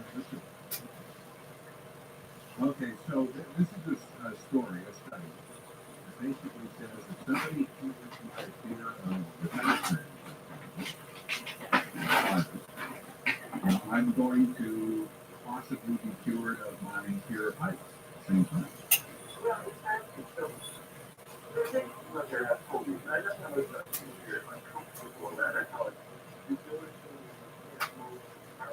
With overwhelming fear and anxiety, because behind spiders, there are all sorts of things. Some people are afraid of. And the thought used to be that people were different. If you had a fear of spiders, a fear of heights, and a fear of the tax man, and each one had to handle separately. And everybody's managing it. In most cases, is what we call exposure therapy, where we gradually get you more and more comfortable with dealing with things you're afraid of. So we give you spiders, you might see a spider in a glass box, and completely sealed at the end of a room. And then with time, get more comfortable, get closer to where we can touch the room. We can just find out. So that's all exposure therapy, done in a guided way. Sometimes with medication, that's usually the best work. So that shows that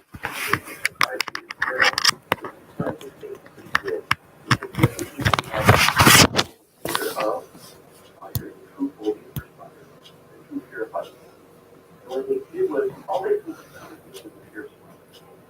was the oversight gradually. They measured it. Different either tools or see how high they're willing to go up in a building. The person's fear of height, which they also had. And they found that as the fear of spiders, the phobia for spiders, or being exposed to spiders, diminished and disappeared, the fear of height reduced. Not disappeared, but reduced significantly. So by about 50%, they've actually how high someone's going to go in a building. That gave them an absolute measure of how much they improved. So it turns out that in curing one type of fear or phobia, may actually help people with their other fears. Okay, I'm digging it. And maybe we need to rethink what's going on inside the brain so that maybe we can cure all phobias at one sitting or one set of treatments. I don't know you, right? Individually. It's truly groundbreaking research, which may I'm the one who makes that face. have multiple debilitating, overwhelming fears and phobias. Well, it makes sense. You guys don't need to From believe. my simple point of view, that if you conquer something and you see kind of how ridiculous it was, that could extend to other fears that you have with it. And I think that's a perfectly rational explanation for this. But the key now is to try and figure out if all phobias, in other words, there's only spiders and heights and I'm genuinely sorry. also fear of water, fear of whatever it is, fear of all sorts of different fears. So that'll be the first thing. Figure out the general way that you talk about it too. Then try and figure out what's the brain mechanism. To figure out what's going on in the brain, maybe you can manipulate directly in some way, or chemically modify it in some way, or make your exposure therapy much more effective. But yeah, what you're saying is perfect. Maybe You're listening to 24 Hours of 800 on News Talk Radio, CJAD 800. Andrew Carter. Robert De Niro and Harrison Ford are here. I don't know which one of you is.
What's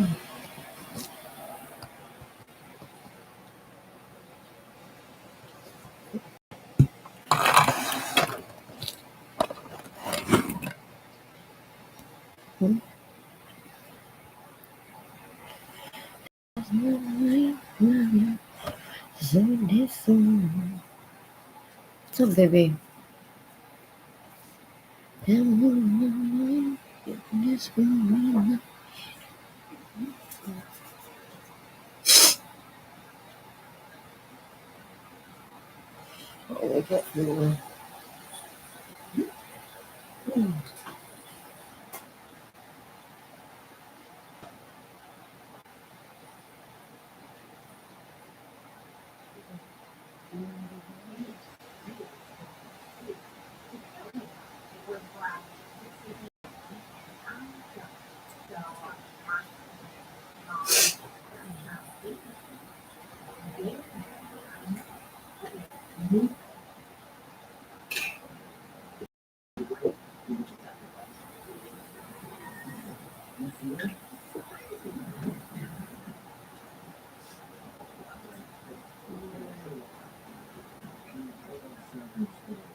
Very rare for this story.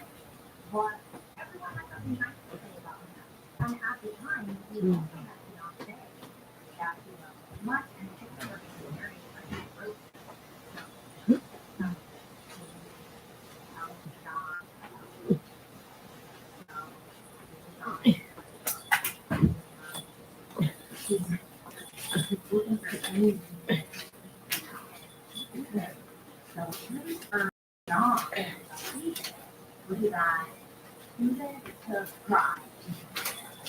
That really cut from and so this was not him because you know what he was running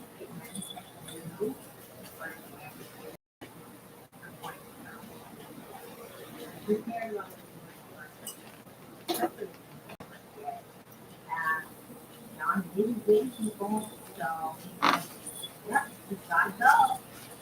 Well, yeah. So it comes out with a fence right there next to the house. So John tells his stepson that he was caught up with it and asked him to go to his house. And on this phone call, he was told that he would bring me over and he wanted to come along. So Jimmy agreed to come. And anybody so young to ride out with him. So we plan it, okay? So May 9th, 1999, to drive out where David, get there, get out, and the news is inside. So John and Roger are already done. Hey, are you here for the computer? Yeah. Hey, yeah, it's in the back. Come on. No. So they go into the back, and that's when John and Robert get asked David, handcuff him. John tells David not to panic, because if that's going to help. He tells him, you know, we'll let you go as soon as you give us your wallet and your bank account. So David gets these over, and once they get that information, the fucking tape recorder was pulled out. And once again, they hit record, and they have David say a bunch of names, including Linda. And Linda was his fiance. So they have him saying like a bunch of names, and then they have him saying a bunch of random words. All of them could be used as like one word answer, and someone would call for him. So they just felt like a bunch of variations. So once they were satisfied with that, they had David get on the ground where a plastic sheet had been put out. John puts on the live album again as background music. So they cut off David's clothes, and then John takes off David's socks, and he takes like the dirty socks and stuff that in David's mouth, and then puts tape over it. So the guys, they take turns kicking David in the peanuts. He's kicking them all over. They beat him, punch him, all of it. This time, though, they decide not to use the electric shocks. Yay. John told his stepson, Jamie, to take David's hand card, run over to the bank, and see if like the PIN number made off was legit. So the stepson, Jamie, he said, okay, I'll do it. And he goes, yes. So when he comes back, that's when Jamie sees David dead. This was very upsetting for Jamie. He said he wasn't expecting that. So John told his stepson, like, look, this is what happened. David tried to attack me, and I had to use self-defense and strangle him to death with the belt. I had to. So it's like, okay, all right. So then John orders his stepson and his BFF Robert to take David's body into the vault. Once they get in there, John tells the gang, okay, look, we're going to cut his body into small pieces. And they're all excited about it. Yay! The stepson, Jamie, he was not okay with this. He was really upset and didn't want to participate. I mean, David wasn't his stepbrother, so it was just a lot for him. So Jamie decides to step out while John and Robert go absolutely psycho. Dismembering the body, then placing the parts in various barrels that were like all around the room. So everything was just everywhere. So Robert, Robert, he was doing a little experience. Trying to cut a little bit of David's flesh from his leg. He does that in his pocket. That way, when he got home, he could fry it and eat it. What? Which he totally did. Oh yeah. He said when he got home, he used the frying pan to heat that bad boy up and then ate it. So they're doing it all. They're doing it all. They're doing it all. Okay, what now, Bailey? Following days. People were questioning, like, where the hell did David go? And John and his stepson, Jamie, they, of course, had an answer. They told anyone who asked where David was that he actually ran off with another woman behind all of his belongings. He left his fiancé, and he just took off with this woman. People just believed it, People just believed it. To be fair, like, this is totally before social media and all that. So it's like, when someone moved, we just never saw it again. Anyways, but still, people believe it. So off. John, though, he was using David's ATM card, and he would steal over $32,000 from his account. Okay, are you ready for this next part? Because, girl, this literally sounds like an old episode of like Jerry Springer, what I'm about to tell you. Listen, follow me here, okay? John was having sexual relations with this woman named Gail. Gail was Fred Brooks' mother. Yes, the Fred that was murdered. Gail was Elizabeth Hayden's sister. Yes, the Elizabeth that was murdered. Gail was her sister. Now, in relations with Gail. Talk about a full circle moment. Wow, huh? I think it's safe to say she had no idea, right? I didn't look into that, actually. She didn't know. I don't know. These people are funky. Like, anything could go at this point. If I didn't know any better, I would think this whole story was made up, right? I know. So the end is near. Everything had been going great for John and his murder crew. I mean, they were getting away with a lot. But what they didn't know was that the police, they were right on their butts. Finally, remember, they were just working at a very slow pace. Turtle. So at some point, police, they ended up getting approval to have stepson Jamie under surveillance. They actually recorded the phone call between John and Jamie, where the two of them are talking about luring David to the vault to be murdered. Look at that. He was also hear a phone call that was made by John, saying that he and David were on their way. And it's like, oh my God, finally, right? Yeah, but here's the thing. It turns out that back in 1999, it was illegal in Australia to surveil phone calls in real time. The phone call could be recorded first. Then someone can come back whenever, and they would listen to the recording. So it wasn't in real time. So it's like by the time they hear this phone call about murder with David, it's like time had passed. It's like, just missed them, darn it. According to police, they didn't have the manpower or money to have these guys on surveillance 100% of the time. Yeah, just a freaking mess. All of it, a mess. Okay, but finally, these detectives get a major break because they hear a phone call where Robert and John were planning on meeting up and heading out to Snowtown to go to the vault. So this is perfect. And these two detectives, they were on it. They decided to try and catch them while the two guys were on their journey. So these detectives are driving and they were able to locate their car and follow them. So they did all the way to the bank. And it's like, oh yeah, baby, it's game over. Now listen, I'm not sure, and I'm sorry, I apologize. I've come to you with uncertainty because I'm not sure if the police intercepted John and Robert's plans or if they waited until the guys left to search the bank.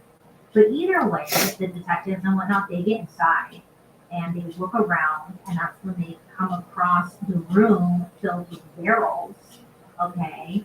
And also the barrels, they seem to be filled with acid and many bodies.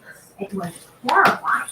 Anyways, it wouldn't take long after this discovery for John, BFF Robert, and Forgettable Mark to be placed for arrest. Really, right? Jeez. Now, when media got word of the story, it completely. I mean, to be fair, it's absolutely one of the worst things ever. So I could see them, But at any press conference, there'd be a swarm of people hanging on the rafters, climbing off the roofs, just trying to let you of these murderous people. Who are they? You want to know. And many of these photographers, they did get the shots. I mean, there are photos out there of the three of them handcuffed, smiling together, looking like old pals. Someone's flipping off the camera. They just look like best friends hanging out who happen to be handcuffed. It's just bizarre. It really is. At this point, the only person who hadn't been arrested was stepson Jamie. Now, the police were definitely on his case and knew that he would crack eventually. So police questioned him, and they ended up questioning Jamie for 6 days. And he cracked. He spilled everything. I mean, everything.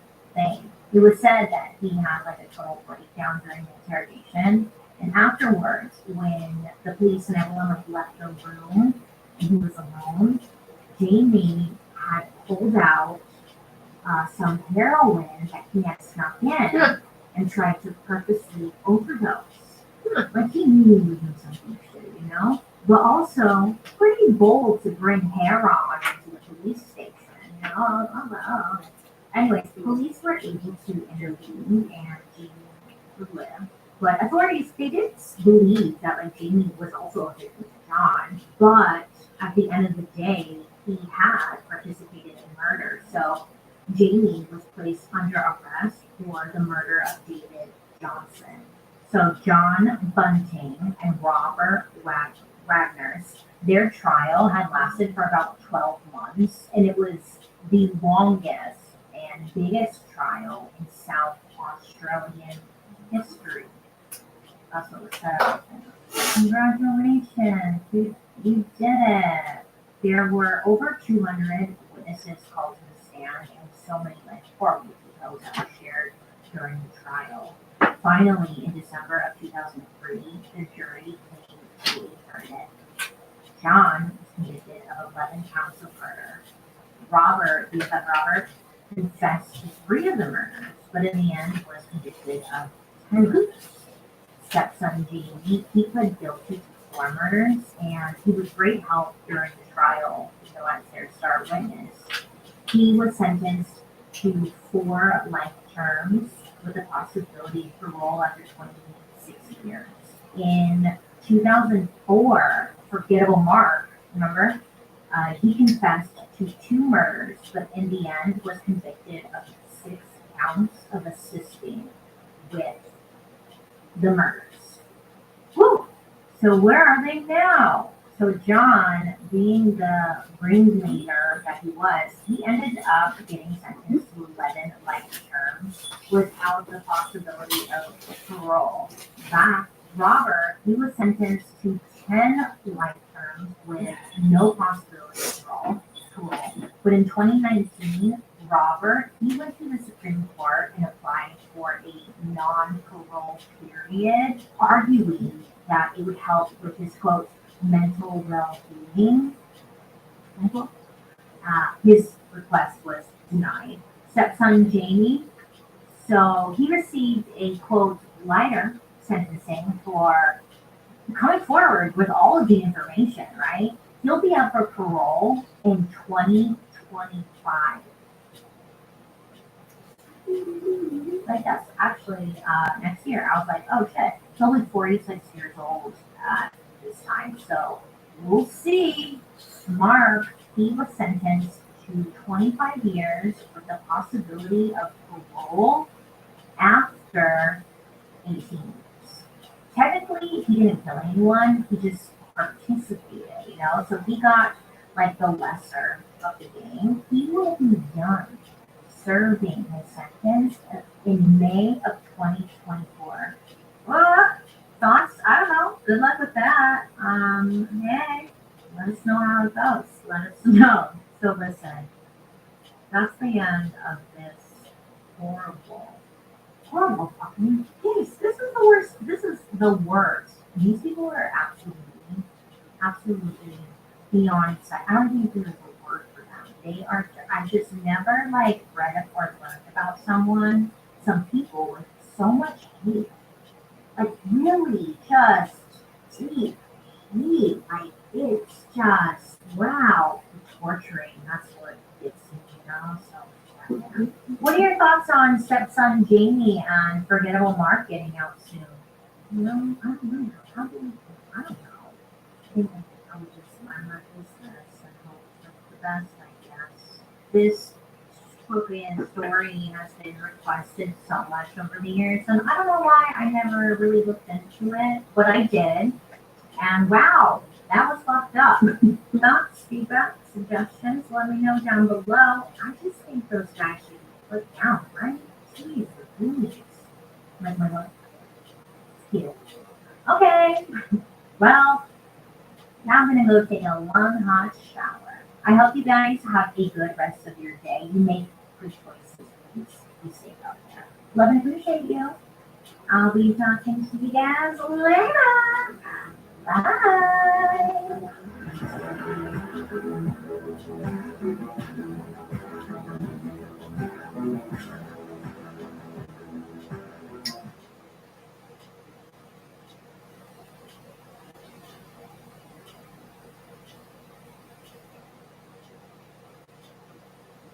Hi, how are you today?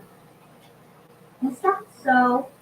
You crazy goose, you. Sorry I was not here the last 2 weeks. I've had this killer sinus infection that is going to take me down and take me out. But I'm here now. And I'm excited because I got some new makeup that I'm ready to play with. And also, I didn't do my intro. Hi, how are you today? I hope you're having a wonderful day so far. My name is Bailey Sarian, and today is Monday, which means it's murder, mystery, and makeup Monday. The rest of my intro, whatever you did. Okay, listen, there's a couple of things I have to say really quickly. One, what's the first thing? Oh, okay. So on YouTube and Facebook and my Instagram, there are tons of scammers out there who use my picture as their icon, and then like their name will be Bailey Sarian giveaway, or Bailey Sarian free money, or Bailey Sarian, but it's like spelled differently. Do not respond. Do not engage. If it's not Bailey Sarian, just Bailey Sarian, Sarien, with the lead check. Don't believe those other people. They're scamming people. And it's been going on for years, and it's like nothing you can do. Oh my god, you can block, blah, blah, blah, blah, blah, blah, all you want, but don't mention me, and they pop right back up. And they're always in my comment section, and they scam people. So I just want to give you guys a heads up. Please don't engage with these losers. They're going to scam you. They're going to try and get your money, and there's nothing I tried everything.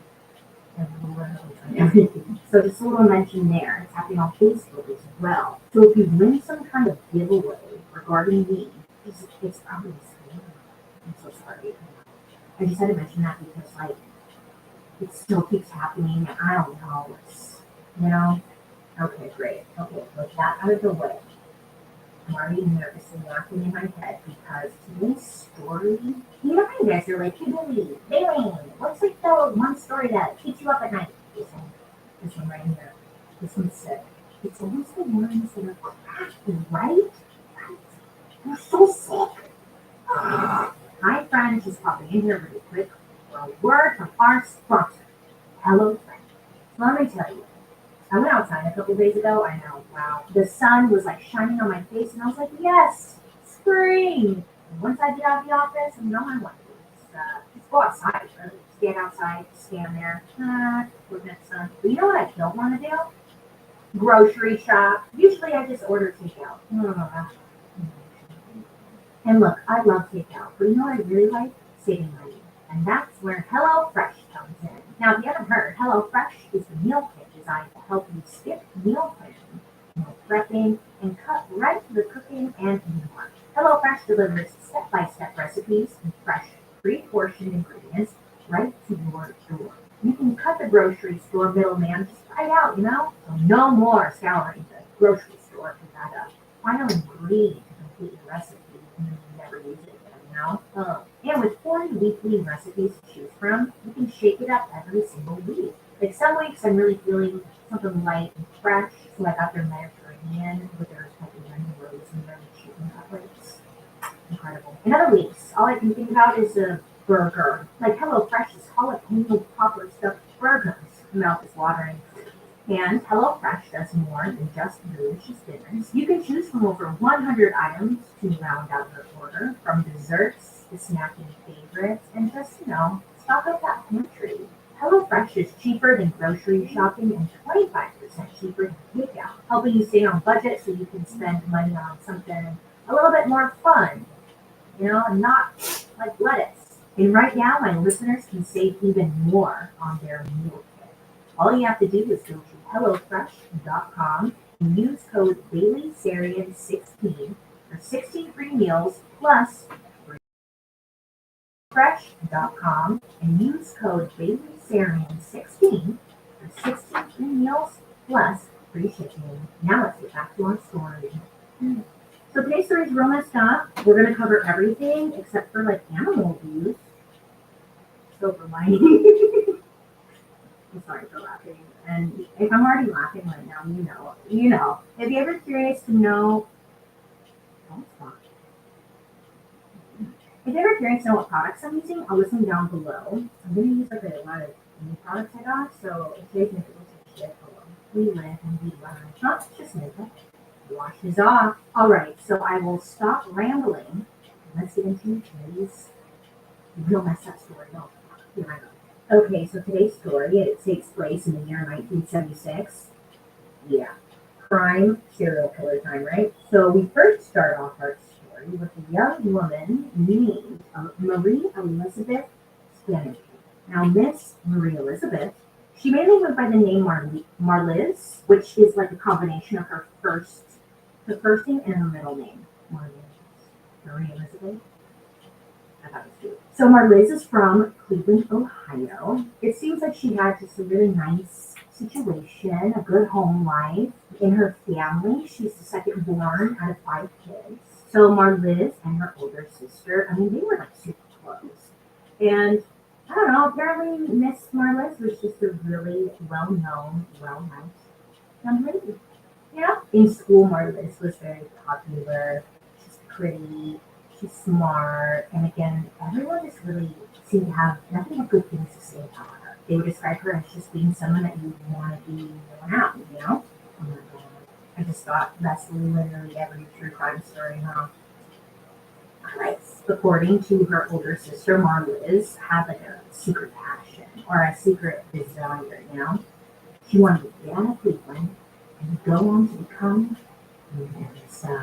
yeah, so she wants to become a movie star, okay? I mean, she's cute, she's bubbly, everyone likes her, and just go for it. They're telling her, go for it, why not? You can do it. If anyone could do it, Marliz could do it. In 1976, Marliz is fresh out of high school, she's 18, and then she quickly finds a job at like a local camera store. And while she's working there, she meets a guy named John B. I forget his last name.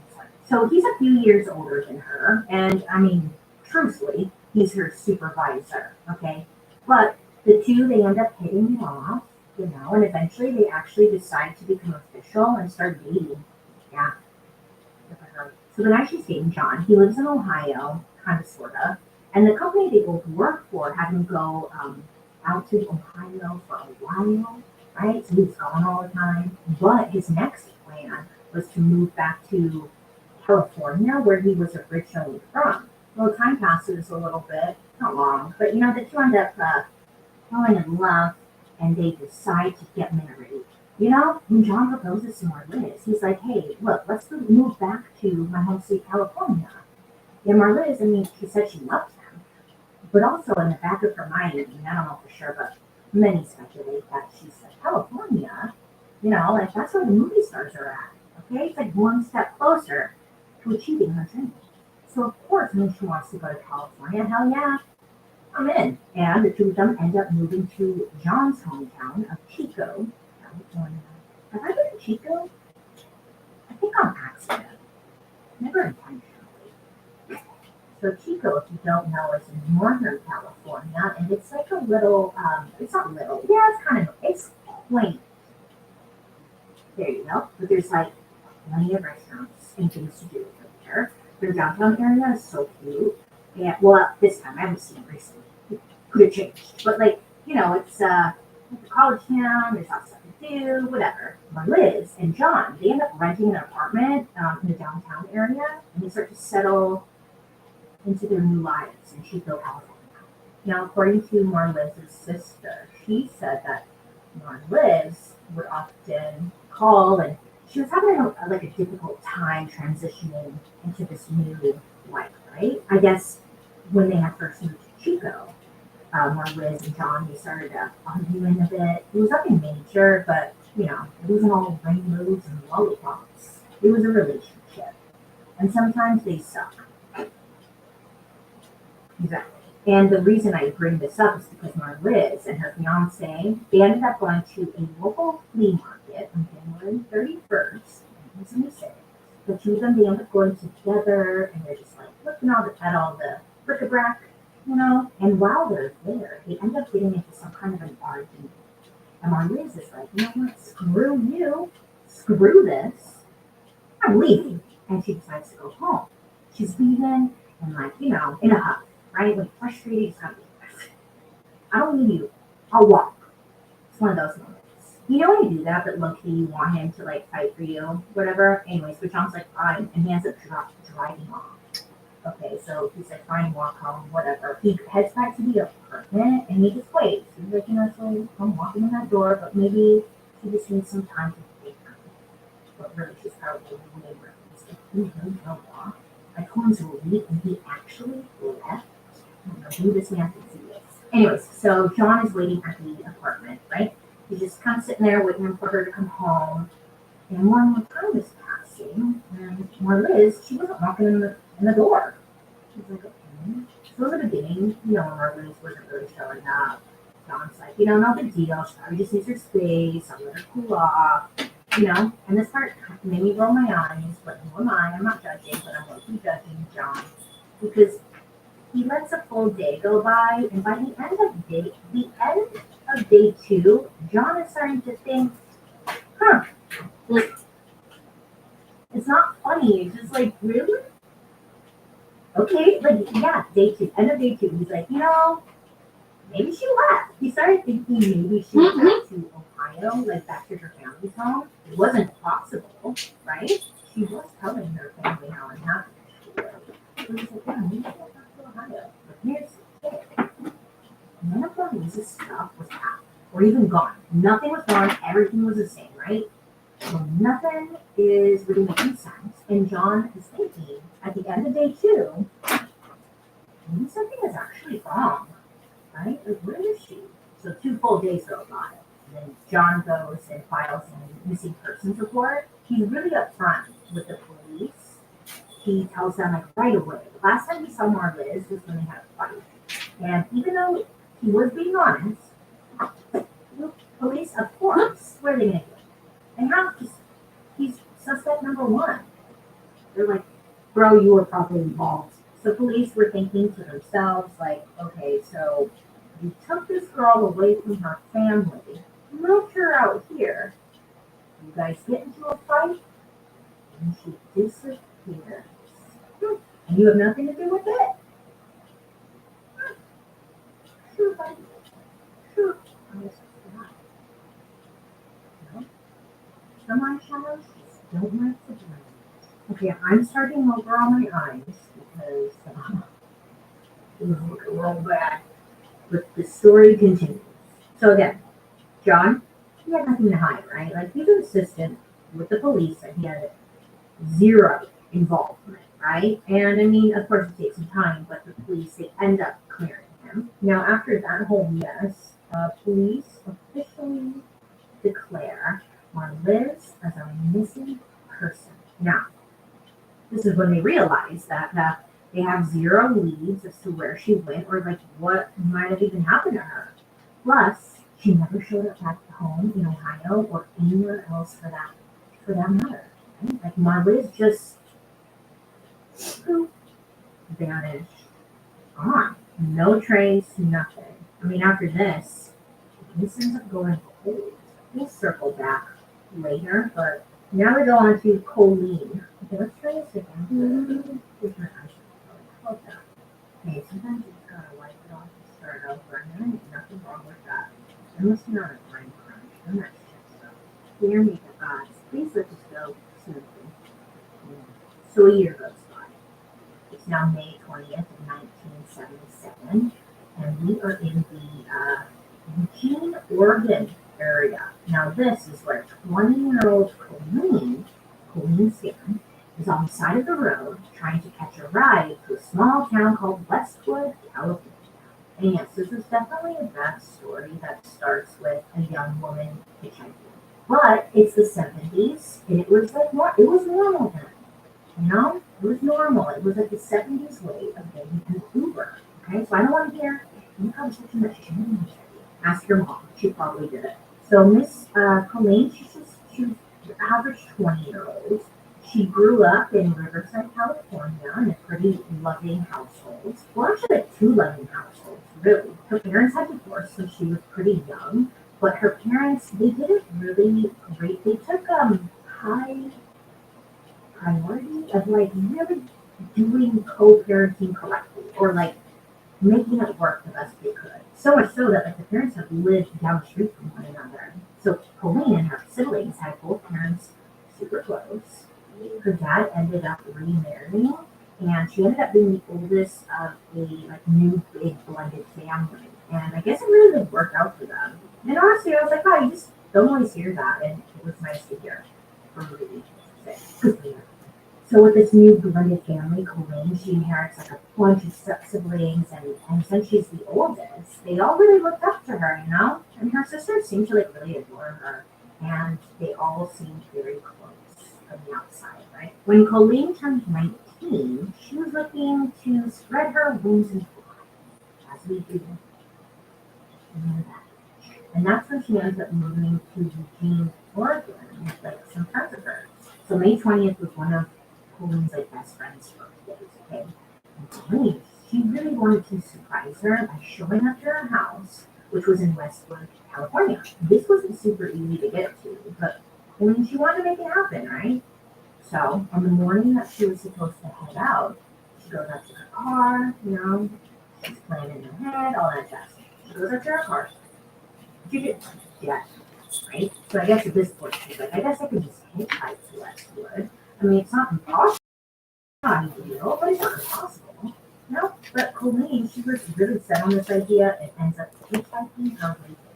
So some rides with a bunch of long distance truckers who were able to get her all the way to Northern California, where she finally makes it to Red Bluff. Red Bluff, it wasn't a big city at all. I mean, at the time, it had a population of around 9,000, but it was conveniently located at right. It was like just an easy stop. So now the challenge for Colleen is to hitch a ride east up into the hills. So this mission would be a little bit harder for her because the few ride offers that she did get, she said like left her with a really uneasy feeling, you know, which led her to just end on these rides instead. But then this car pulls over and inside is a couple, and they're like, hey, do you want to ride? Colleen was inside, and it's like this younger guy, maybe around her age, looked to be his wife, who looked maybe a few years younger than him, and then with them was a little infant baby. You know, Colleen takes a peek inside, and she's like, oh, they're just like this cute little family, right? One thing Colleen did notice was that the guy that was driving, he looked kind of dirty, like he had worked with his hands a lot, and it seemed like maybe he had just like gotten off of work. But overall, Colleen had a safe feeling about this trip, you know? So she ends up telling them where she's headed, to Westwood. And wouldn't you know it, this couple tells her they were going there too. What are the odds? I mean, really, what are the odds? She's like, wow, that's crazy. I see her life. I saw family, this cute little family driving. I too did, because it's like, you know, they got the whole family there. It just feels safe. Ooh, bad. Anyway, so she gets into the car and they end up taking off. The guy, he seemed super friendly, and he's just asking Colleen a bunch of questions, like, where are you from? Where are you going? You know? And Colleen said that she felt comfortable enough to share her plans with him. And then Colleen tells the couple that she wanted to surprise her friend for her birthday, and that nobody knew she was coming. She's like, yeah, it's a big surprise. She said too much, you know? But the ride continues. Maybe I just suck at makeup. Maybe I suck at makeup. Not very. Okay. The time passes as they're all heading to Westwood. And at one point, they end up stopping to get some gas, you know? So while the guy who's driving is pumping the gas, the mom and baby go to the gas station. And that's when Colleen takes some time to freshen up in the bathroom. And Colleen would say that when she was in the bathroom, that's where she gets like this overwhelming feeling, just a really strong feeling that she needs to get the hell out of there. You know, there's that voice in her head, in her gut, somewhere saying, bitch, run. You know, so often we just don't listen to ourselves. Point blank, period, facts, something, yeah, it's so true though. So he ignores that voice and pushes it aside and continues forward. You know, when you're in your early 20s, I don't think you know the difference between that and opioid. I'm not trying to like put this on her. I'm saying in general. If we just don't know how to listen to that voice yet, I don't know your life, but I should. Look at this kid. I'm like, is that my inner voice saying that? Or is that bad milk? And sometimes you judge this being ridiculous or feeling like you're not supposed to be somewhere. Shut up, man. Just anxiety. Like, listen, you could do so many other things. I get it. So when Colleen gets back to the vehicle, it's in the back seat, you know. And that's what she notices, like there's this weird box in the back seat with her that wasn't there before. This box, it looked like it was hand made out of wood. It had a hole on like one side and 2 notches on the other, so it like opened up like a suitcase. It was a big box. Colleen, she's like, okay, box, and then just doesn't really think much about it, you know? So they're driving again, right? The couple tells he's gonna make it like a quick little pit stop because off the road were some like ice skates that they wanted to see. And I guess there really are like ice skates over there to check out. So. But okay. Colleen's like, great. I was kind of hoping we could just like go. But okay, ice skates, cool. So they end up turning off onto the dirt road. They pull over right next to a little creek. So the woman and the little baby, they get out of the car and they walk down to the creek. Wow, Colleen is like, I'll just stay here. Hello. So Colleen's, you know, she's watching the mom in the water. And that's when she realizes she has no idea where that guy went. But I was driving the car, you know? Where the hell is he? She's looking around trying to figure that out. And then right in that moment, she finds out. Because literally seconds later, he jumps into the back passenger side of the car, okay? But now this guy, this driver, is holding a knife. It's in her face. So this guy tells her, look, if you do what I say, I won't hurt you. You know? And she's like, okay, I mean, what other choice does she have? So he ends up tying her up, and then he grabs that DIY box, right? That weird little fucking box. And he puts that weird box right over her head. Now, it turns out, this box was made just for that, to place over the head. A head box, I guess. Oh, it's so gross. With this box over Colleen's head, you know, she tries screaming, crying, whatever, but nobody can hear her. Because this box, or as weird as it is, it had some serious thought put into it. Whoever made it had been running the inside heavily, like a couple layers, with soundproof material. Snake could say all you want. Nobody was going to hear you. Oh, that's what I tell Colleen. She's still not told. And then that lady, that woman baby, they were still not back to the car. Woman and that baby are going to be okay with like this box over their head. Right? Like, there's no way. There's no way. Something's going to happen. This is their surprise. They come back to the car and they do nothing. Nothing happened. They start the car, continues on their journey as if no box was on anyone's head. I'm sure by now you can imagine that they were taking Colleen to her friend's house in Westwood. Instead, they were heading right back to the couple's home. I mean, I guess her mom was like, play some decent-sized piece of land and let the house. And once they arrived, the woman and the baby there with her whatever put like grabs Colleen, takes her out of the car, walks her into the home, and then heads straight downstairs into the basement. I've never heard of a good basement story. So once they get into the basement, that's when this loser removes the headlocks. He blindfolds her in hopes that she would have zero clue as to where she was. What? Right? Okay. Once in the basement, he ends up locking her arms into 2 straps that were hanging from the rafters. Then he did the same thing, but tying her ankles to another set of straps. Now this whole setup, it would end up leaving her body fully posed out into an X shape. This with no support.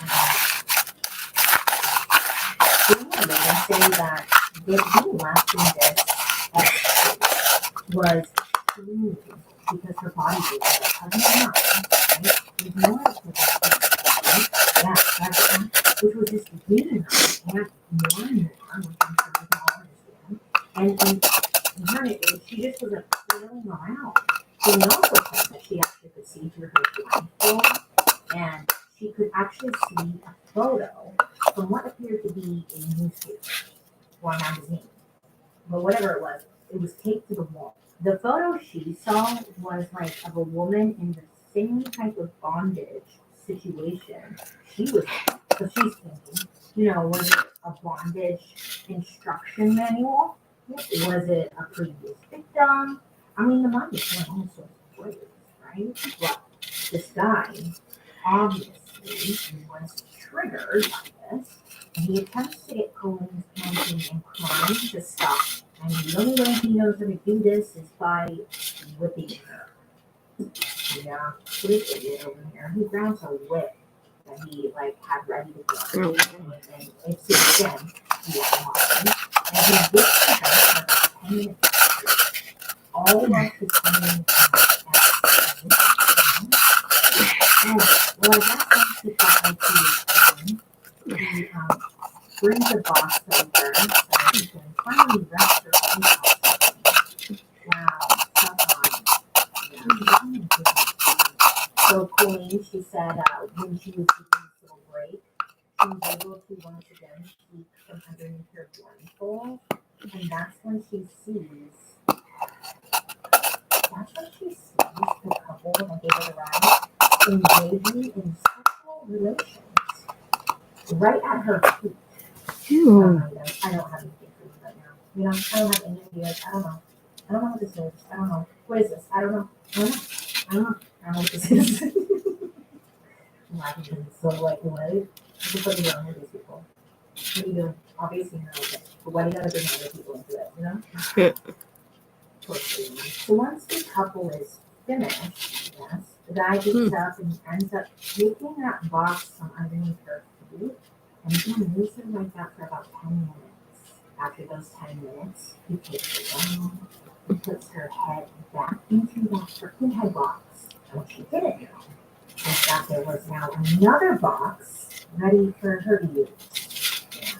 Now, this other box is so awful. This one was made specifically for the body. It's a body box. I mean, this guy had a passion for woodworking and he was doing all kinds of great shit. So he ends up getting Colleen down from, hanging from the fucking whatever, and he places her into the larger body box. He ends up chaining her wrists and ankles to this box, because I guess inside the box there were chains set up, so he chains her to it. Really weird. The weird thing about this was that the chains inside this body box would leave her limbs slightly suspended.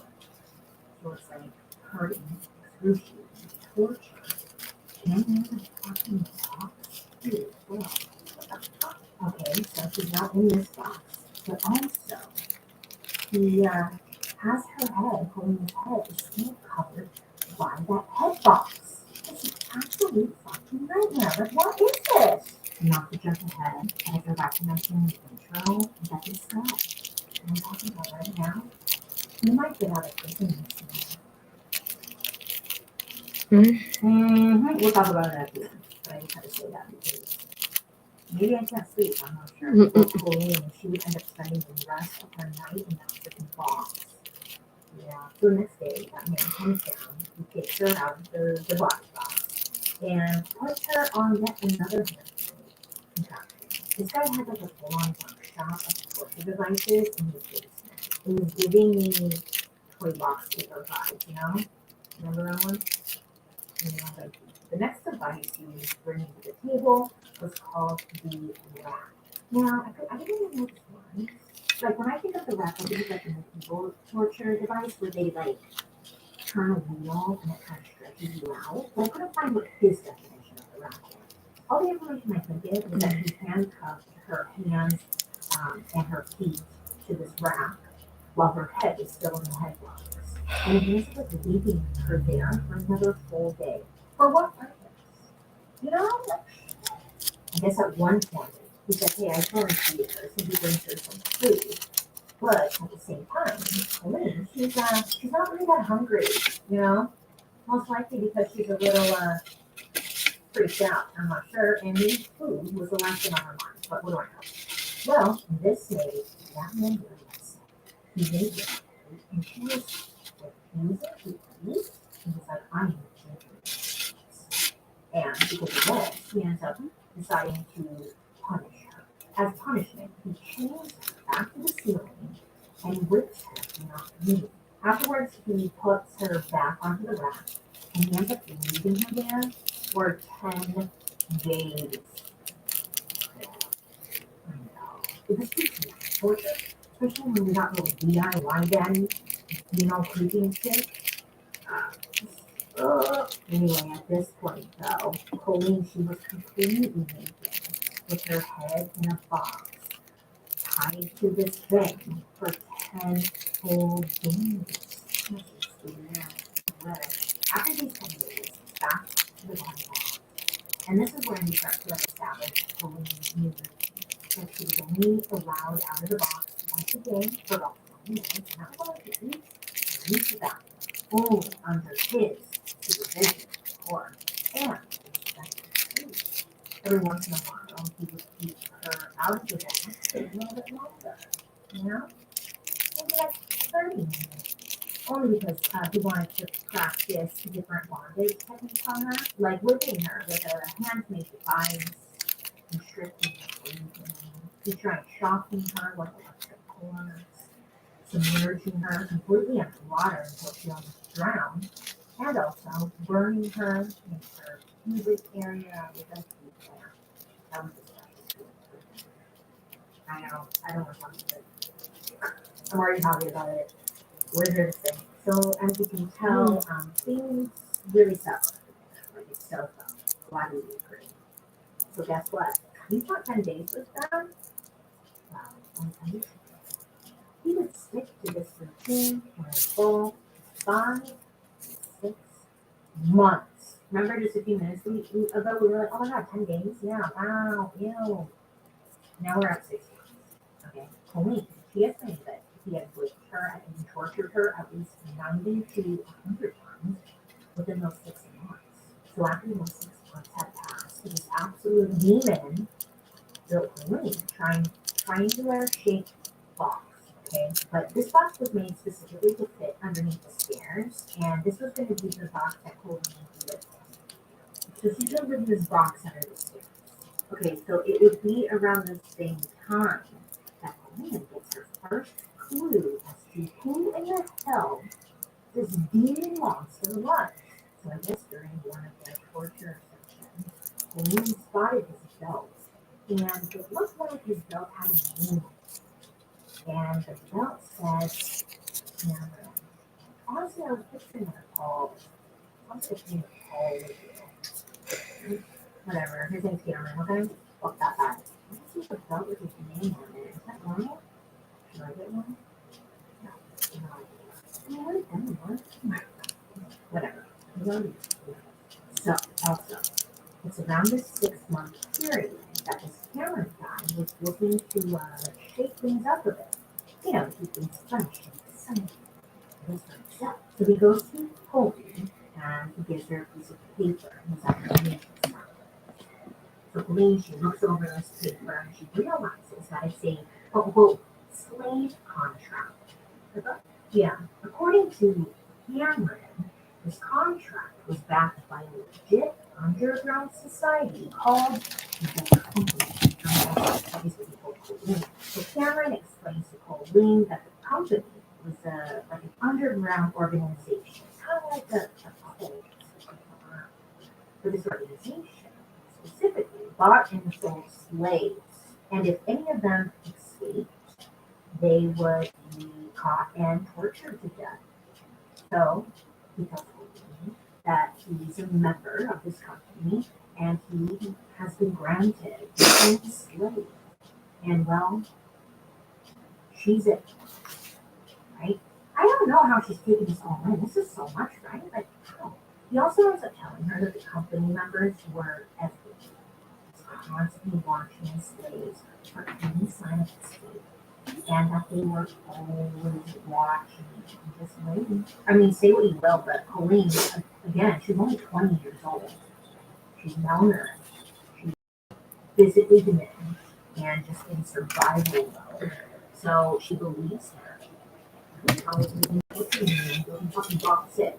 Yes, Cameron is going to spend time talking about it. Cameron, his wife, one of the ladies, she had once been slave and tried to escape from her master. And that's why her because when she got caught, they took it. Damaged her lips so bad, she couldn't live. She had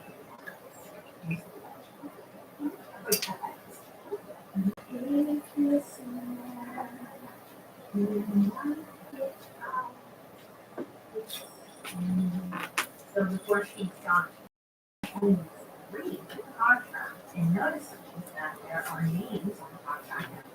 I don't know, she said, Colleen saw that her name. The guy with the camera felt was listed as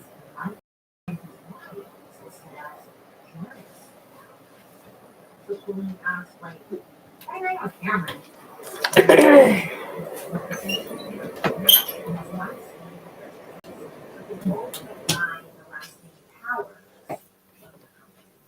Now, Colleen is just kind of like reading the contract, and Cameron came in and said, like, hey, you should really sign that part because the company's watching it right now. We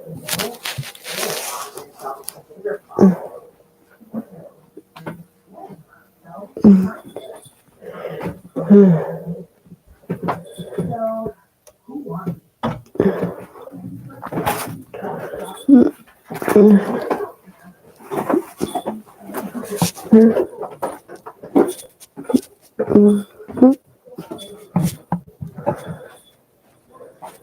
Well, often.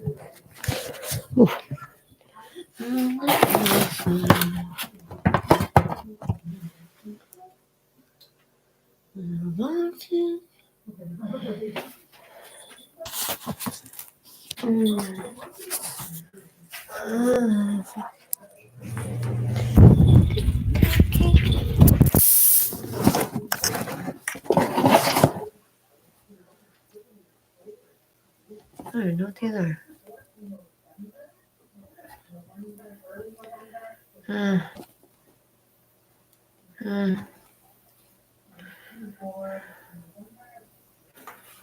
Little boxes on the house, little boxes all the same.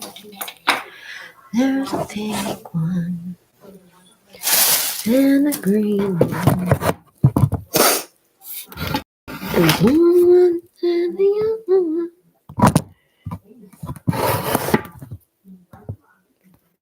And they're okay, yeah.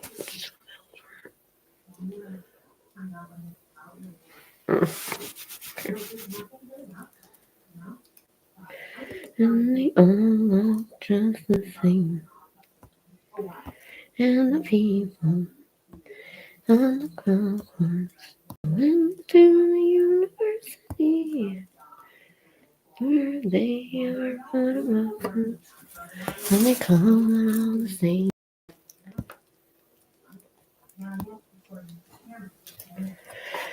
And there's doctors and lawyers, business executives,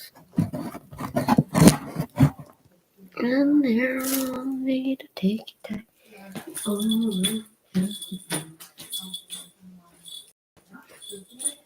we go and marry and raise a family. But since we take it all just the same. Oh.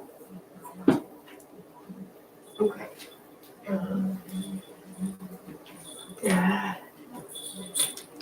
I need insulation of some kind.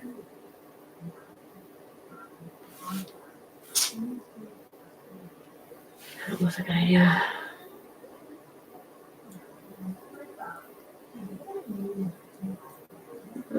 Oh, I know.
They're different sizes.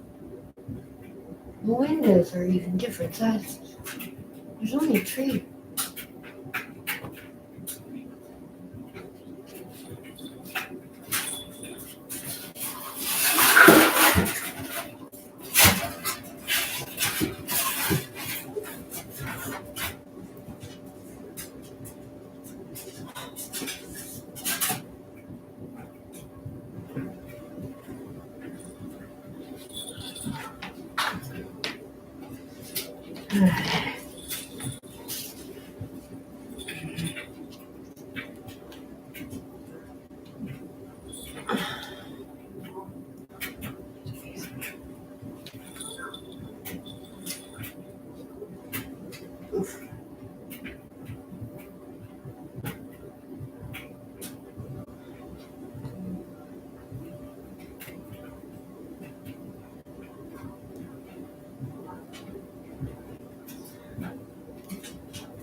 Alright.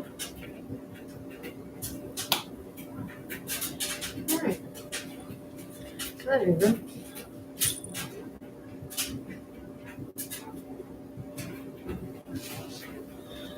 You have no idea how bad I had to pee.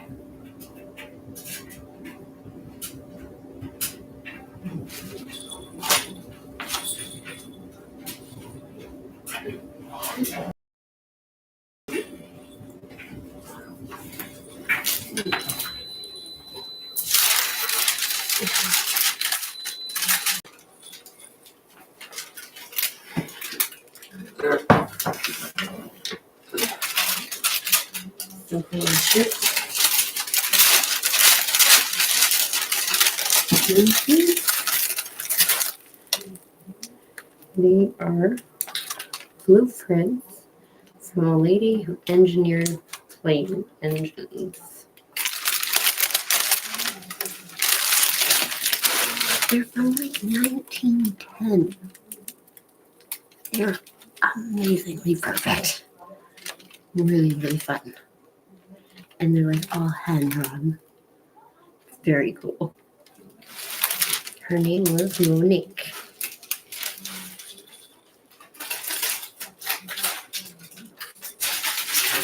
Honestly, I'm pretty sure this lady fucking died and then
Laundry.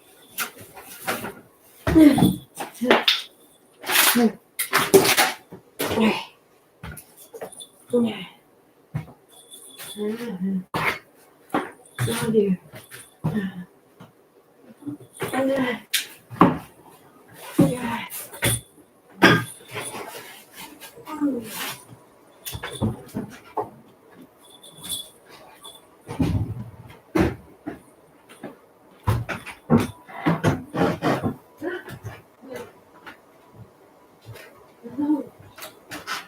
Dude, I'm a ship.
I think it hurt too much to on my chair. I'm gonna try to TV on my couch. Oh yeah.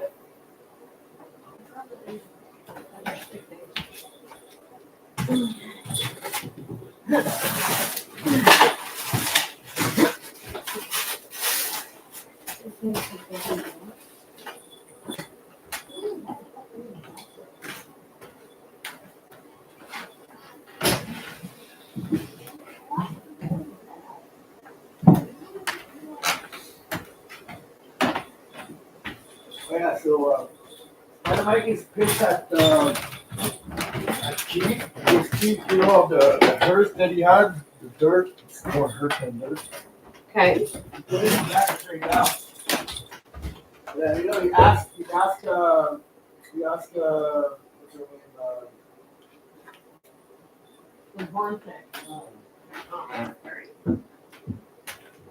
Another ginger in the back. Fuck, Sherry.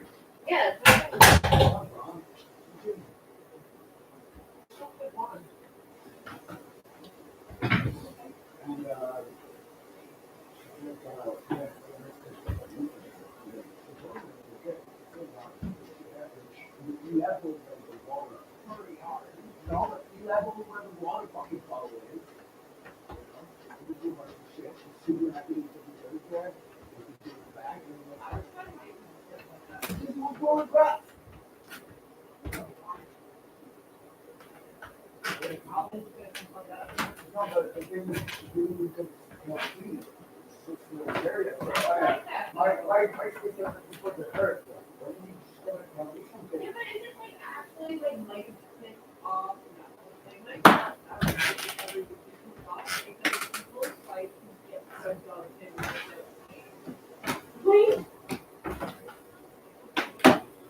Oh, yeah.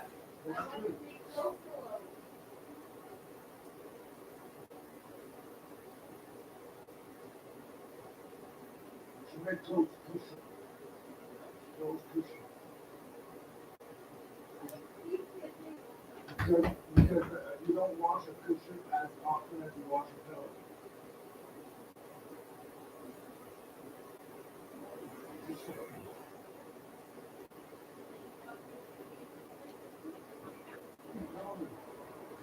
You can put your t-shirt and make a pillow on it. Other than you don't wash your pillow.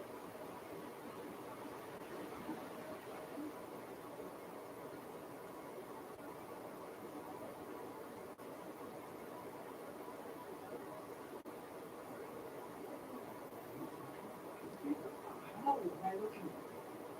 Now we get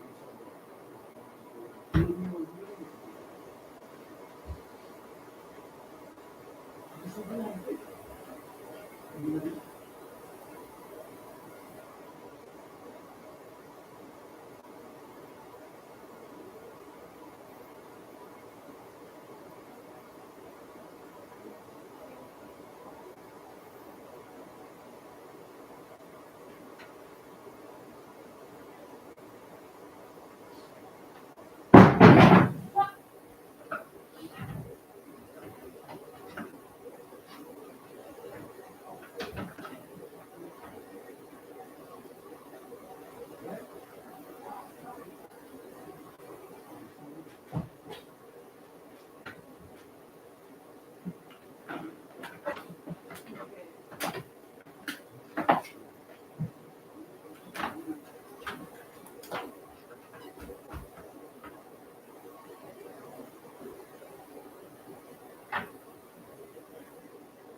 I think that bad one is double pork out. Material. Oh, fuck off, really? It's not even because it was good looking material. It's because it was It's doing good. it was helping people in the game. Like I'll turn up the camera. Investing it? Yeah. Yeah, you just need months to get back up it. You're No, fucking back over it. it's 9 days a week. Sounds like fucking not Get right. another account, it's gonna have to be the campaign again. That's still not right. If someone's doing the game too well, they're penalized for it. Yeah, it's like a crime in the game now.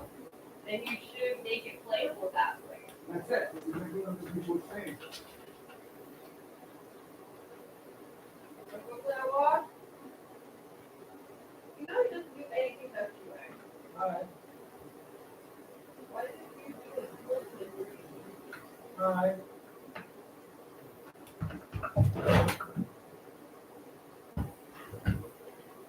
Now watch. Don't look too excited about it.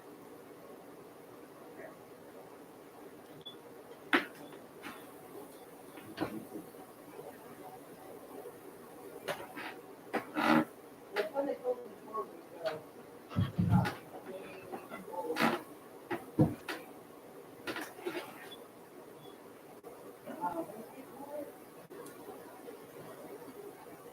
It's like it's actually again, but it's a different word that comes after it. For the weather. It's when the weather like automatically drops and then goes back up to like 0 or 5 degrees or something. Super nominal January. Today. Today was apparently the most depressed day for everybody. Yesterday was my favorite 13 years. Yeah. I didn't know that how 13 years. The only reason why I love this is because it's crossed by the bridge. Look, Martin Luther King.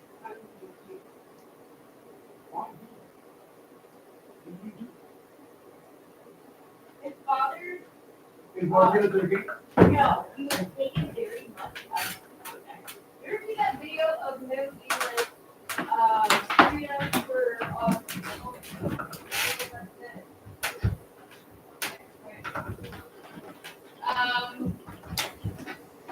they're all other people, black people, and white people.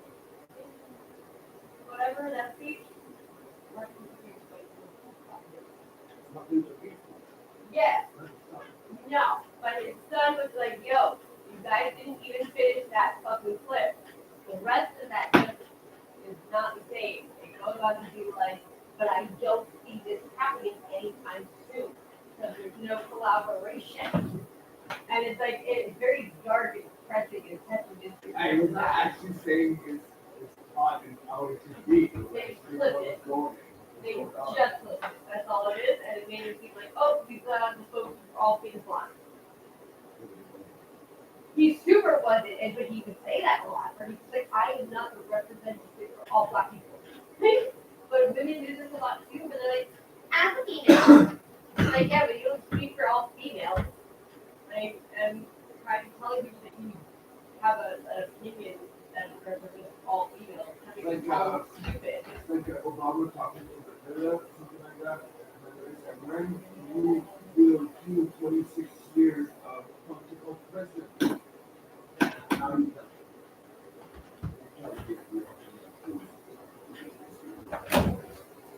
I don't understand why anybody could ever actually be like, Obama's actually the greatest country we've ever had.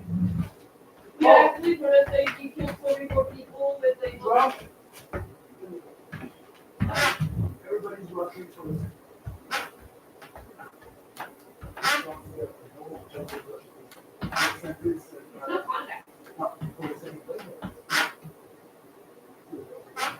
Because if the government said this, is that I have too much money in that campaign, I have to get it. All I'm doing is debate to the worst debate to Donald Trump with that, but you guys are actually just debating. but Ron DeSantis is a lot more liberal and like than they give him credit for. Like they really demonized him. They make him do it a bad guy, but in all fairness, like dealing with Florida, he runs. The fact that he comes out to a podium and speaks in public is impressive. That place is fucking hell on earth. It was 932 where you were at doing the votes. The only dedicated place to you showing up. Like the Weather Network is saying do not stay outside more than 10 minutes. And then you're supposed to go over there and stay outside for 2 hours. No, that's fucking COVID. But COVID was at its peak. It was like, I'm going to make an election. And like, it's only been 2 years. Like, why are you doing an election 2 years later? And it's just solidified as 41st. What's up with ours? What's up with those holidays? It's either next year or the year after.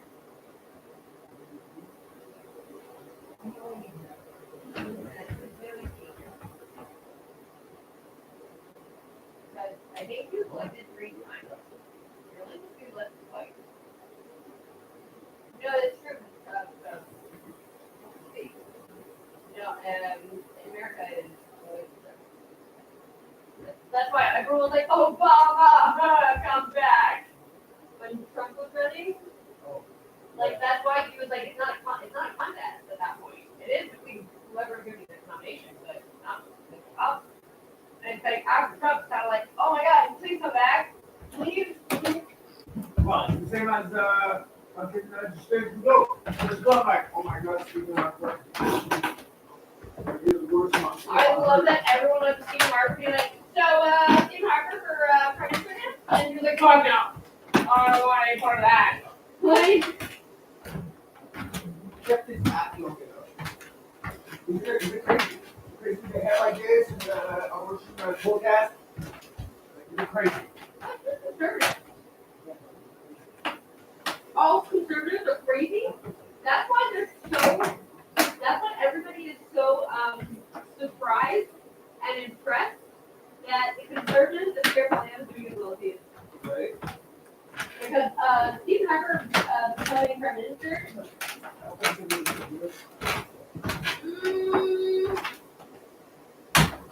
I don't think there's anybody conservative.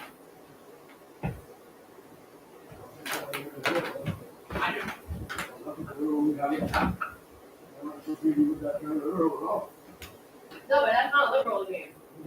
Dictator for that. Yeah. That's what he's a fascist, like. Oh.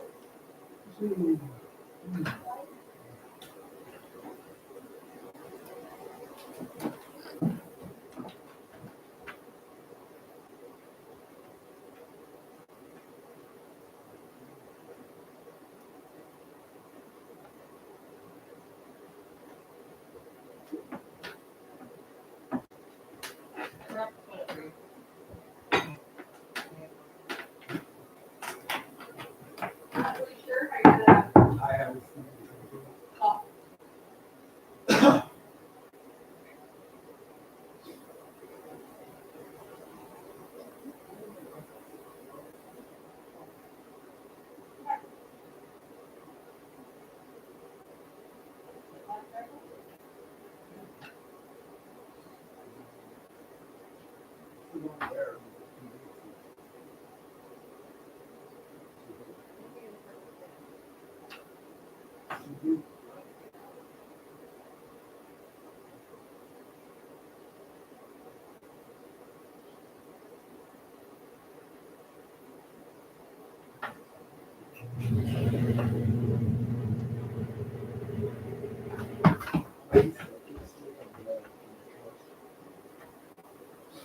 There's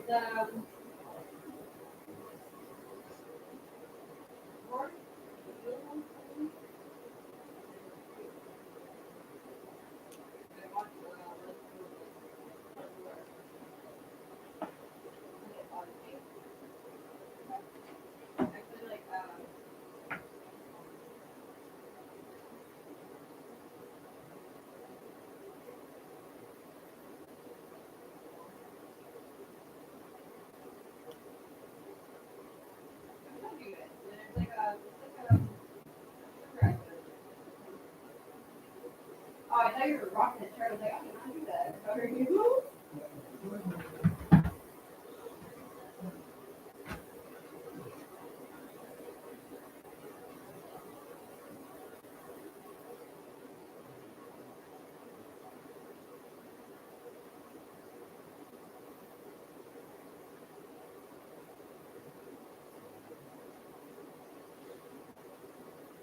I did like this makeup. Sorry.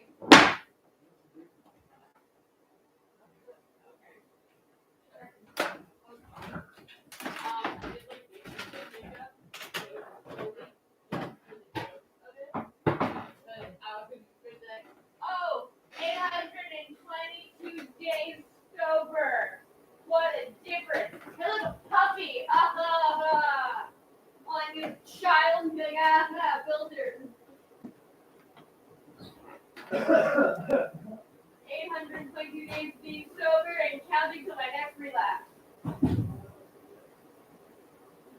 Just like, I keep getting these videos non-stop all over my shit.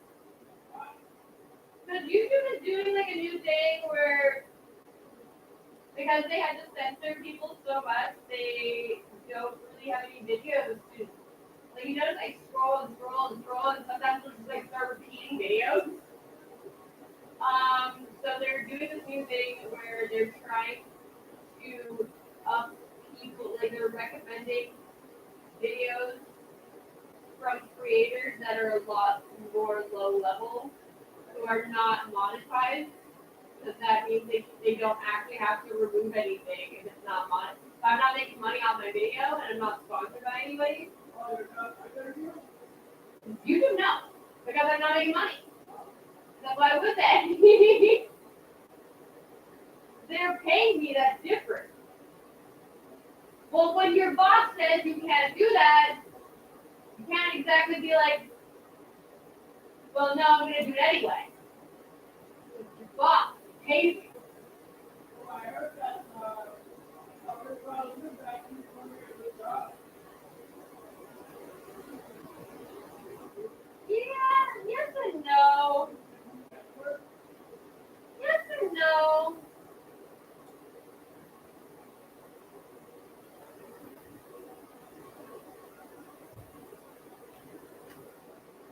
reason I don't like him is because he's an imbecile until someone shows him. And then he's like, oh no. But like he does own up to his bad reporting at times. And I think the only reason why he is where he is at this point is because of the connections that he's made over the past 3 years.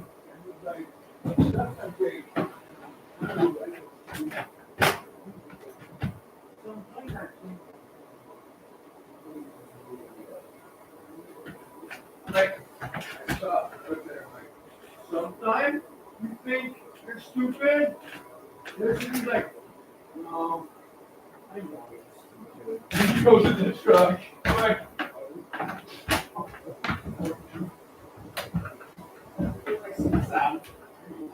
He's not stupid. He's just no one who wants to be smarter. yeah. And alcohol does that too. And it comes from having like a sister that's constantly pushing you down. Yeah, she's literally got It's all the time. It'll be all the time from the sister. And it's like you look at your siblings as if they're your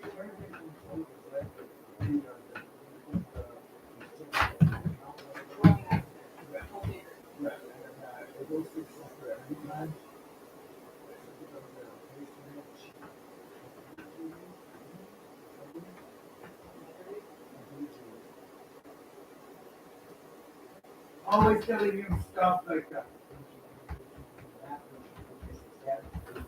Even to the laundry. Like my sister's such a bitch like that. Yeah, but there's such a, you know that it is very easy to confuse you. Yeah, but it's like, But it's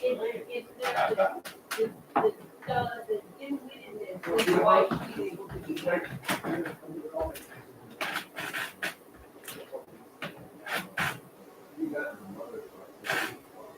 And she was like,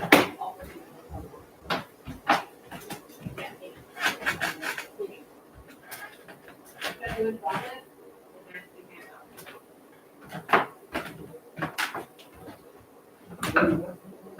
That's sad. You do not want this much child. It doesn't matter if you're family or not. we're twins. I thought one of them was older than the other, no? We're twins. Each came on first. Well, sometimes twins come out like a couple days later. 3 days, 4 days later, yeah. I think that's comfort. That's usually your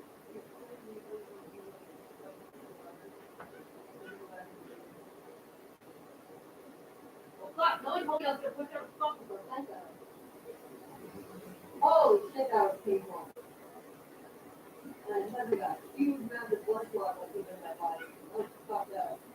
Yeah, so like it's off the top. But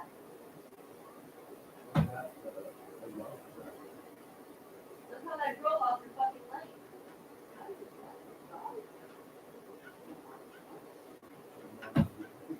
Oh, she had it.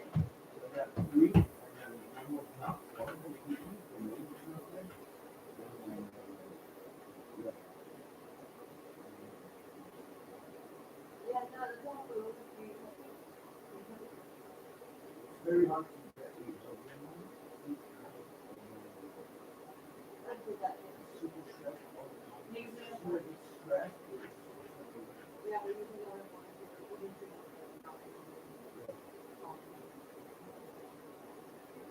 there's a lot of dog breeds that I'm like, that's not normal. Like the American Bulldog. With the small head in the back and the big rest in the front, which is like huge and bulky. They can't naturally reproduce. They have to be artificially inseminated. Like how we fucking trying to do genes for something that's not. Yeah. Like why are you fucking Don't fuck with nature's laws without consequences. But he can't. They're like, yeah, but it comes up 3 fucking days or like 310 times. Like, fucking, if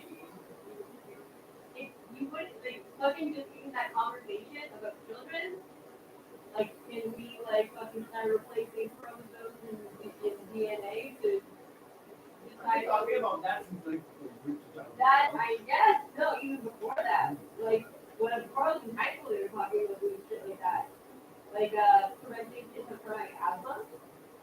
Did you provide any kind of Well, that's what Fauci is basically trying to do, is be like, we'll never get to the end. You know, this fucking shoot this fucking mystery vaccine every 6 months.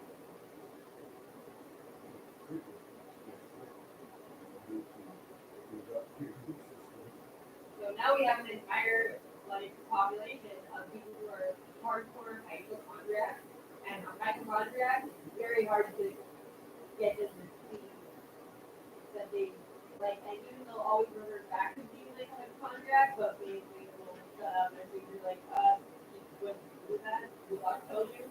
And like, shut up usually, but people are actually, my mom's a hypochondriac. Holy shit. Constantly thinks that she's gonna die. She can't be at home. What? Drug talk? What did she fucking around this one? Because I felt like that.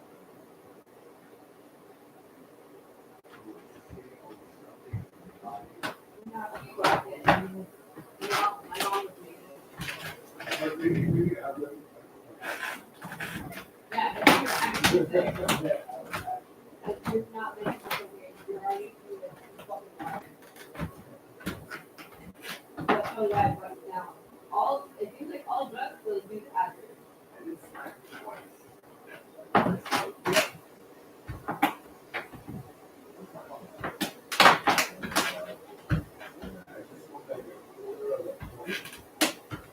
And fucking guy, I'm like, how the fuck you guys got on me? This is not a drugstore. Being real? Yeah. Me? It's Let's just keep talking to you. yeah, it's not fucking.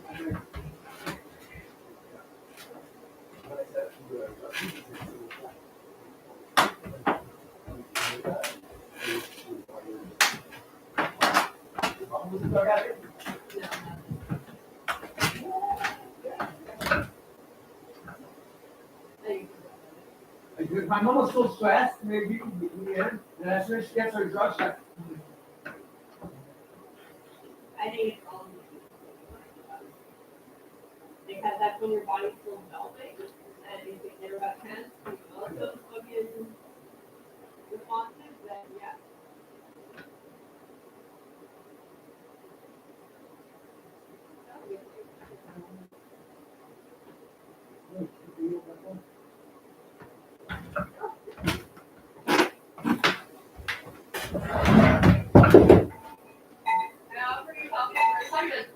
no, because I didn't want it any,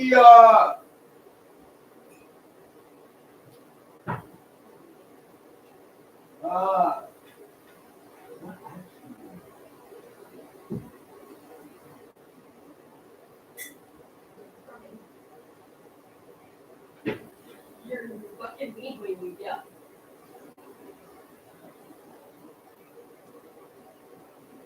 Right. no sugar intake.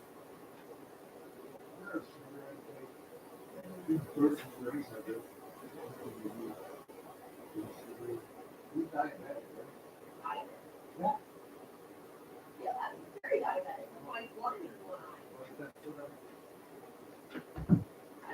Did you ever do an OD?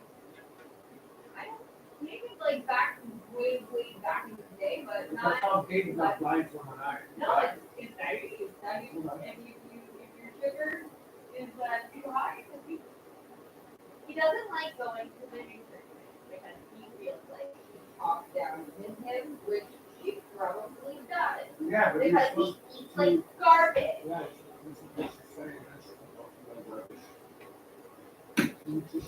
And then like he's like, oh, my nutritionist told me to take my insulin 14 times a day. I'm like, I've been your No doctor, no doctor. I'm telling you right now, will tell you 14 times a day for anything. Anything. Like, that's ridiculous. Like, if you take it 14 times a day because your eating habits are so bad. And if Victoria's not here, you starve. Literally fucking people. Absolutely. What in that show, the first one to get pregnant, that dude.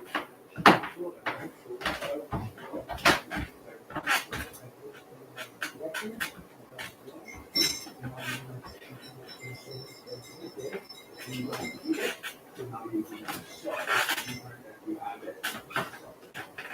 remember what Victoria was saying to me about her having a little period where she was like not doing good? And like, I very much.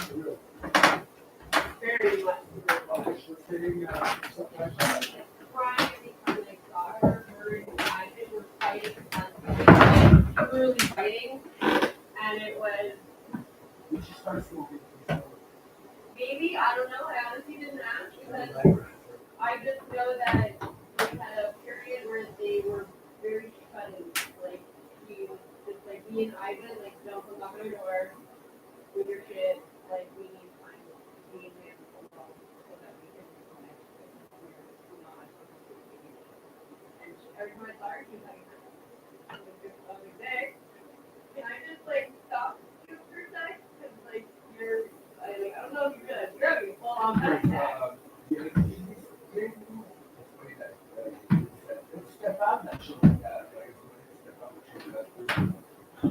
know, when I'm about to go outside and there's a few people like walk, like, why would you do that?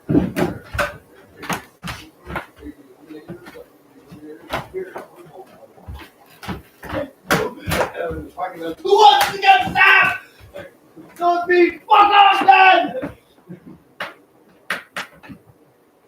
Well, everyone has respect. Well, I guess they would, but like they got their shit back together. But when I was hospitalized, because of his diabetes being super hot in sex, he doesn't feel the same way as other people. Like he had a fucking foot, and he had to go to the hospital for it. He had like antibiotics. He came home. He was at the hospital work, so he had to go back to the hospital. To yourself as a look at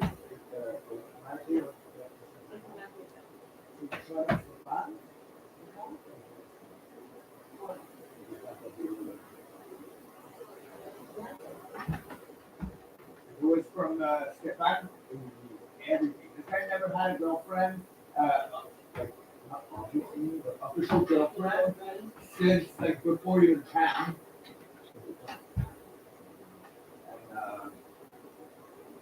It would mean a lot. Like that he's actually getting out of the depression of his mother's death and actually moving forward. Great.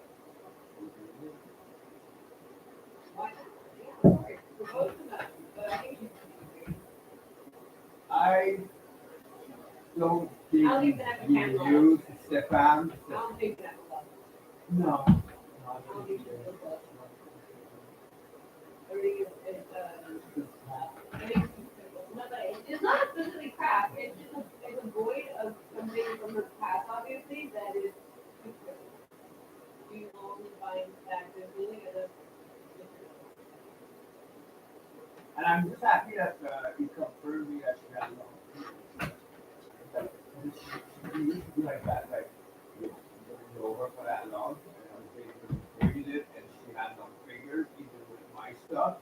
And then that's what made like the whole problem. You know, it's just like if you see someone feeling ever at all from anywhere. Hey, what are you doing? Nobody, you can assume that person cannot be trusted with your stuff. Only one person that I know, Andrew Davidson. I'm not, but like also Unless we had like a whole falling out because he randomly messaged me being like, oh, you're what was it? Like I'm extremist or something like that, and I'm dangerous with my thoughts, and I was like, Andrew, it's been a long thing for years that you said to me that I don't really agree with. And like, you know, you for it, I think so. You guys like we're not gonna.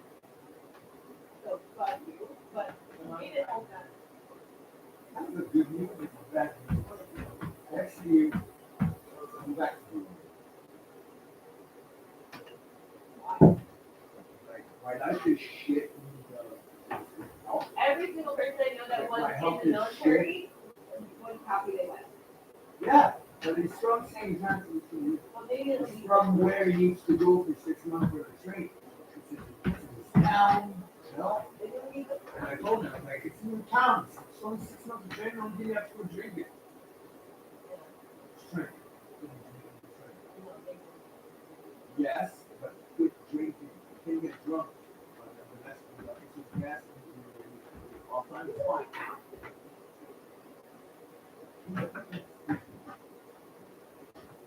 They're taking anybody now. They're taking fucking illegal immigrants. What's fucking up? I was not.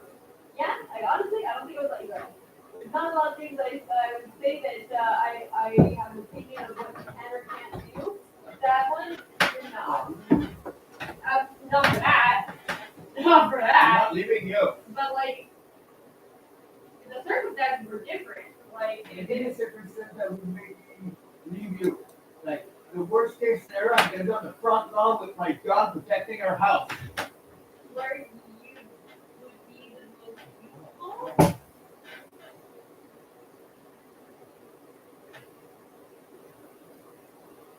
No.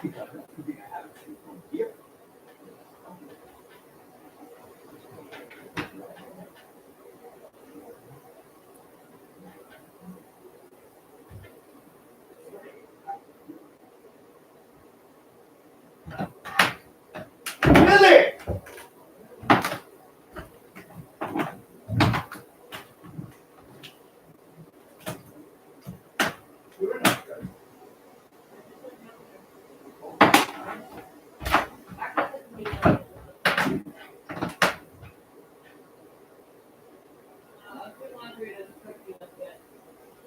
Good off that outfit.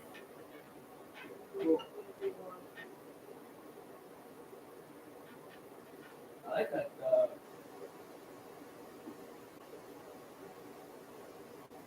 I like that.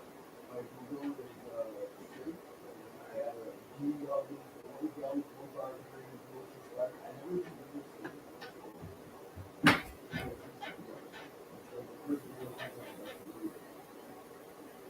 There's a picture on there. Because I couldn't believe it. I was on YouTube and I typed in bankruptcy, or what was it? Real estate bankruptcy, and the only suggestion I had was China real estate bankruptcy. That's the only suggestion it gave me, though. All I wrote was real estate, bank, and it was going to suggest that. I'm like, why? Harder.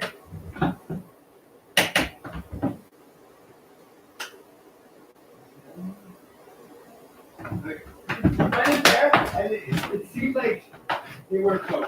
It seemed like they were not gonna coffee. They were not. Well, Well, it's Ontario. Oh, okay. So it's not there. And Alberta. You get it down, and it looks abandoned almost. And you look at an employee. Nobody's sitting in there. There's no donuts.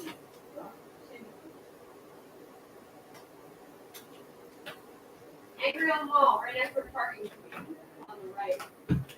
That's your coffee store, but she gave me your coffee. Coffee there. Actually, both of these bags of coffee are fucking awesome.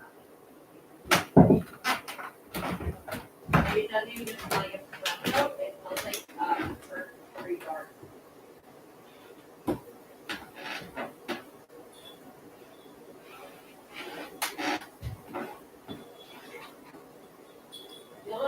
Ah! Yeah, I know, eh? Garbage.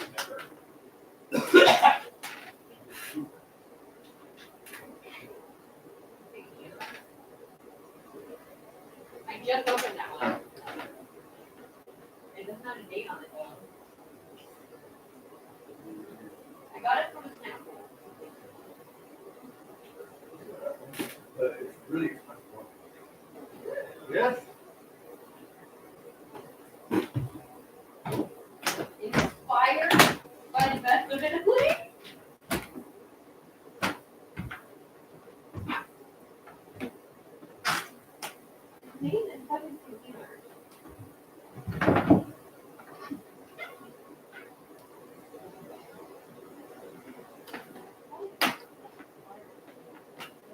because, you know what it smells like? It wasn't,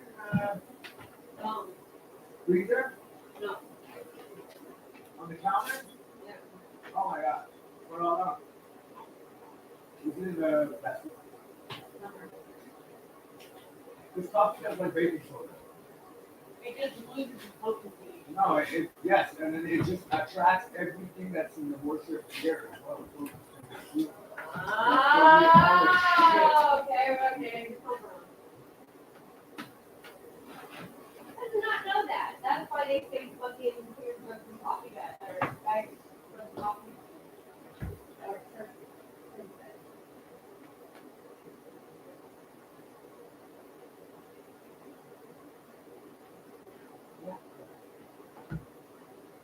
They track this. And you need to get the cocaine. Stop cocaine.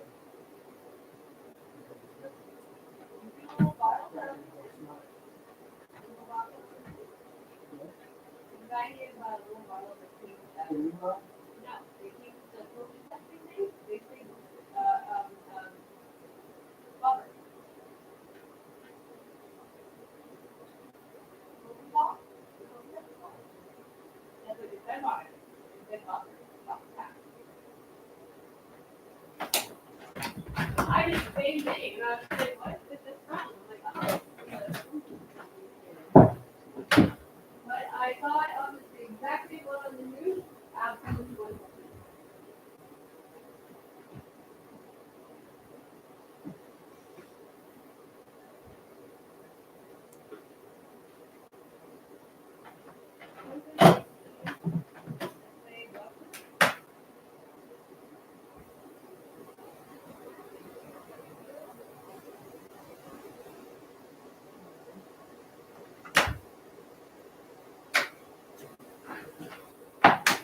But that would mean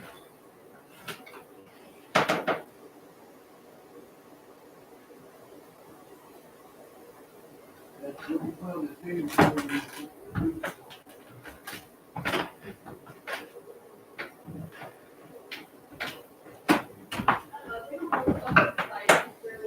Oh yeah, so was it funny that they got kicked out before the thing? Because this guy was drunk and on cocaine under this shot, whatever bizarre forearm thing, it was drinking, and then he started to say a bunch of shit and just protected the other guy and said, hey, you're just being very inappropriate, racist, and all that, so shut the fuck up. After 5 hours trying to make him like, give him a chance to talk, and yeah, trying to stop him, and he did. He's like, you know what, man, shut the fuck up, I'll ban you. Because he said that.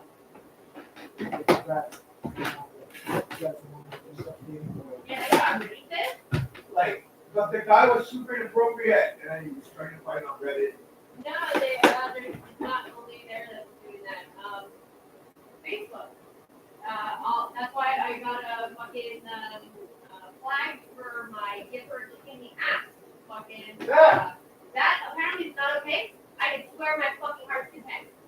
I can say every bad fucking word out of fuck flag. But I can't say. As in French, it is an expression. It's means help from someone. English also is expected. It's very commonly well known. Notice what do you say? You put a kick in the ass. You don't genuinely need that you're going to put foot to the butt. Yeah, or giving a hand, you're not actually giving them a hand. Right? Helping them The out. heat is ridiculous. Absolutely ridiculous. A lot of people are complaining about it. But there's also a guy who's like, you notice videos on YouTube kind of are different.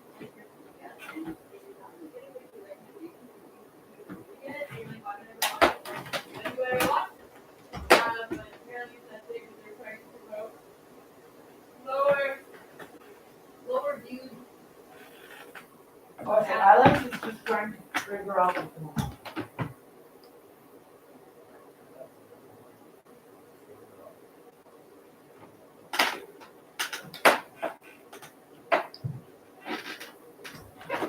He's part of the reason why I'm still doing it.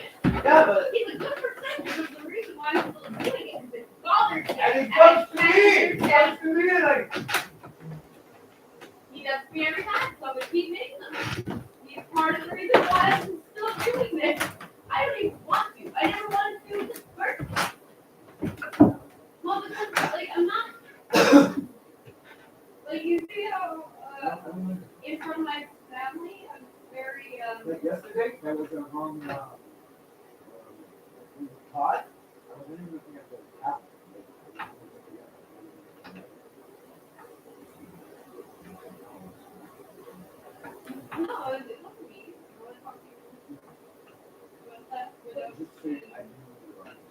You was on. Yeah, I but do can speak different when it's on because there's secrets I don't say, there's stuff I yeah, don't say. it's like I'm not a fucking rat, and I'm not a fucking. Not that guy on TV trying to loudmouth. Like, I'm also not a loudmouth. Like, I'm not gonna fucking. I don't expect people to know my things that I call them. They're private. There's a big difference between private.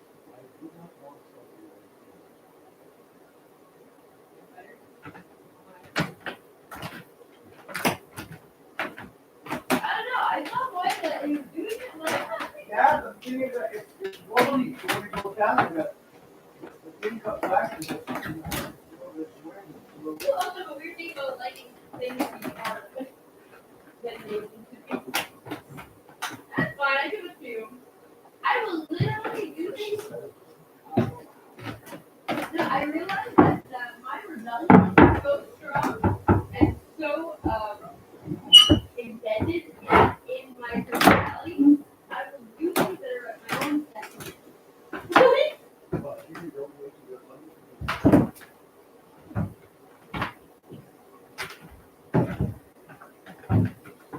get up, bring a couple over there, they'll sit back down here and be like, Are you doing that? woo, woo, woo. Ready to go for a walk yet? Okay, now we're ready. The attitude I love to see.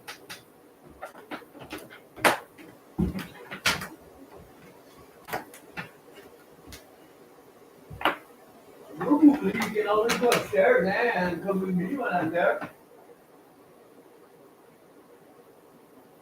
Very capable.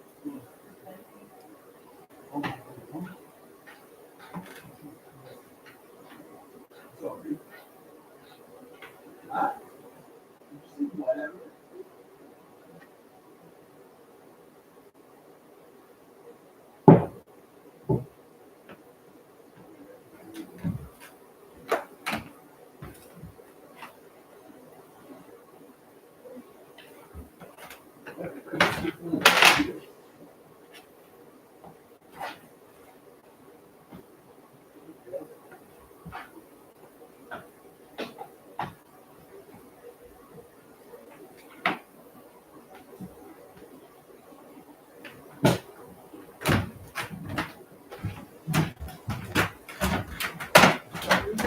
Stop working.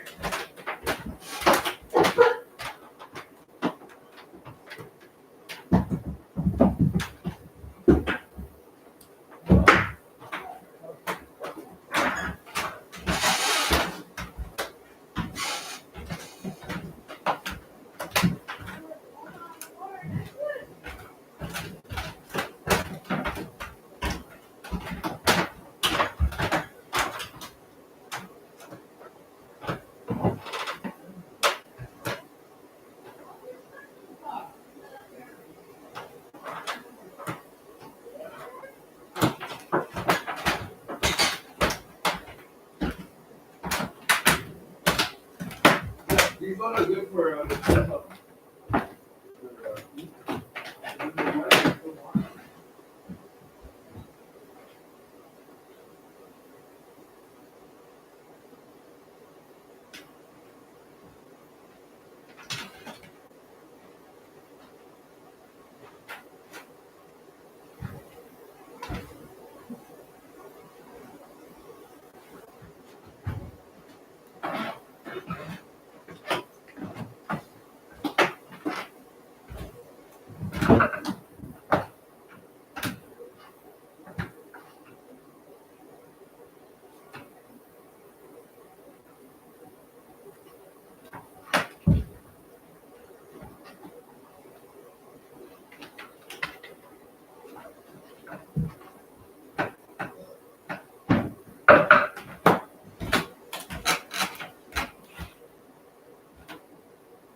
Daydream.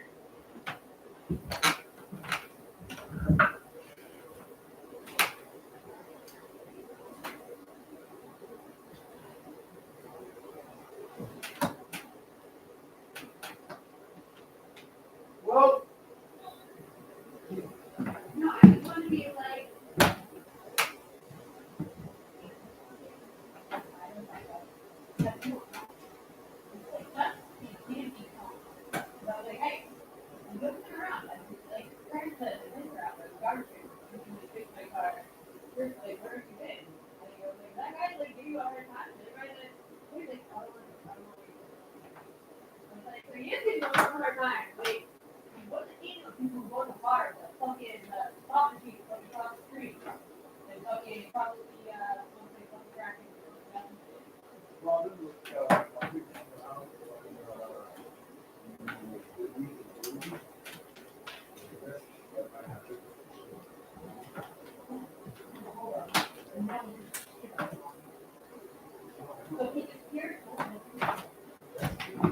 Not only that, I want to be like, also, son died last year. Even the fuck above.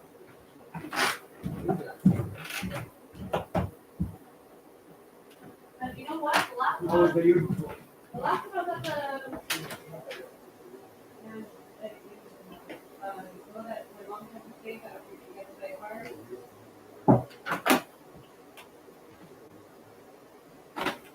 Well, the lady that my girl that my mom had to stay, the woman that mother, she had all her teeth and everything. All her teeth and everything.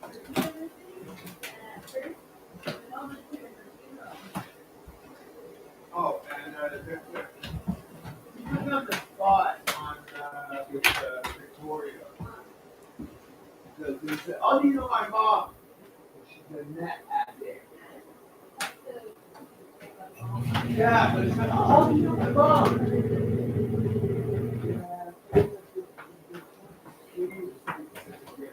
The house that she lived in was right across from my brother's house.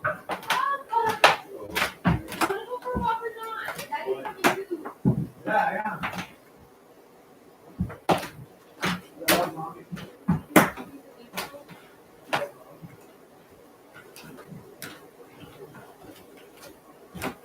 But yeah, no, like my girl's mom, like I heard from my mom's funeral.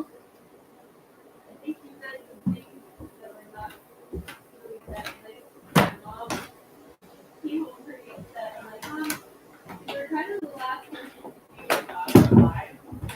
And she was barely alive. Like, you're sucking on her blood. But, before you actually were in the cage, before you started. So it was like, one day you were, yeah, so it was sucking on her blood. And, he was still in there, he still was there.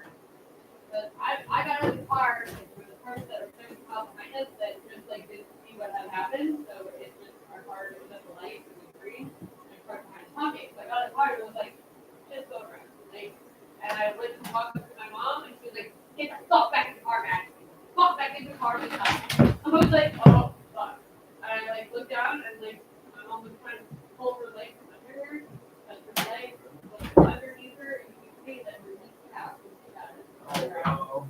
Yeah. But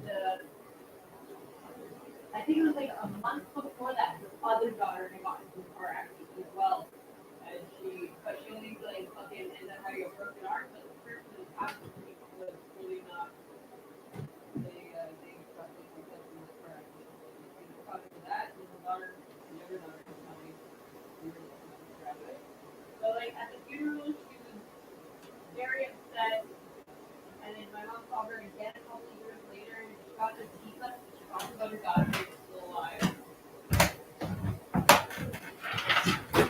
Like, and she was remember that her daughter died. So I'm not surprised that, then really lived like 4 or 5 years after it.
the other day, snow, and went right through. Like, wow. That's like fucking.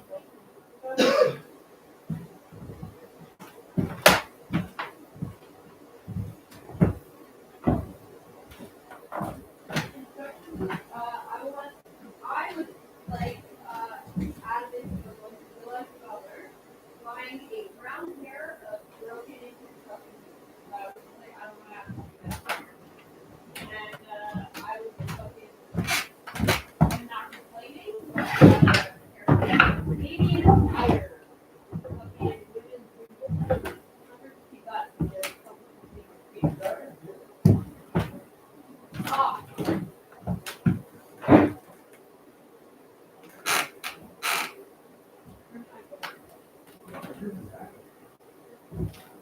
No, I could definitely go with it. Yeah, girl.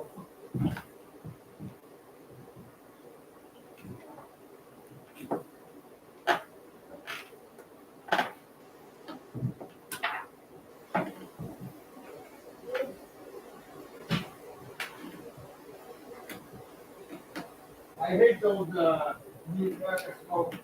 Lung cancer, stomach cancer, lung cancer, all cancer.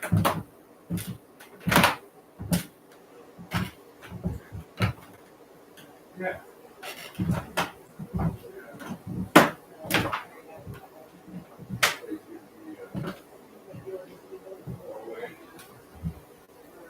Oh, but I think, but you think he has a cancer fucking vaccine.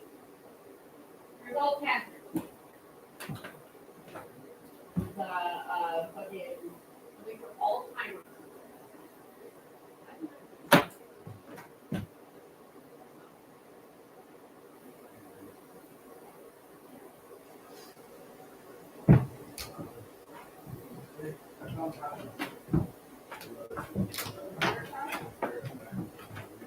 Well, it's like Rocky.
Thank